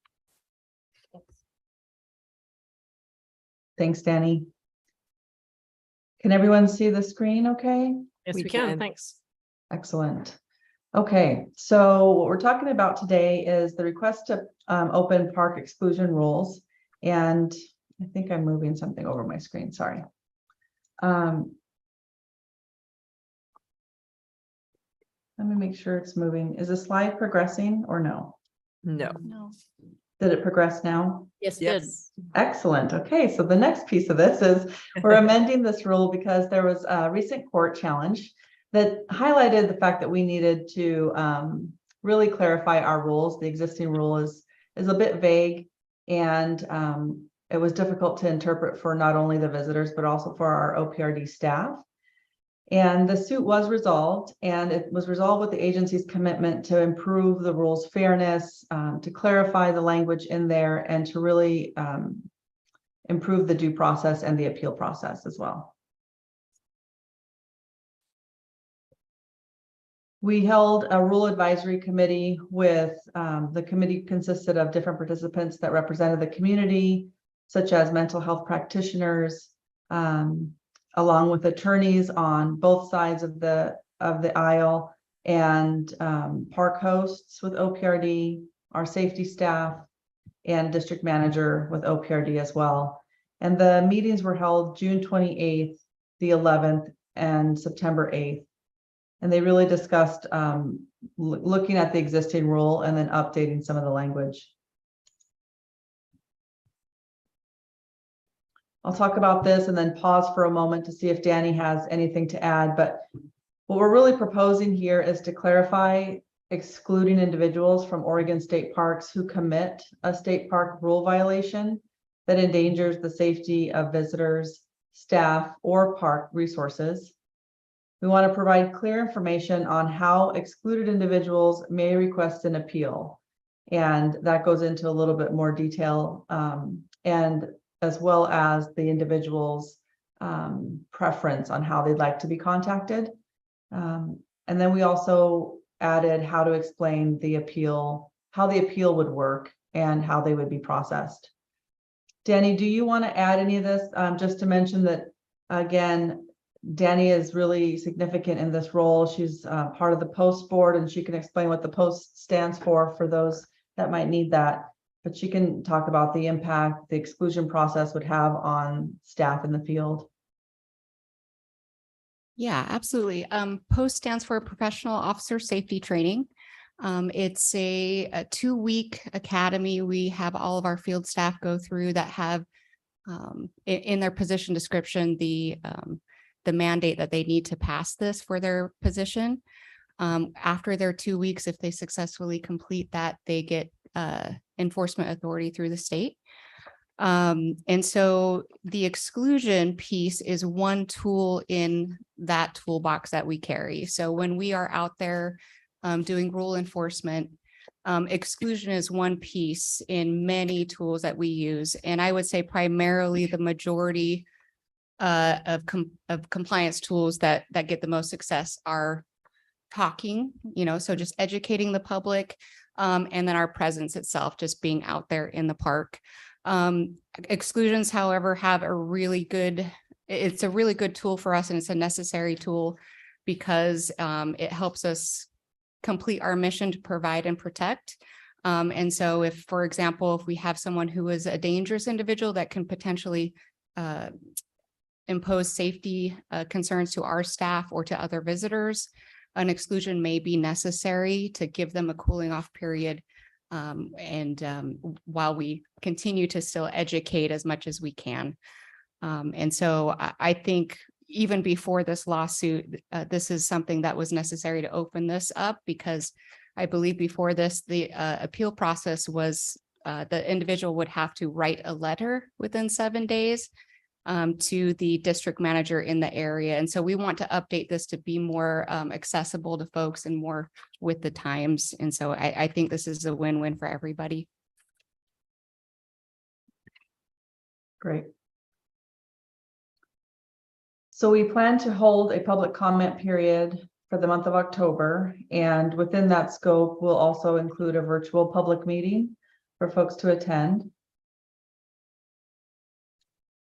So the request here today is to open rulemaking to amend the 4 OARs listed there on the screen and to update the exclusion rule and appeal process in the park area and Ocean Shore state recreation rules.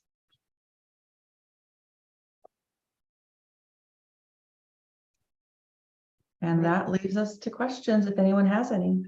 Yeah, questions and comments, Commissioner Berger. Yeah, expand a little bit on what the agency review panel is. Is that somewhere else described so we know who that is and what that is? Yeah, that's a good question. So the agency review panel, depending on the type of exclusion itself, if it is less than 180 days, is at the local level. And that would include the district manager. And then if it's an exclusion for more than 180 days, then it goes up to the director's office level, in the sense that Director Sumption would then assign staff within the agency to be on that panel, such as the deputy director of operations, perhaps a person from the government relations and policy unit, perhaps a person from the safety and review board. And depending on the type of exclusion, say, for example, it is destruction of natural resources or an archaeology, we might request that there be a subject matter expert involved in that agency review panel as well. So it really is dependent on the type of exclusion that is presented and the time frame. So it looks like, Helen, I don't know what maybe happened here, but it looks like what the commissioners have in their packet is different than what is in the updated packet. I don't know if something changed in the last couple days. There's a hand cue. There was an updated amendment. Okay. Okay.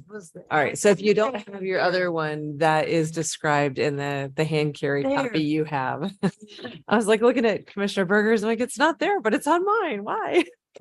There it is. Okay. Oh, okay. That I was looking in my. Because it's described in It's all there. over that. Yes. Okay. Yes. Yeah. Okay. But that meant they read it. So. Yeah, but where does it say who is on So the that- panel, or does it? That will be coming. That will be part of this process. Right. So you will, Yep. it will be more specific as to what the panel is. Absolutely. I think in this open comment period, we'll hear from the public. We're working with the different members of the agency to develop the process, to strengthen some of that language, as well as where the agency will receive the information for the panels,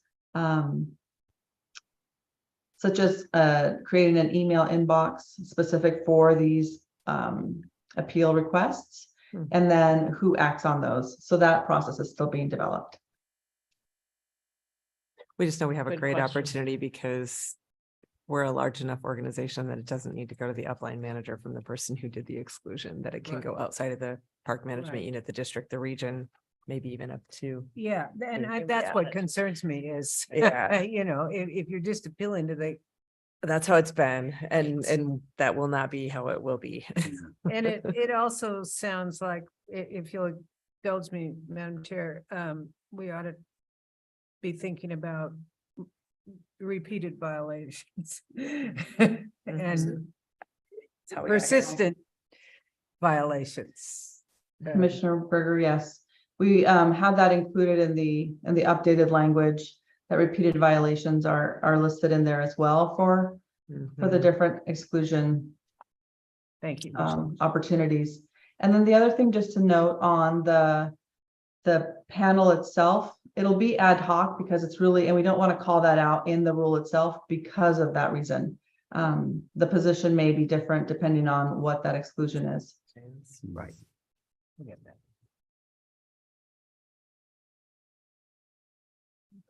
Great, good. Commissioner Blasher.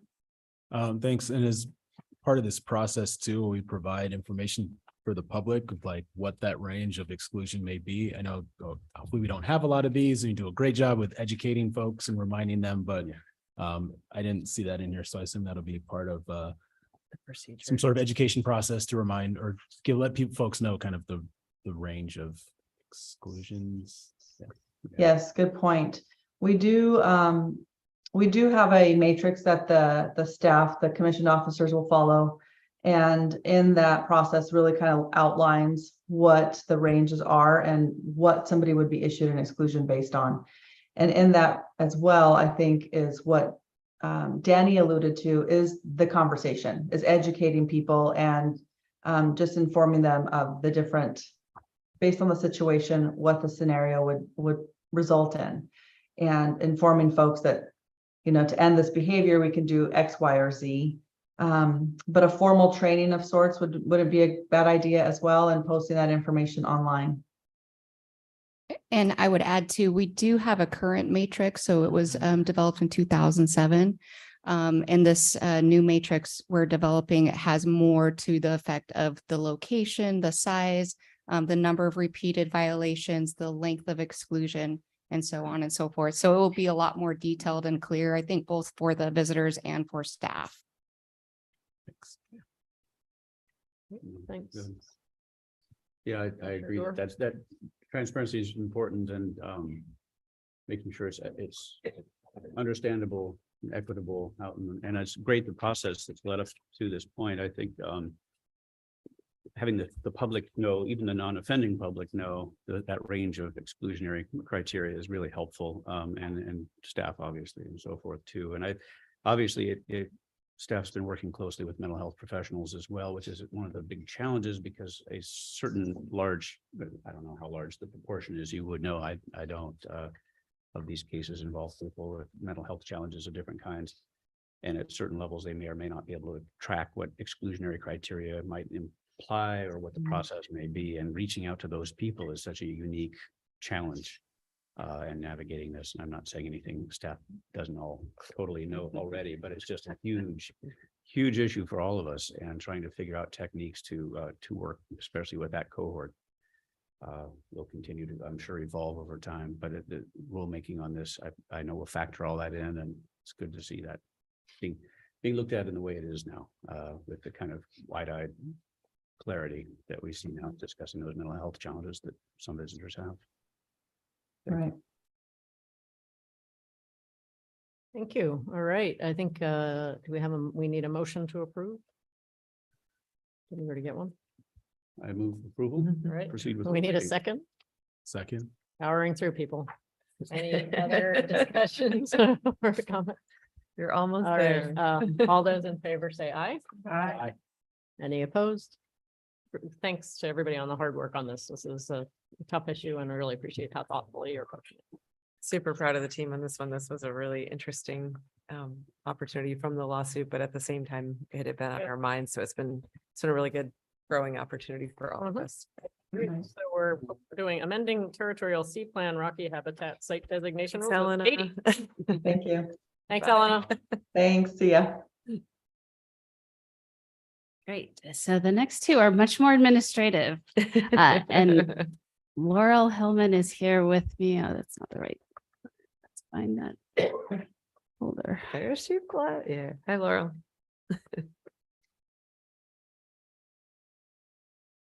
So, Chair Allen, Director Assumption, members of the commission, Katie Gauthier, here with agenda item 8D, and with me is Laurel. Good afternoon, everybody. Chair Allen, Director Assumption, members of the commission. My name is Laurel Hillman, Ocean Shore Resource Coordinator. Hi, Laurel.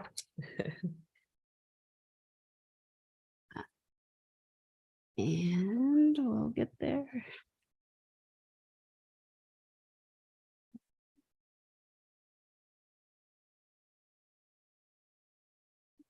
Okay, so this one is and Laurel's here with the technical questions because if you have any, it'll definitely be Laurel.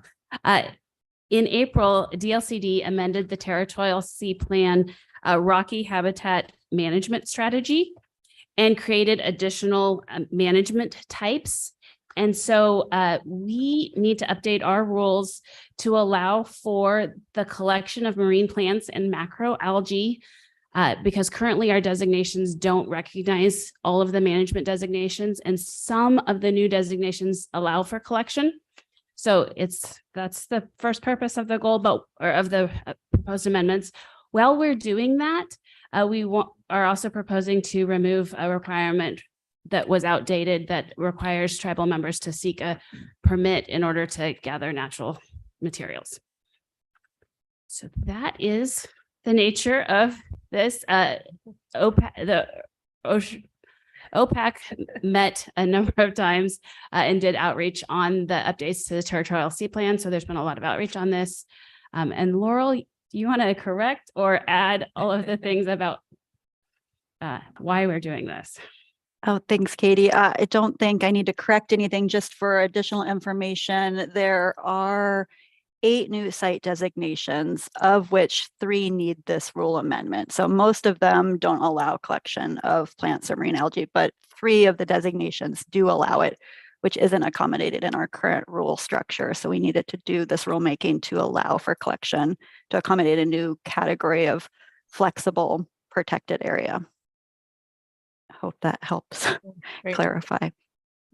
So the request is to open rulemaking. Steve, it looks like you have I would like to consider amending the request to have also open the definition section of that rule in case we want to put the TSP designations into the definition section.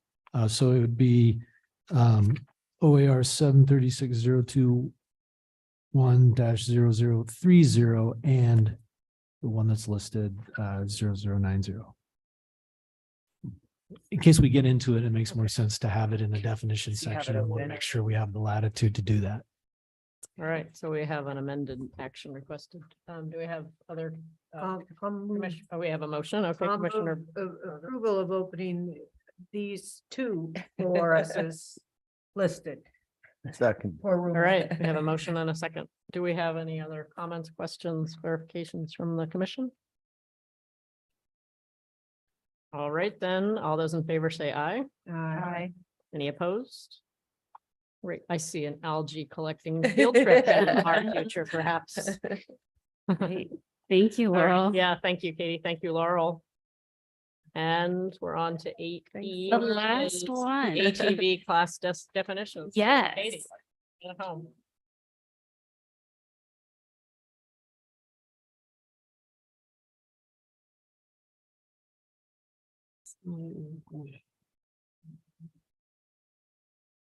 Okay, so fun photo one. I think that's Katie Berger. Yeah. That's me. That's actually Michelle right there. Ooh, Michelle. And one of our ATV committee members.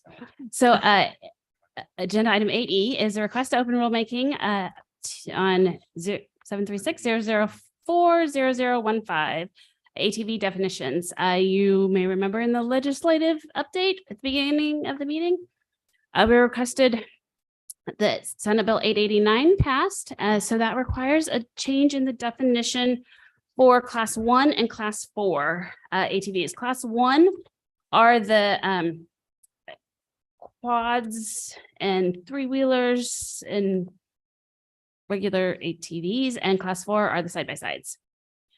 So for class 4, the changes are that it increases the weight from 2,500 pounds to 3,500 pounds. It decreases the width from 80 inches to 75 inches, and then it changes the tire type. Currently in statute, it says that pneumatic tires with 14-inch rims, but now it will be just tires that are designated for off-road use only. And then we're also in class 4 adding that vehicles that are originally manufactured for off-road use. Class 1, the only change is around the tire, removing the pneumatic tires and just saying off-road use tires. So the other piece of Senate Bill 889 that deals with windshield wipers is an ODOT DMV rulemaking. So they're dealing with that part. We're only looking at class definitions. But if you remember in 2019, you also made changes to the definitions for ATVs. So instead of continuing to make changes in rule, we're proposing to remove all of the descriptors from our rule language and just refer to the statute numbers. That's why this is actually smart. So it will just, then anytime the legislature makes a change, our rules are just fine. People don't really look at our rules to determine what they can do. The ATV team makes this great guide. That's what they utilize. Yep. Perfect. All right, smart. So the request is to open rulemaking to refer to numeric for class 1 through 4. So we would do all the classes and just refer to the statutes. All right. Do we have any questions or comments input to Commissioner Grassley? I'll make the motion. Okay, we have- I'll second it. We have a second from Commissioner Hill.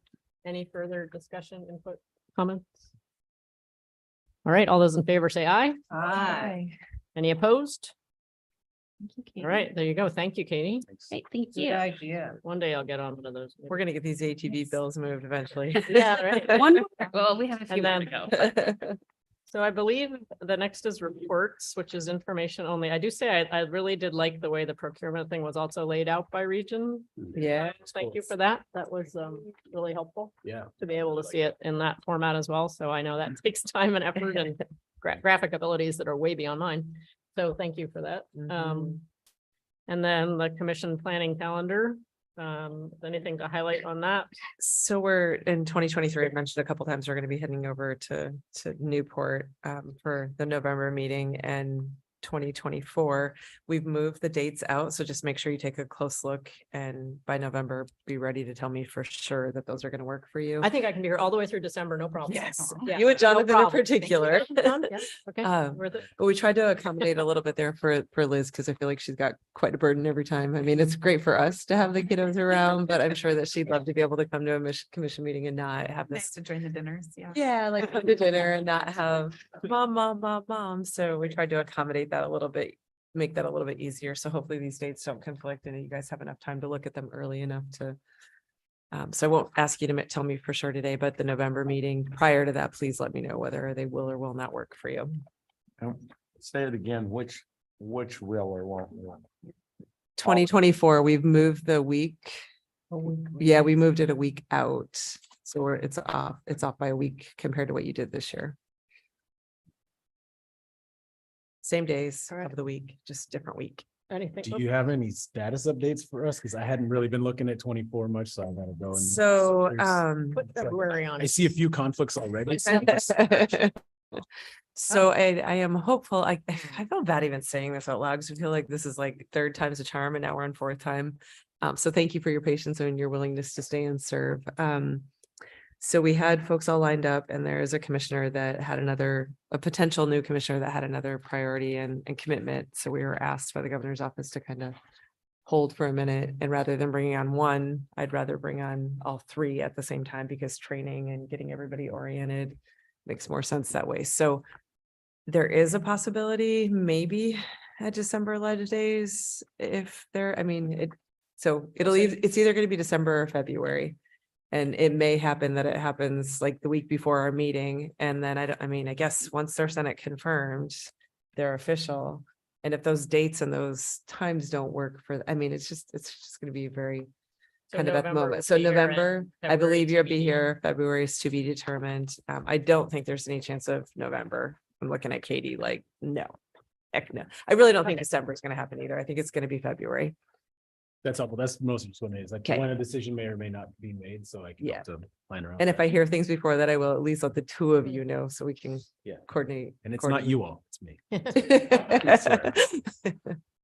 All right, anything else from anyone? No, Thanks thanks. for hosting out here. It's great. Yeah. Thanks for lovely all spot. the weather. Thanks Like, for good job. coming. and Thanks Thanks for for all the getting on hard work. e-bikes that people didn't really want to do. Thank you for trying it. It's Yeah, and thanks for all the work that goes into preparing materials and preparing presentations and all the hard work that you guys do every day, because it's so it makes me proud to be part of the commission and affiliated with the department. So awesome. thank you. Thanks. If there's Thank you. anything else,